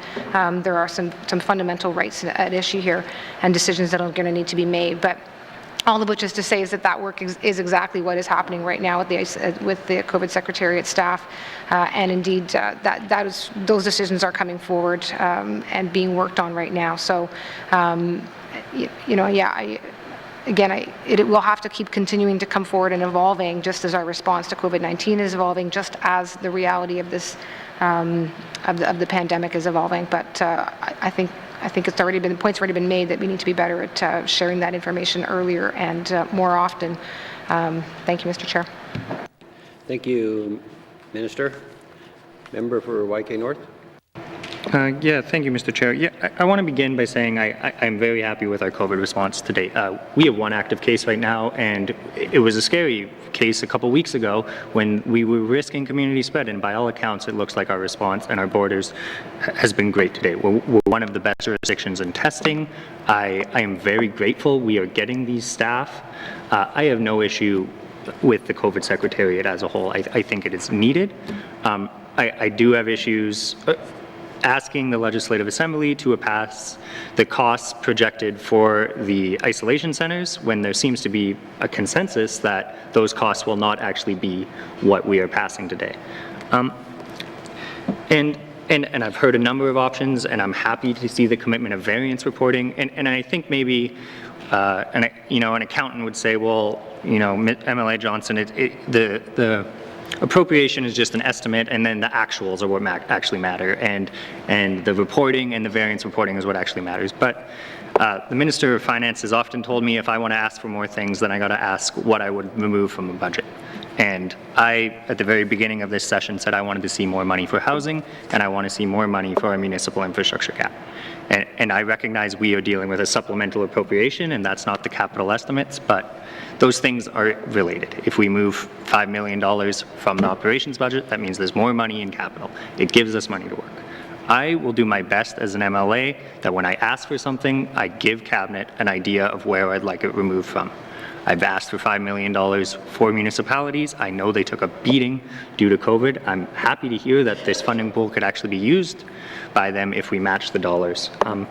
I will be bringing a motion to remove $5 million from the isolation centers. One of the problem is the way this supplementary appropriation works is essentially one line item. I don't want to remove $5 million from the staff. I don't want to remove $5 million from testing. I don't want to remove $5 million from PPE. I don't want to remove $5 million from the border. I'm happy with those things. I'm just not convinced that the projection in front of us has the homework done to actually find the cost savings for the isolation center.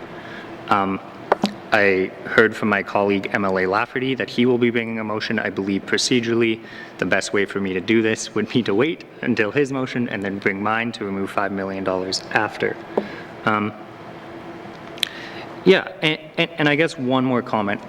I want to clarify that if this money is removed and we don't find those cost savings, which it seems everyone wants to find, there's nothing stopping government from coming back with another supplemental appropriation in the next sitting. There's nothing stopping them from saying, we tried, we did the variance reporting, and sorry, we need that $5 million for isolation centers back. But as the way I see it, we're going to find that cost saving, and I, as a member of the Legislative Assembly, don't want to approve money that probably won't be spent, because my experience with departments is that usually they just make a race to spend it all in fiscal, and I don't have the democratic oversight of that money. Thank you, Mr. Chair. Thank you, Member. Minister? Thank you, Mr. Chair. So, Mr. Chair, I know I appreciate that my messaging around don't ask for more if you're not taking something out is at least falling on some receptive ears. But notwithstanding that, Mr. Chair, the comment about the projections and a lack of certainty or clarity around the projections, the way that we came up with the projection of 31.7 million, Mr. Chair, was by looking at the actuals that were spent by and across all departments in the initial response, April, May, June, and I think July as well, and which was in and of itself a bit of a process by having to, initially putting out codes and saying to each department, please code under this COVID code, try to maintain and identify how much is being spent, and cobbling all that together. So that took a bit of effort, and it took a lot of effort on the part of all the departments and then on the Department of Finance to pull that together, to evaluate where all of the costs were coming in and where the spending was being affected in order to have our response to COVID-19. Once that was done, once those were received, that's how the projections for what then became the COVID Secretariat were done. So it was based on knowing what we had spent to date under the conditions that we were under the Chief Public Health Officer's orders that we were under. So those projections are projections, but they're projections that are fairly accurately based.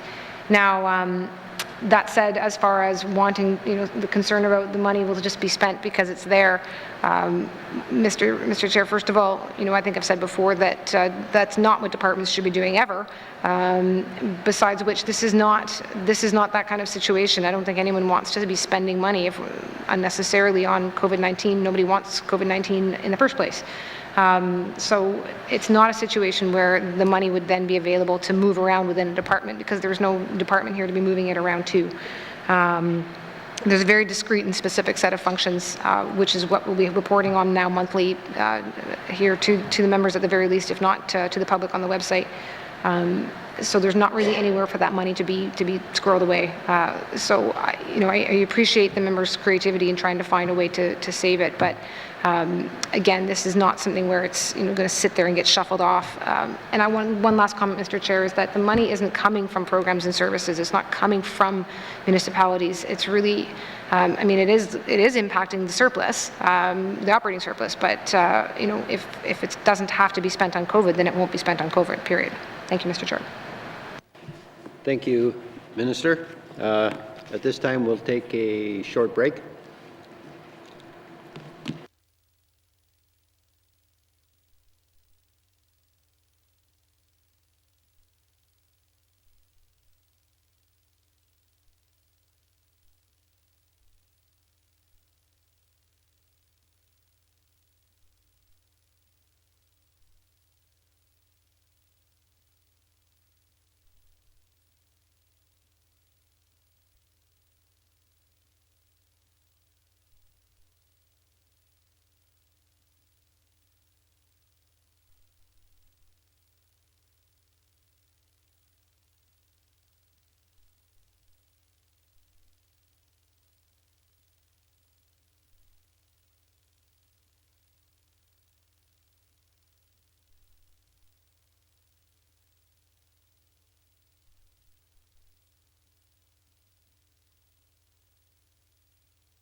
Committee, we'll call the meeting back to order. And before I start, I just want to let you know that the interpreters have gone home, so we don't have any interpreters here.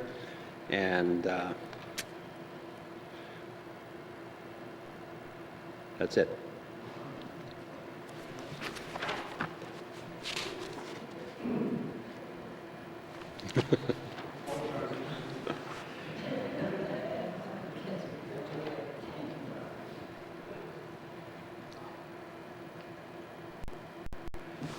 Okay, we'll go to member for Cam Lake. Thank you very much, Mr. Chair. Mr. Chair, I understand that I am the last one to speak and that people are eager to get going, and so I'm going to try to be brief. I want to start off by thanking the public service and just saying that I agree that people were asked to work different straight across the Northwest Territories, across Canada and across the world, and that people had a lot of responsibility on their backs and really did perform during, as you say, unprecedented times, and so I just wanted to start off by thanking them for that. I do agree with the MLA Lafferty from Montfouille, my colleague from Montfouille, that I do have concerns around the COVID Secretariat in the sense that no one has died from COVID, luckily, in the Northwest Territories, and that we are seeing people die in the Northwest Territories from addictions, from illness, from homicide, and from suicide. And $8 million could go a long way to support addictions in the Northwest Territories and the other demons that we have in the Northwest Territories that are taking Northerners from us. And so I do share concerns that that MLA Lafferty highlighted as well. But I also share the same concerns as my colleague from N.W.T, MLA Jacobson, in that over a quarter of people from the Northwest Territories are considered high risk, that COVID running rampant in communities would be absolutely devastating, and that we do need to be able to have some support for the orders of the Chief Public Health Officer in the Northwest Territories. My constituents have shared with me that largely they appreciate that the borders are closed, and that does make them feel safer, and that they do feel protection from that, but that they are frustrated by the responses from the GNWT to support those orders, namely the communication from the GNWT and also through consistent policy foundation from the GNWT. And I understand from the Premier and her colleagues that this COVID Secretariat would stand to fix some of those issues. I know from my from my constituents that items like Protect N.W.T, 811, and policy and communications, border patrol through highways and airports are things that they're not willing to let go of. But at the same time, people expect us in this room to make sure that the government is being fiscally responsible and is spending money wisely. I also share the comments from my colleague from Yellowknife North, and that this money could be spent very, very effectively on things like co-investment fund and municipalities. $8 million for our municipal funding gap would go a long way. And I have concerns about the GNWT being able to change the way that they're running the COVID Secretariat without the added pressure to do so. When we look at our self-isolation centres, and we've heard a lot of different ideas this evening and throughout session about ways to reduce the cost of our self-isolation centres, but the isolation centres account for 54% of the overall COVID Secretariat cost. And my worry is that if there isn't an incentive to reduce the costs of that, namely the money just isn't available, then how will we ensure that we're not just funding a status quo COVID Secretariat? And so, you know, a lot of times they say that necessity inspires change. And if that necessity isn't there, how can we make sure that the isolation centers do change? And so I guess my first question is, if there is not the support for the SUP this evening for the COVID Secretariat, what happens? And if there is not the support for the full SUP, as the MLA for Yellowknife North mentioned, removing money from the SUP, then what happens? Thank you, Mr. Chair. Thank you, Member. Minister. Yeah, thank you, Mr. Chair.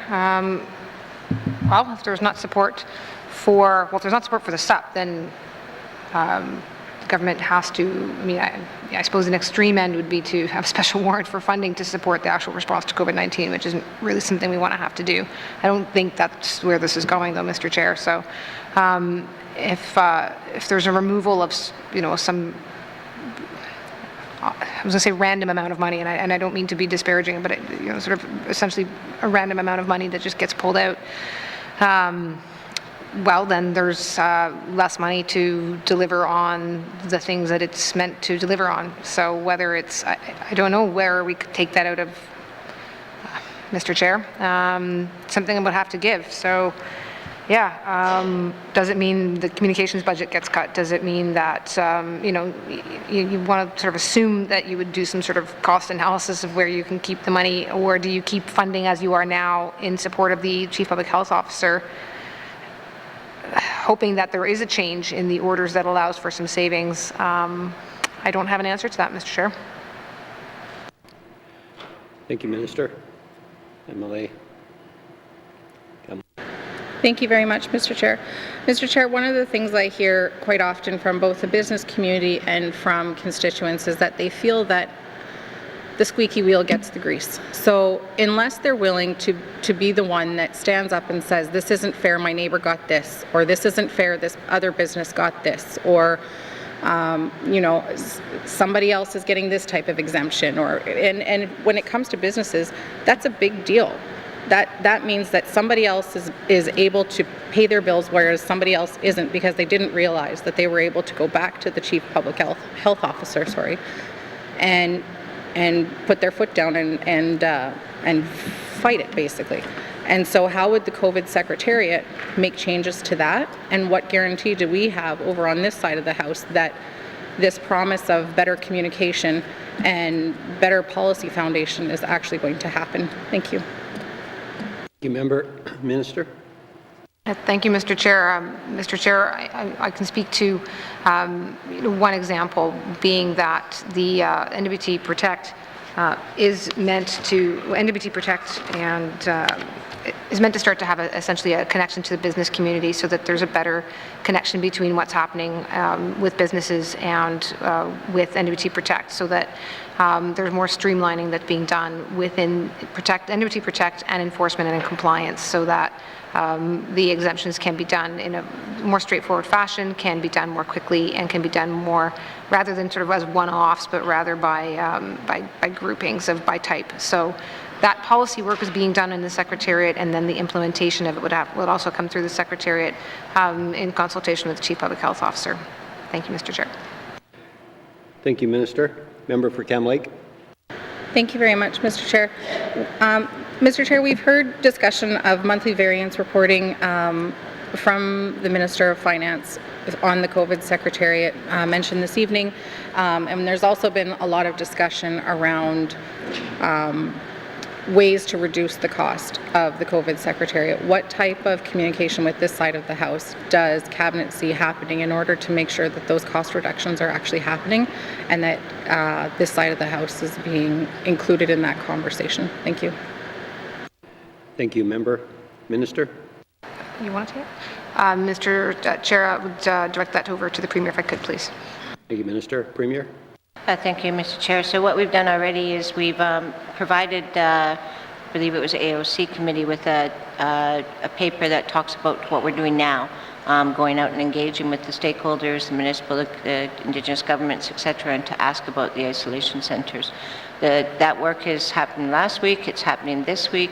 What I can commit to is once we compile those results, which will be in the next couple of weeks, I'm pretty sure, it'll go through Cabinet, and then I'll be offering committee a briefing, or we will provide the information to committee. But at any time, if the committee wants to meet with me weekly or monthly on it, I'm more than willing to meet with committee as well. think it's important that we work together on this. Thank you, Mr. Chair. Thank you, Premier. Member for Cam Lake. Thank you very much, Mr. Chair. Mr. Chair, I'm wondering if Cabinet is willing to publish a list of exemptions to the public health orders that are happening across the Northwest Territories. Of course, leaving out people's personal information, but just so that people across the Northwest Territories can see what type of exemptions are happening, both in the business community and for personal individuals as well. Thank you. Thank you, Member. Minister. Thank you, Mr. Chair. Mr. Chair, I appreciate the idea behind that suggestion. I can tell the member that the Department of Finance, or me as Minister of Finance, along of course with the Premier and the Minister of Health, do meet regularly, weekly, with the Chief Public Health Officer. So what I will do is commit to raising that next meeting, having brought this forward here and been responsible for bringing forward this up. I'll commit to raising it and to getting back to the members to what the response is, but I'm concerned that might not be as easy as just saying we'll excise personal information and be able to share everything. There's both individual information, family information, businesses. It may be simple and there may be a simple solution, but before I can go any further, I need to check with the Chief Public Health Officer. So I'll make that inquiry and then get the response back to the member. Thank you. Thank you, Minister. Member. Thank you very much, Mr. Chair. One of the concerns that we hear from the business community is that sometimes Protect N.W.T is contacted by the public because there are different exemptions that are happening in businesses that aren't well known by the public, and that creates a lot of volume within Protect N.W.T and then creates a lot of frustration within our communities from the public at large, who feels that different businesses are not upholding kind of public safety. And so I'm wondering if Cabinet or Minister of Finance or the Premier would be willing to help businesses communicate their capacity, for example, or the rules of operation within COVID restrictions in the Northwest Territories. Thank you. Thank you, Member. Minister. Yeah. Thank you, Mr. Chair. And Mr. Chair, that I think it's an excellent suggestion, and I can assure the member that conversation has already been held at those with the Chief Public Health Officer. It certainly is something that I think has come up, if not in the Business Advisory Council, then certainly in other circles that I'm responsible for maintaining liaisons with. Essentially, it is to demonstrate or to show compliance with the Chief Public Health Officer. So businesses need to be able to demonstrate that they are complying with an order or an exemption, or whichever the situation for them might be, so that people, when they're attending there, know that they are attending somewhere that is safe and is being monitored and is monitoring the situation with COVID-19. So, as I say, I know there's been some discussions, and I think there's still some work being done on what those options might be. I'll make the same commitment that I'll raise that again, see where that is at, and see what options can be brought forward. Thank you, Mr. Chair. Thank you, Minister. Supplementary estimates operation expenditures, number 2, 2020-2021, Department of Health and Social Services, COVID Secretariat, not previously authorized, $31,677,000. Member for Montfleet. Mr. Chair, the motion is the 31 million gizi the kedinle meyon ke khairion the zon chinka the ka osan ke ade sambat shang go de the duan lai de zon sambat ke wi ade and so I was on ke motion was on ke go down de. Mr. Chair, I move that 8.277 million not previously authorized be deleted from Health and Social Service Operations Expenditure COVID Secretariat in a supplementary estimates operation expenditure number 2, 2020-2021. Mr. Chair. Thank you, Member from Montfleet. The motion is on the floor and is being distributed.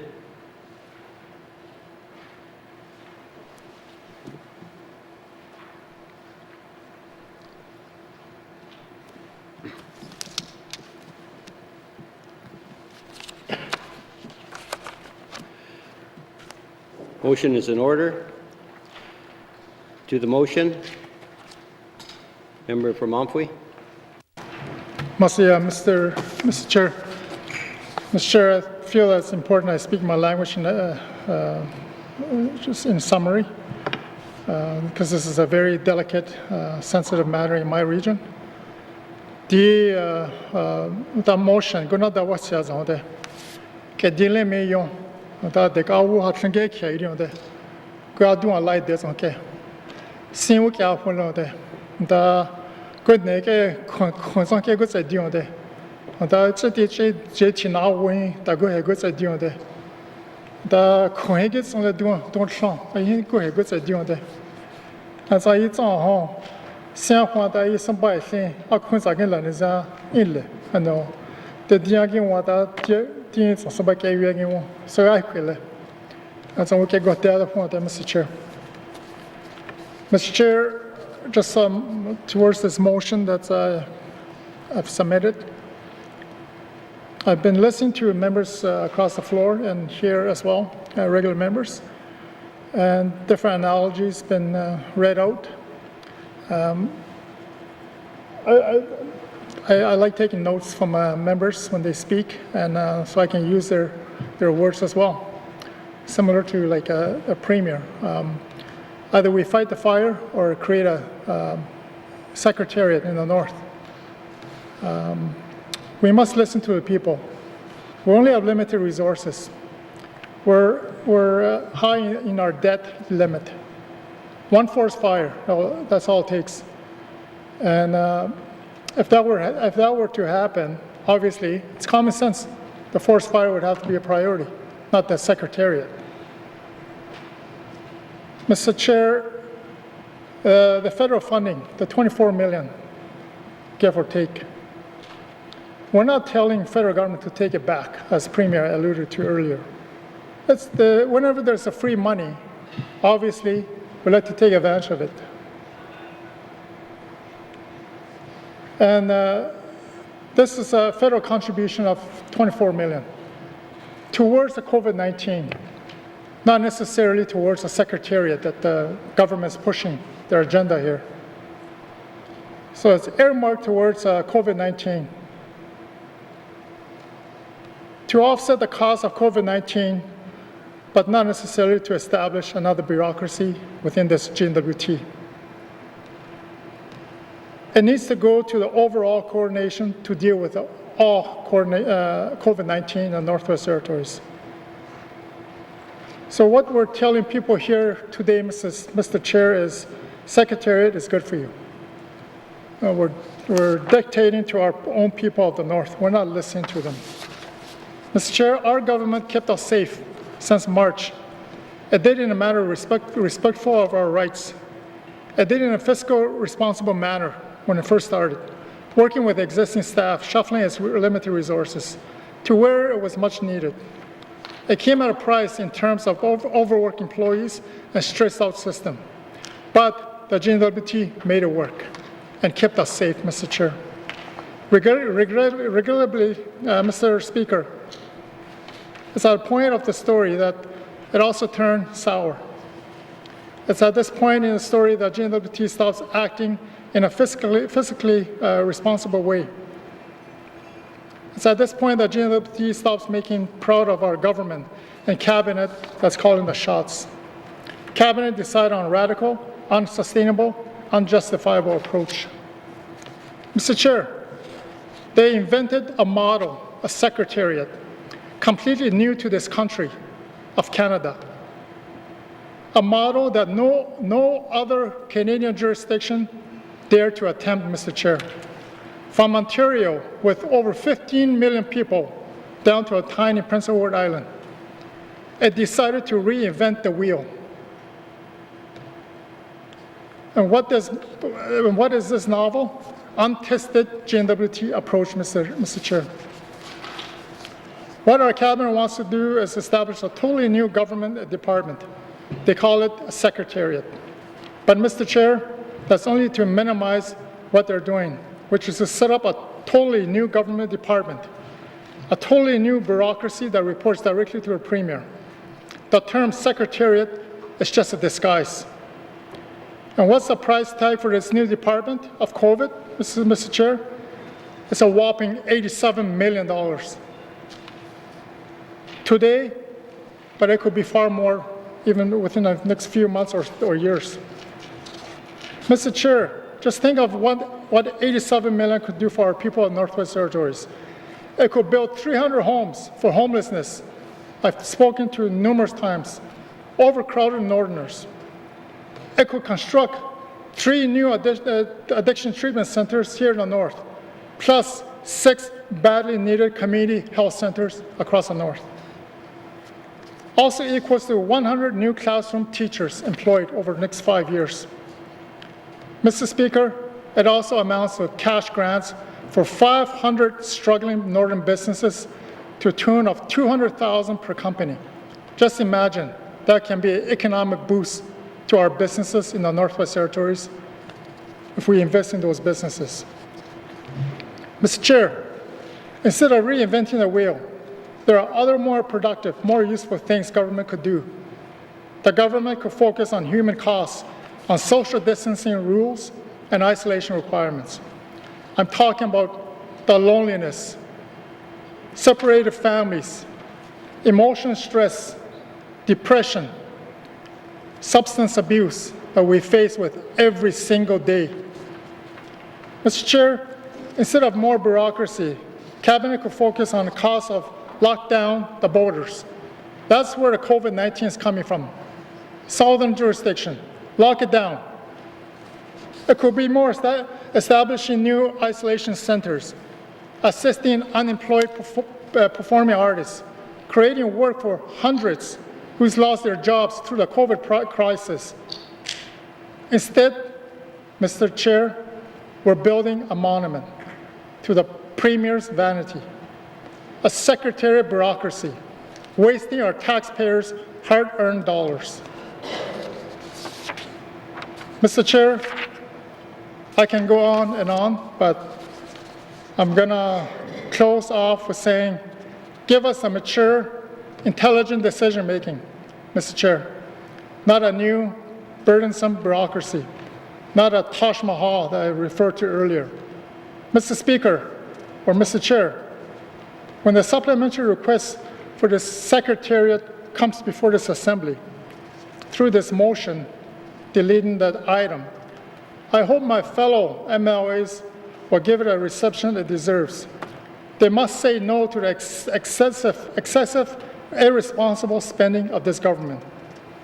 They must say yes to a safe Northwest Territories led by decision makers free of panic and fear. Northern-made solutions with Northern input at the beginning of this whole crisis and where we're at today. Mr. Chair, that concludes my opening remarks, and I will have more when I'll conclude on the motion. Merci. Thank you, Member for Montfouet. To the motion.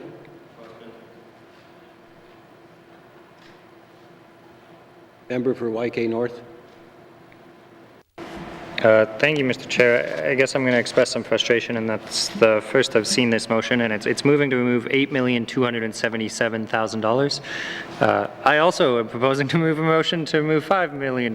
So the Minister of Finance just recently said, you know, we're picking random numbers. I guess I have some questions about what this random number is, as opposed to my random number. But I guess more to the principle of the motion.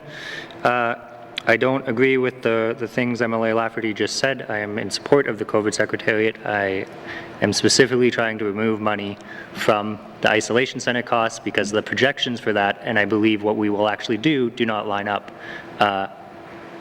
So it's a weird situation where there's one motion to remove money, and I am also proposing after this motion to remove money, but I ultimately, due to the fact that I support the COVID Secretariat and disagree with the principle behind this first motion, I'm not in favor of it. Thank you, Mr. Chair.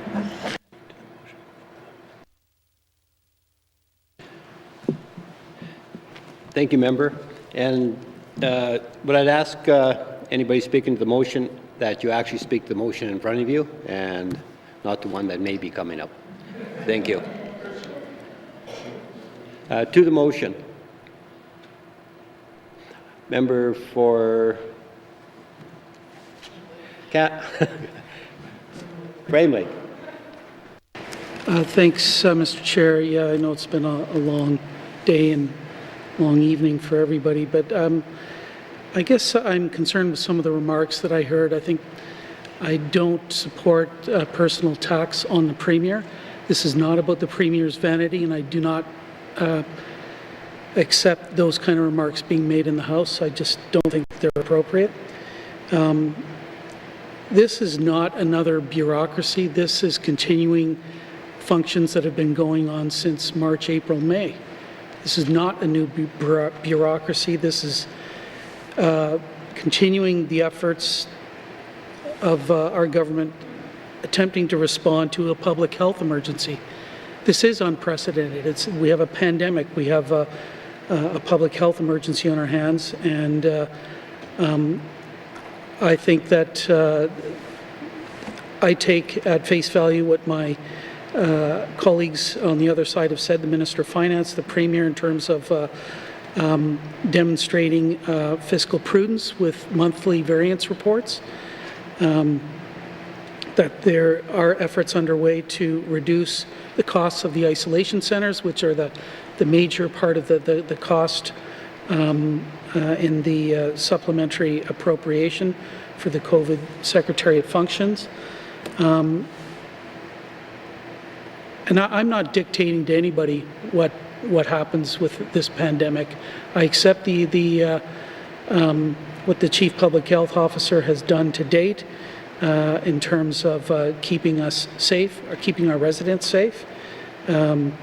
Everybody's entitled to their own views about whether they support this funding or not, but I'm not dictating to anybody, and I don't believe that the Cabinet is dictating to anybody how we respond to the pandemic. And, you know, a lot of this has been done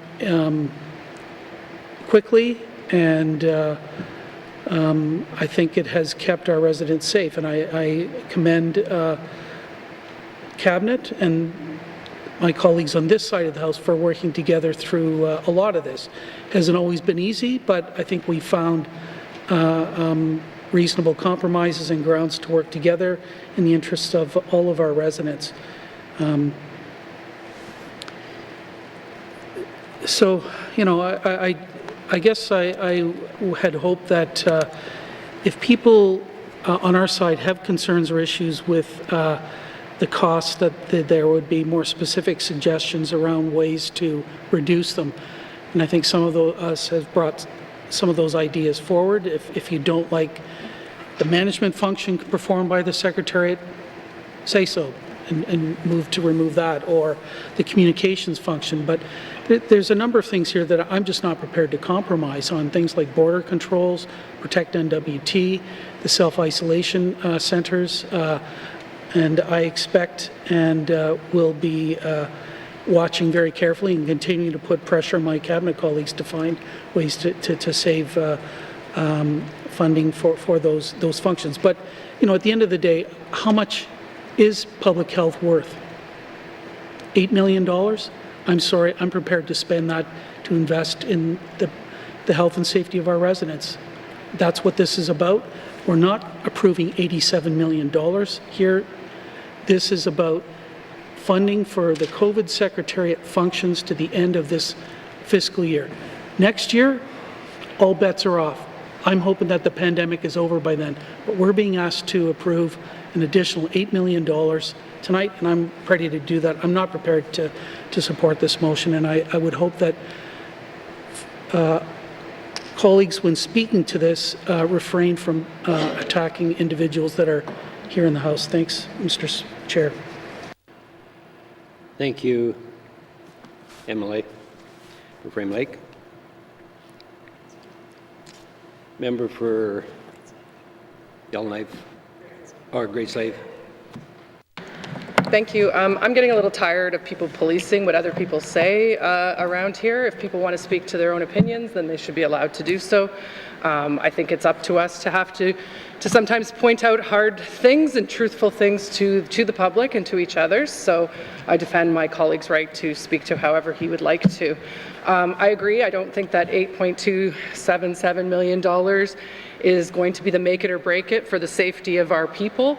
I recently spoke to, and will speak to probably before the end of session, the circumstances around the last cases that came up around COVID, and nothing about what I've seen around the Secretariat or this HSS's handling of the COVID cases gives me any faith that spending an additional $8.27 million on it will actually improve things. If anything, I think it's just throwing good money after bad, so I won't be supporting my colleague's motion here. Thank you.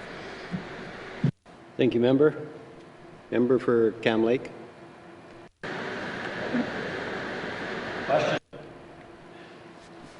Questions being called? Oh, sorry. Member for Montfleet. Mr. Chair, I'm not sure how members feel that this is not an important matter. We're talking about $8.7 million here. New money.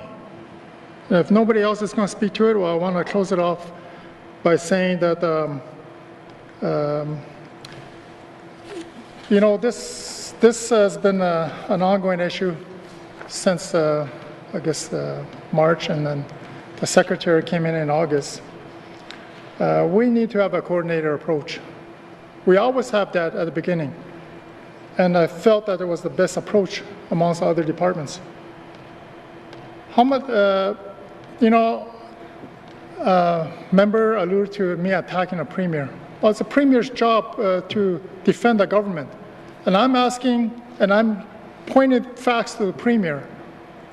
I'm not attacking the premier personally.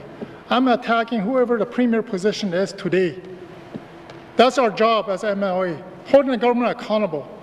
For that kind of money, we're going to throw at creating more jobs. Member said it's not a new department. It's a new established department.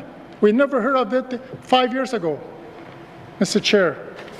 Mr. Chair, it's been stated in the House as well. How much is one life's worth? We have people dying on the streets.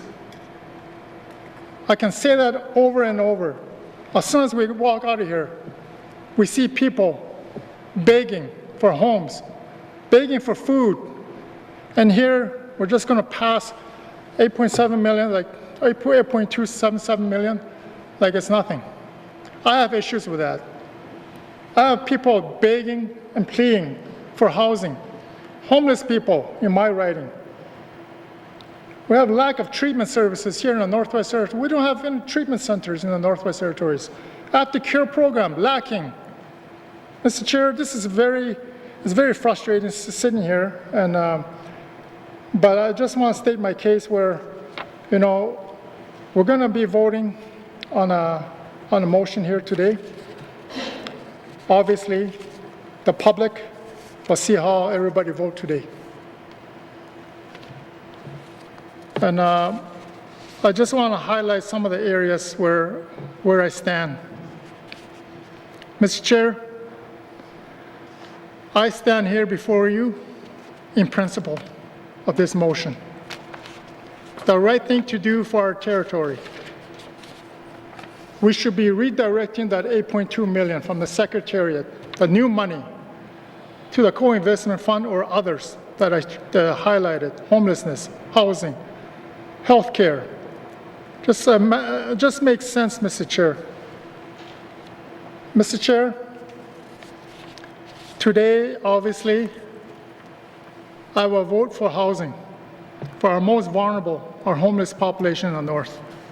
I will vote for housing units, which is a state of emergency across the North. That's a real story here. I vote for more treatment facility, services, aftercare programs, on-the-land programs. We are losing lives.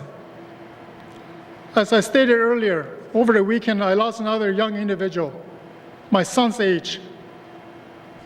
That's hurting, Mr. Chair. That's hurting the community. That's hurting me as the representative for a region. We need to turn our attention to them. Let's save their lives. Their lives matters more than the Secretariat. Mr. Chair, I just want to close off by saying I will not be obviously voting for the whole COVID Secretariat supplementary that's before us, that $31 million. we must think about our most vulnerable, people in the north. I'm not sure how else I can convince the members, but they've already made up their mind. So I'll be voting for the people of the north to vote against the Secretariat establishment, the $31 million, plus overall next 4 years of $87 million towards the Secretariat. The money should be better off spent elsewhere, where it's badly needed. We hear it every day. We address it in this House almost every day. But this Secretary just appeared, and I guess it's before us now. But on that motion, Mr. Chair, I would request a recorded vote, so I'd like to know where people stand, either with the government or for the people. Merci. Thank you, member for Montfouille.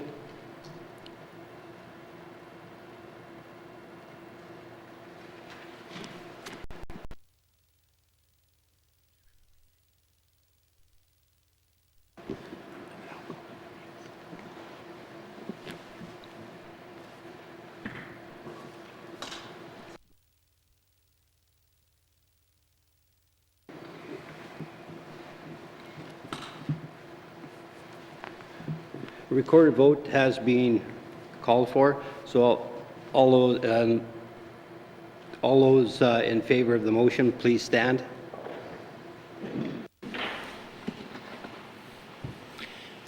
The member for Montfouille, the member for Great Slave, the member for Decho, the member for Tunide-Welleday. All those opposed to the motion, please stand. The member for Nahende, the member for Sawtoo, the member for Nuvik-Bootleg, the member for Hay River North, the member for Cam Lake, the member for Frame Lake, the member for Yellowknife North, the member for Yellowknife South, the member for Range Lake, the member for Yellowknife Center, the member for Thabacha, the member for Nunavut.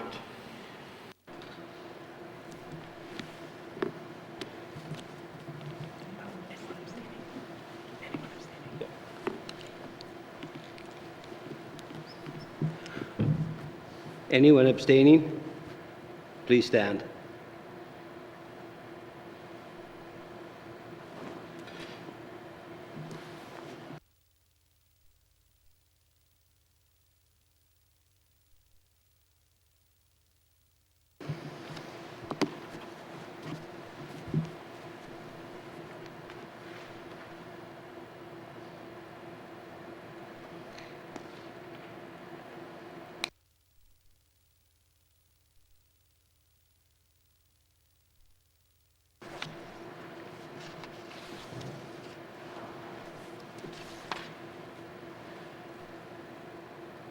The motion, 4 in favor of the motion and 12 opposed to the motion and no abstentions. The motion is defeated.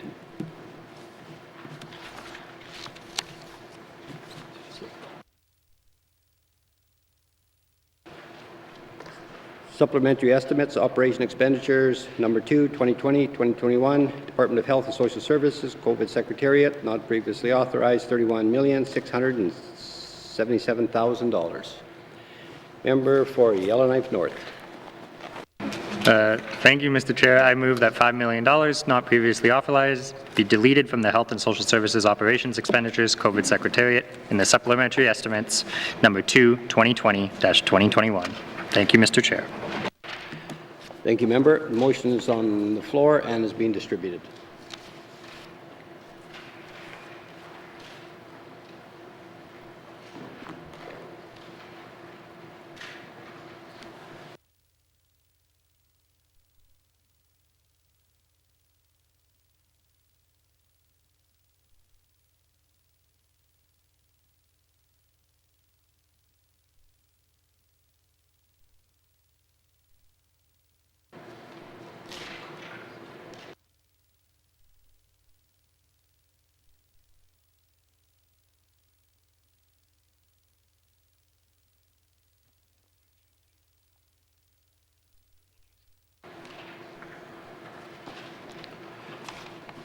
The motion is in order.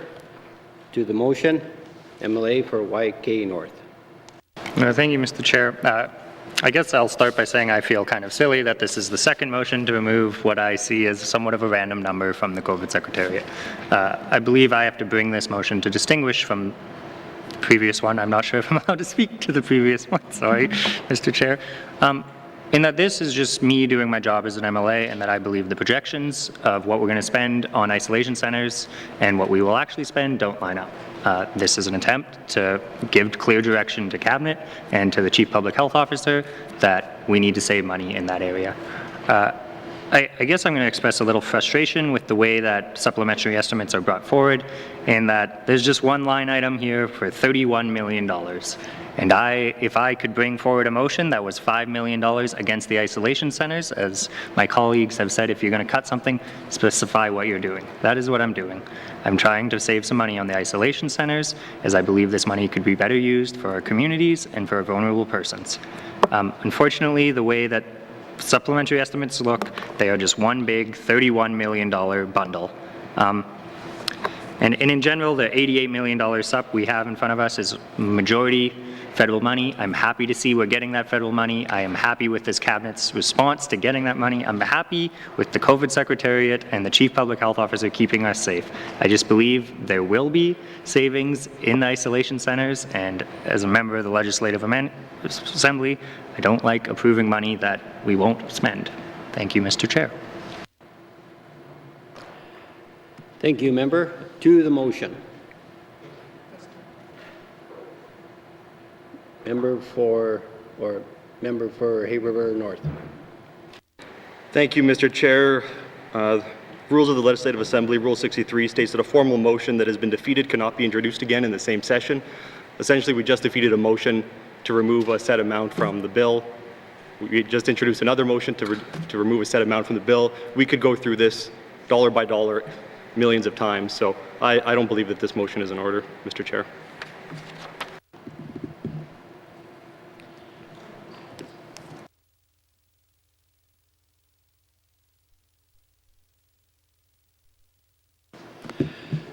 Does anyone else wish to speak to the point of order? Member for YK North.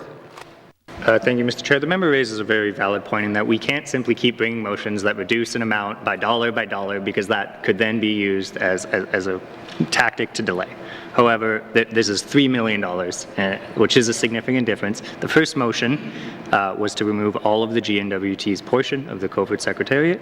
This is a different amount. I believe that there is some room within the rules to bring a difference of $3 million. Thank you, Mr. Chair. Thank you, member. Member for Rain Lake. Thanks, Mr. Chair. You're going to remember my writing before the end of the Assembly, I'm sure. But look, I want to defend my colleague's right to bring forward another motion for a reduction. I think the rationale for the reductions is quite different than the previous motion.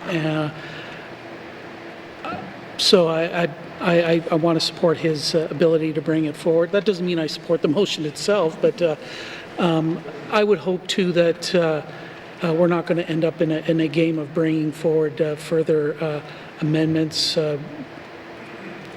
to arbitrarily reduce this line item in the capital, the supplementary appropriation. So I think people would start to lose, members would lose patience in that. So I guess I'm prepared to live with whatever ruling you bring forward, Mr. Chair, but I think it should be considered a valid motion because the rationale is quite different.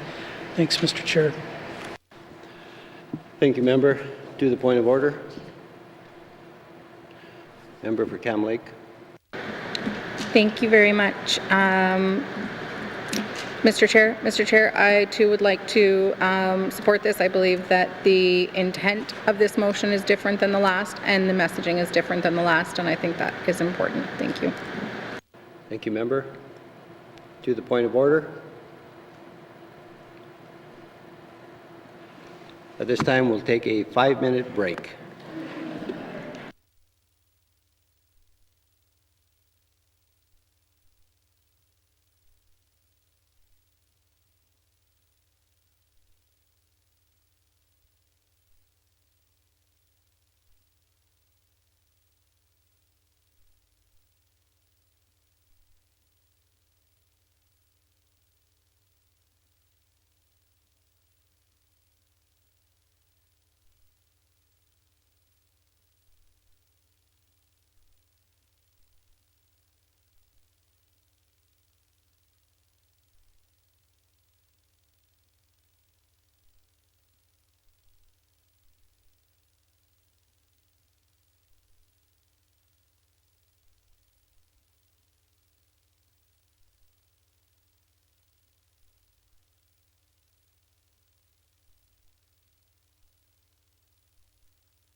We'll call the committee back to order. I have reviewed the relevant section, and I'm satisfied that the motion is sufficiently different, and I dismiss the point of order, and we'll resume debate on the motion.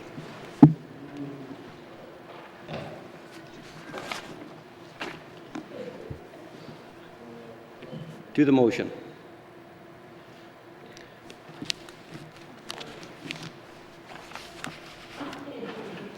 Member for Frame Lake.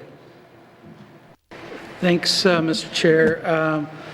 I appreciate the sentiment of my colleague from Yellowknife North in bringing this forward.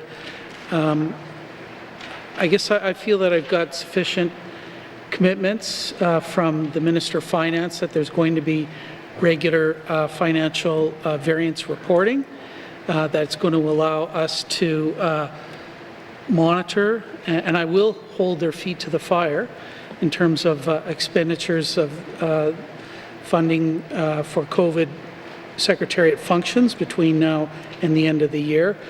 I take the Premier's commitments at face value again, that a process has been started to look at ways to reduce the self-isolation center costs and reducing the mental and social anguish that is associated with self-isolation as well. So I'm convinced with those commitments that have already been secured that there are going to be very serious efforts towards reducing the costs, and that there's also going to be additional efforts found to increase federal funding for these COVID Secretariat functions. So I appreciate the sentiments of my colleague, but picking an arbitrary figure of $5 million, I think it is quite arbitrary, and I say that with all due respect to my colleague.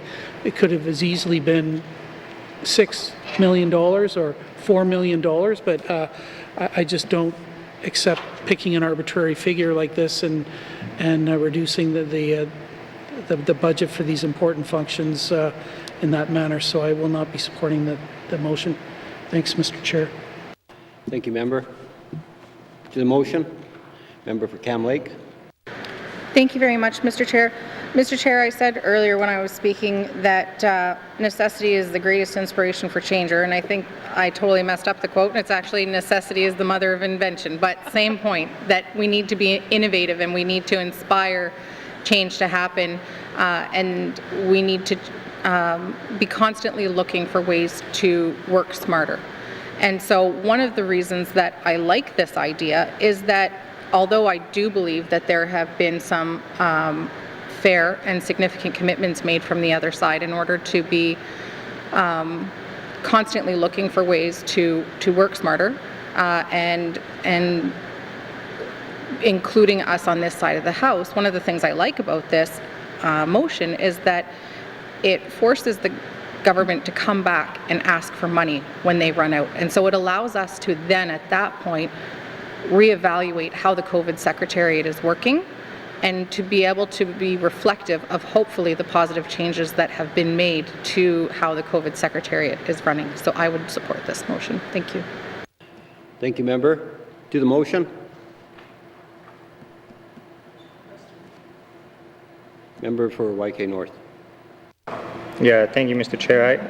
I'm the first to admit that this is somewhat of an arbitrary number, but that's due to my frustrations in not being able to get a money of what the projected cost savings in isolation centers are. I believe I've got a commitment that the $17 million we will approve tonight is not all going to be spent on isolation centers. We will reduce those costs. So I hope I am sitting here in April 1st and I look at what we spent in the variance reporting and it's $12 million. And we actually went and saved some money, as I keep getting promised. But I believe my duty as a member is to approve money when there is a clear plan of how it will be spent. And to me, there's a projection issue here in what we are actually going to spend. I'm not happy that we're bringing multiple motions on the floor in the committee as a whole. I'm not happy that people are calling points of orders. I think this reflects a bit of a failure on the COVID Secretariat rollout and to get support and to explain all the facts to the public and to members. And I think this fight, which is a sup full of federal money, really came down to it not being rolled out properly. But at the end of the day, I am not in favor of passing $17 million for isolation centers when I have gotten pretty clear direction that we are going to go find ways to save that money. Thank you, Mr. Chair. Thank you, member. Question has been called.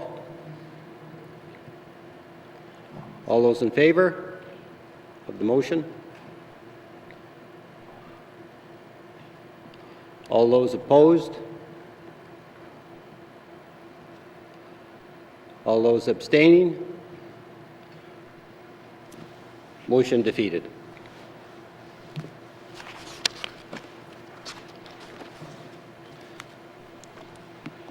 Supplementary estimates, operation expenditures.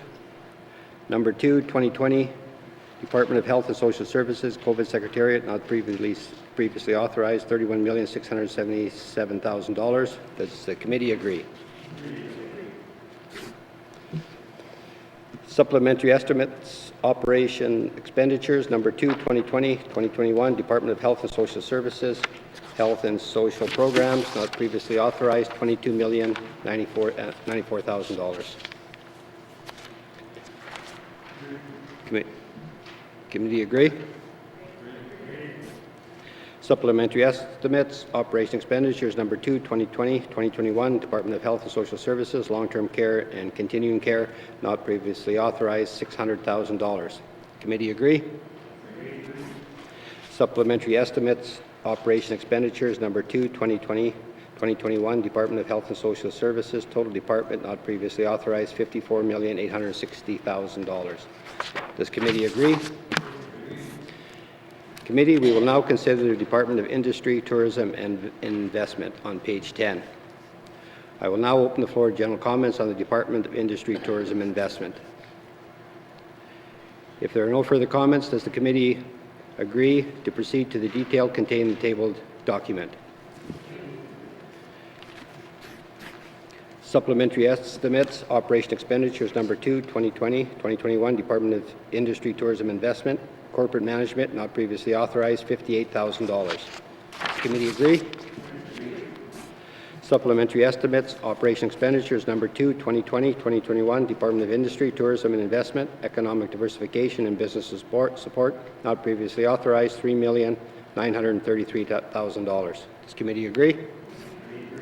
Supplementary estimates, operation expenditures. Number 2, 2020, 2021, Department of Industry, Tourism and Investment, tourism and parks, not previously authorized, $1,500,000. Does the committee agree? Supplementary estimates, operation expenditures. Number 2, 2020, 2021, Department of Industry, Tourism, Investment, total, Member? I did have my hand waving up in terms of the Tourism and Parks supplementary appropriation there for $1.5 million. It's for growth and recovery by investing in tourism fund. I have heard from at least one representative of the retail sector about this funding really being aimed at marketing or trying to find new ways to market products and so on, rather than really being aimed at trying to help businesses through the pandemic. So I'm just wondering if I can get some details from the minister about how this funding is going to be used and whether it's split in any way between trying to find new markets versus survival of small businesses during the pandemic. Thanks, Mr. Chair. Thank you, Member. Minister? Thank you, Mr. Chair. Mr. Chair, so this is growth and recovery by investing in tourism. So the member makes a good point. It's not necessarily meant at the relief stage. It's not targeting the relief stage of that is obviously needed by a lot of businesses. There's a number of programs, both within the N.W.T, but also from the federal government, that are much more directly targeted at relief. The growth and recovery by investing in tourism has 3 different streams, if you will, under which individual businesses can apply. The first one is for new product development or innovation, meant to be for, again, development of a new tourism product, or also the enhancement of an existing product, which is meant to be forward-looking and to provide an opportunity for recovery, for growth, and to be ready to move forward when the time comes. Another schedule under which individuals or businesses can apply would be for marketing and promotion, consistent with a new strategy under N.W.T tourism regarding or with respect to the Emerging Wisely plan. So trying to support businesses and assist businesses in changing their marketing for the interim period until a time when COVID may not be creating quite the same level of disruption to the industry as it is now. And a third one, though, Mr. Chair, does provide funding towards operations and maintenance costs to a maximum of $5,000. So that does give some opportunity to provide some immediate relief even before such time as the industry might be back on its feet again. Thank you, Mr. Chair. Thank you, Minister. Member for Frame Lake. Thanks, Mr. Chair. Oh boy. I want to thank the Minister for that detail. So there's 3 streams. Can the Minister provide some detail as to how much is within each of those streams, and if there's flexibility to move money within the streams should demand warrant? Thanks, Mr. Chair. Thank you, Member. Minister. Thank you, Mr. Chair. So, Mr. Chair, under the first one that I mentioned, the product development, that has a maximum of $75,000. The second one comes to a maximum contribution of $10,000, and I believe I did indicate previously that there was $5,000 under the third stream of providing some supports for operations and maintenance. As for whether or not there would be movement from within, and I wanted to note, Mr. Chair, that what I believe is before committee right now is the $1.5 million that's coming fully federally funded from the Canadian Northern Economic Development Agency, or CanNor, but that's being matched by ITI from internal budgets. A large portion of that is from ITI's travel budget. Obviously, there's a lot less travel happening in the current fiscal year, so a significant amount of funding coming from there is being redirected to support the industry. Another large portion is coming from what was the large-scale marketing campaign initiative. So normally that would be money that would be directed through to the Northwest Territories tourism strategy, and particularly targeting the international market. Obviously that too right now is not much sense in spending a significant amount of money there, and similarly with regional marketing plans. So taking that and then redirecting all of that, Department of ITI has been able to actually internally match the $1.5 million, creating a total of $3 million available under these 3 streams. And then as to whether or not we'll be in a position to redirect any of that funding, Mr. Chair, I was actually trying to, as I was speaking, pull up the binder I happen to have for ITI, but I'm not able to read and speak at the same time. So what I will do, Mr. Chair, is take that question away, and if indeed there is more demand in one stream or the other, I will find out an answer as to how flexible we're able to be with that. Thank you, Mr. Chair. Member for Frame Lake. Thanks, Mr. Chair. Yeah, I appreciate that detail. Yeah, what I was really asking was how much money is allocated for each of the 3 streams out of the $3 million the Minister just spoke of. I understand she doesn't have the information at her fingertips. If she could provide that to me, I would appreciate it, and the flexibility to move money within the streams. I guess the other point I'd like to make is that I appreciate that our staff go out and do this work to try to get funding to support small businesses, but sometimes you need to talk to small businesses before you go out and try to get the money to find out what their needs are. And I suppose that's one of the reasons why the Business Advisory Council was set up, but I'm not convinced that small businesses actually adequately represented on the council itself. So I guess I'd like to urge the minister, and I know this was, I'll try to be diplomatic here, this was something that was done before the minister took over the portfolio. So I just would like to ensure that the minister talks to businesses, small businesses in particular, before designing support and recovery programs to make sure that it truly meets their needs. Because I'm not convinced that that happened in this particular case, but I take the minister's commitment, and I look forward to getting that information and hope that we can get better design programs in the long run. Thanks, Mr. Chair. Thank you, member. Minister? Thank you, Mr. Chair. Mr. Chair, yeah, I'm happy to continue to follow up on that. As I think I don't think I mentioned it in this context, but Mr. Chair, there's been quite a number of opportunities already for me to have a direct connection with the Tourism Association and the tourism industry, and in fact, I'm up in front of them tomorrow with a bit of a Q&A. So there may well be some very direct opportunity within the next 14 or so hours to have that question, to have that Q&A with representatives from the industry and from businesses in the industry. So yes, I take the member's point, and I mean, I guess I do want to defend the program a little bit, that it was one that was developed with N.W.T. Tourism's input around how to redirect some of the funding that was otherwise, again, in these pots that, you know, for marketing and for our own travel budgets, and trying to find a way to make that more useful for the industry. So there certainly was that engagement there, but nevertheless, I certainly acknowledge that this is an industry that has a lot of different sized players in it. So ensuring that we are in fact adequately representing and assisting all of those different players is something I will take away and make sure that we're doing. Thank you, Mr. Chair. Thank you, Minister. Supplementary estimates, operation expenditures number 2, 2020-2021, Department of Industry and Tourism and Investment, Tourism and Parks, not previously authorized, $1,500,000. Supplementary estimates, operation expenditures number 2, 2020-2021, Department of Industry, Tourism, Investment, total department, not previously authorized, $5,491,000. Does the committee agree? Committee, we will now consider the Department of Infrastructure on page 11. I will now open the floor to general comments on the Department of Infrastructure. If there are no further comments, does the committee agree to proceed to the detail contained in the table document?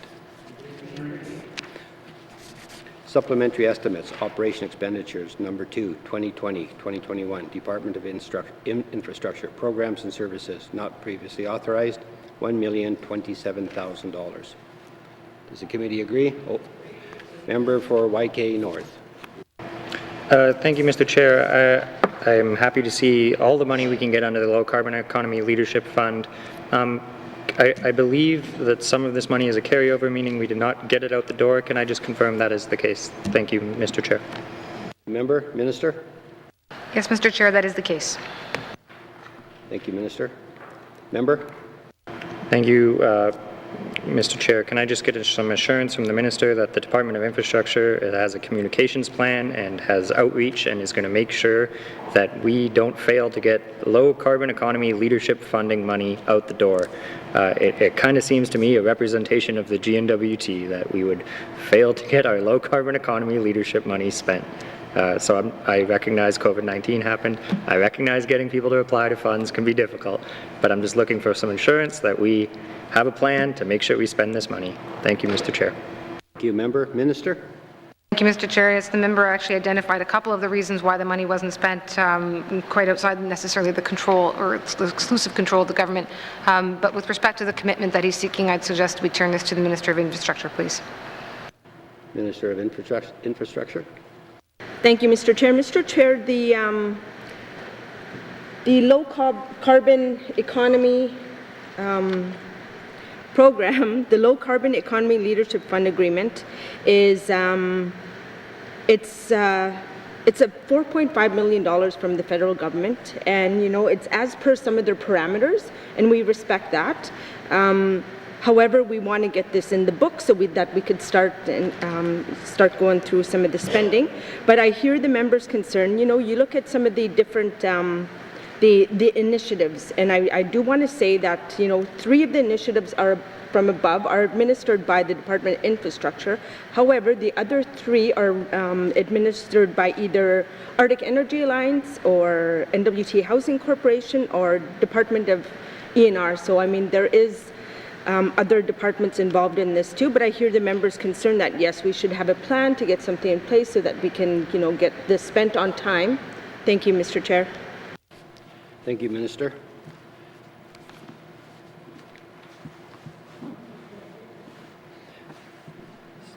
Supplementary estimates, operation expenditures, number 2, 2020-2021, Department of Infrastructure, Programs and Services, not previously authorized, $1,027,000. Does the committee agree?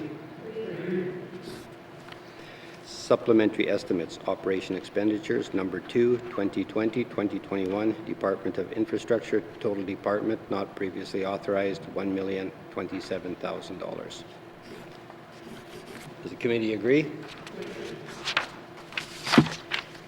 Committee, we will now consider the Department of Justice on page 12. I will now open the floor to general comments on the Department of Justice. If there are no further comments, does the committee agree to proceed to the detail contained in the tabled document?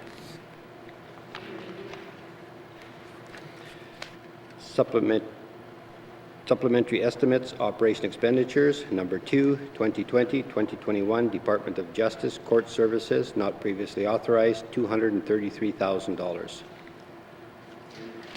the committee agree? Supplementary estimates, operation expenditures, number 2, 2020-2021, Department of Justice, Policing Services, not previously authorized, $450,000. Member for YK North. Thank you, Mr. Chair. I am very happy to see $450,000 for 5 additional RCMP positions under the First Nations Policing Program. I hope to see more of these positions. This is long overdue, getting these positions. I also note that it saves the RCMP money because they are funded more than other positions. Can I get an answer of where these RCMP officers will be placed? Thank you, Mr. Chair. Minister. Thank you, Mr. Chair. Mr. Chair, they're being allotted in a regional way in order to try to help cover off some of the communities that are in need. Right now, to my knowledge, it is the North Slave, Cleacho region, the Dutcho, and Satu that are likely to receive these positions. Thank you. Thank you, Minister. Member. Thank you, Mr. Chair. And perhaps can I just speak to how we go and get more RCMP officers under the First Nations Policing Program? Is that a request that Justice has made? Is there a possibility of further federal funding in this area? Thank you, Mr. Chair. Thank you, Member. Minister. Thank you, Mr. Chair. Mr. Chair, this was not an easy negotiation, if I may. Happen to be aware of what some of the history on this was. And back in February of 2019 was the first round of an attempt.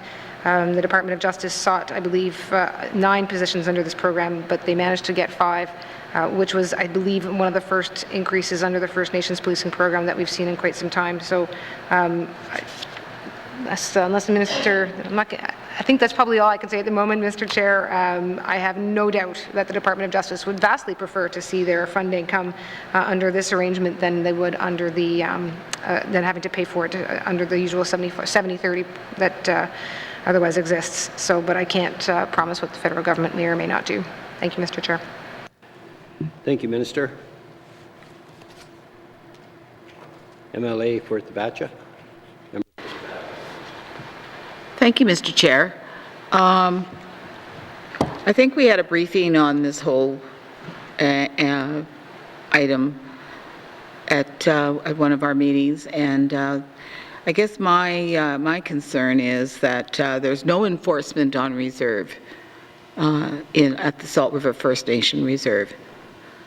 We have to follow all these rules that like the Wildlife Act and some of these other things, and we do not have any way of enforcing but they want us to follow the Act. So I want to make sure that the Minister knows about this issue. I think I mentioned it to you during the business plans. And then we put these positions in other places, and it's a major issue for both reserves. Enforcement on reserve is not a, you have the government of the Northwest Territories on one wants us to follow all the rules, but they say we're a reserve, so we're under federal jurisdiction. There's a major issue and gaps there, and those have got to be addressed. I know they're trying to address it in the trilateral with in negotiation, but that's not enough for the members of Salt River. I was sitting at that table many times arguing this whole point. Even with the Wildlife Act, there were some issues in the Wildlife Act that was still pushed down our throats as Aboriginal people. And I have a real problem when you have you have to follow the rules, but they won't enforce poachers. They won't enforce anything on reserve, and that's a major issue. I think that the Justice Minister and the Minister of Finance have to address this problem, and same with the Premier under the Executive. Thank you, Mr. Chair. Thank you, Member. Minister? Thank you, Mr. Chair. Mr. Chair, the member actually has foreshadowed my response, which is that it is an ongoing issue. It's not a new problem, but it's one that certainly does involve EIA and the Premier, as well as the Minister of Justice, and to some degree there may well be a role for the Department of Finance, depending. I mean, certainly there's funding considerations here. So, Mr. Chair, I think perhaps what I'll do is ensure that we take that away and provide a written response to the member that better reflects the conversation that needs to be had by all the departments. Thank you. Thank you, Minister. Member? I have no other comment.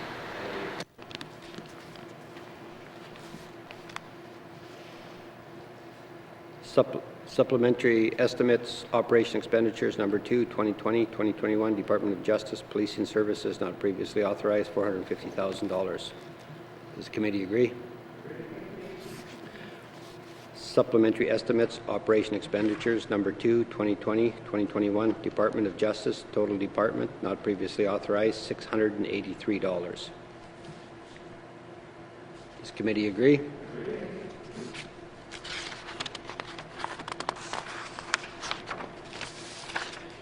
Committee will now consider Department of Municipal and Community Affairs on page 13. I will now open the floor to general comments on the Department of Municipal and Community Affairs. If there are no comments, does the committee agree to proceed to the detail contained in the table document? Supplementary estimates, operation expenditures number 2, 2020-2021, Department of Municipal and Community Affairs, regional operations, not previously authorized, $5,728,000. Member for YK North. Thank you, Mr. Chair. Happy to see this money. Happy to see that we can spend some of the Safe Restart money on our municipalities.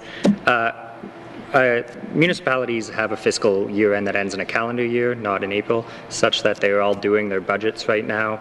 It's November. They need to know whether they can put this money into their budgets. They're not allowed to run deficits. So my question is, I'm glad and I will happily approve this money. How quickly and can we get the check to the municipalities in confirmation such that they can put it in their current budget and we won't see any tax increases for money they know they're getting but can't include?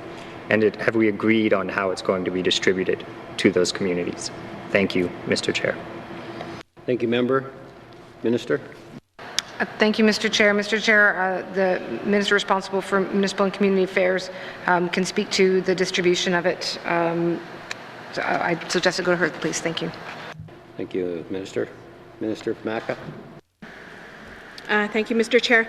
The funding that was allocated, we did get a kind of like a last-minute response from the federal government to say that this money had to be spent by September 30th, so the money has been distributed to all communities throughout the territory. Thank you. Thank you, Minister. Member? Thank you, Mr. Chair. I guess I received a letter from the mayor saying that that is not the case and that they have not included this money in their current budgets. Is that just perhaps because it actually has to be passed by the legislature, or can I just confirm that our municipalities have this money and I am mistaken then? Thank you, Mr. Chair. Thank you, Member. Minister? Mr. Chair, I think the money that had to be spent by September the 30th might be the next line item under MACA, which is funding for sports and community associations. And the Minister responsible for Municipal and Community Affairs was successful in getting us some flexibility on that one. So as such, that's the money that had to go out, and I apologize. Yeah, so the money that's going to municipalities, yeah, now that or if in fact the SUP does move forward, then at that point we'd be able to formalize the allocation. I know excuse me, Mr. Chair, the Minister responsible for Municipal and Community Affairs has been engaged with the Northwest Territories Association of Communities and working with them to determine an allocation of the funding. So if in fact this does go through in the next couple of days, that should provide the Minister with the ability to formalize that division. Thank you. Thank you, Minister. Member? Thank you, Mr. Chair. Perhaps I can just provide, I'm confident this SUP will pass. I will vote for it. Get a written response at a later date that we are confident we can get this money to our municipalities to include it in their calendar year budget, such that they are not making cuts that, well, then they'll just get the money for, and they're moving things around unnecessarily. Thank you, Mr. Chair. Thank you, Member. Minister? Thank you, Mr. Chair. So again, Mr. Chair, Northwest Territories Association of Communities and Municipal Community Affairs have had a discussion. There shouldn't be any secrets around what amounts are going to which community. That has been agreed to. That division has been agreed to between those parties. So this was a very engaged process. One where the Association of Municipalities and the Municipal Community Affairs have indeed figured out what an equitable distribution would be between all the different communities. And indeed, yes, so if this does go through, as we're certainly hopeful that it will, that there should be no delay in getting this to the municipalities as allocated, as agreed to. Thank you, Mr. Chair. Thank you, Minister. Member? No, I'm glad to hear that, Mr. Chair, and let's hope Finance can catch that check as soon as possible. Thank you. Thank you.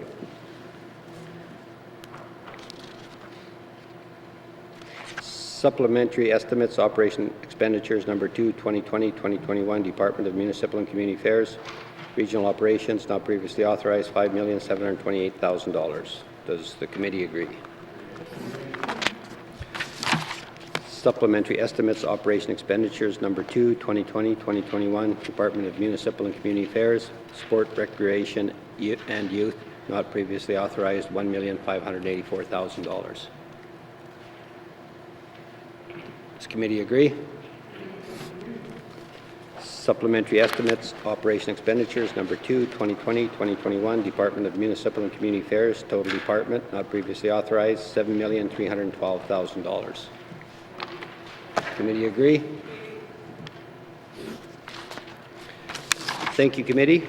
Do you agree that you have concluded consideration of table document 217-19, brackets 2, supplementary estimates, operation expenditures number 2, 2020-2021?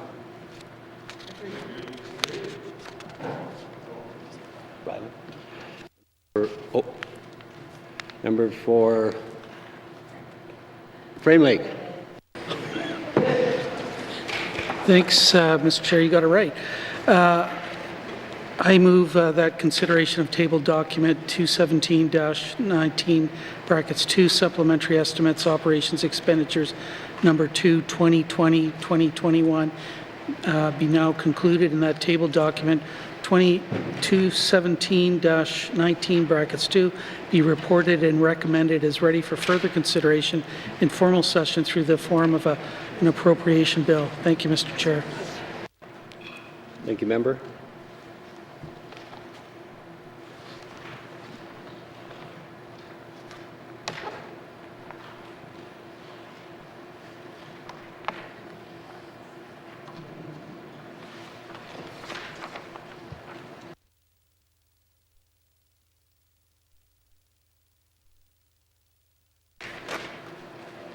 The motion is in order. Question has been called to the motion.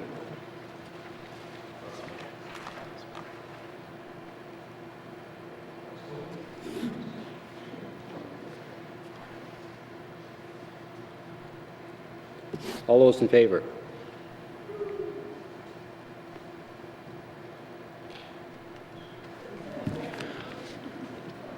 All those opposed? Anyone abstaining? Any abstentions? Nothing. Motion passed.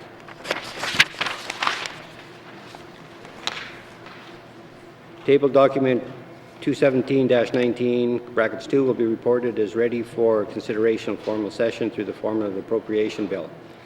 Thank you, Minister, and thank you to the witnesses for appearing before us. Sergeant at Arms, please escort the witnesses from the chamber.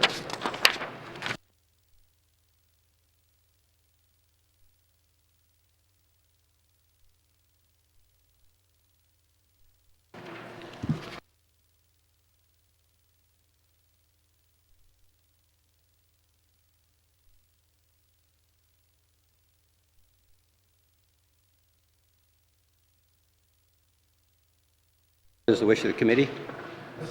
Mr. Chair, I move that the chair rise and report progress. Thank you. Thank you. Oh, the motion is in order and non-debatable. All those in favor? Motion carried.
Right.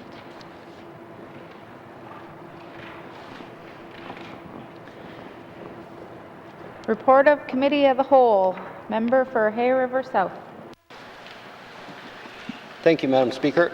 Madam Speaker, your committee has been considering Bills 17, 18, and 19, table documents 217-19, bracket 2, and would like to report progress with one motion adopted.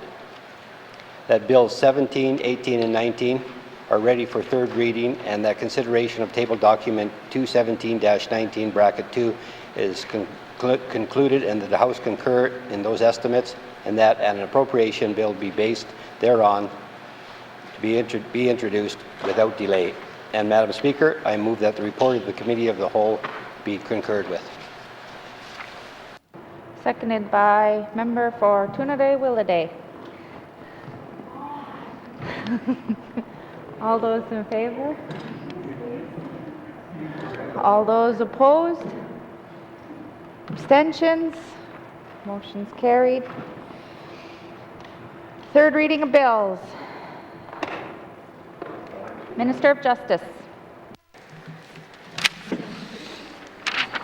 Madam Speaker, I move, seconded by the Honourable Member for Nuvik-Boot Lake, that Bill 15, Miscellaneous Statute Law Amendment Act 2020 be read for the third time. And Madam Speaker, I request a recorded vote. Thank you, Madam Speaker.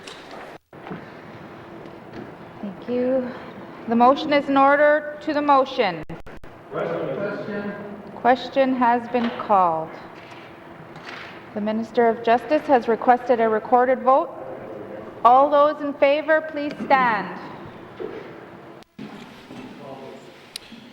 The member for Hay River North, the member for Great Slave, the member for Cam Lake, the member for Frame Lake, the member for Deschaux, the member for Yellowknife North, the member for Nahende, the member for Satu, the member for Nuvik-Boot Lake, the member for Hay River South, the member for Thabacha, the member for Nunakput, the member for Toonaday-Willowday, the member for Yellowknife South, the member for Range Lake, the member for Yellowknife Centre.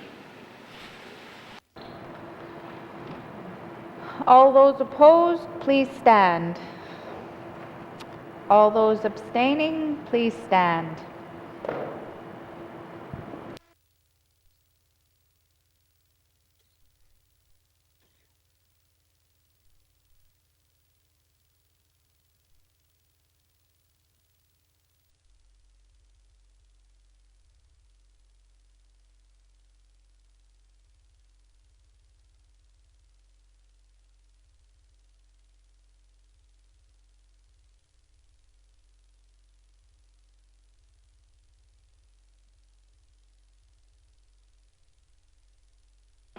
Thank you.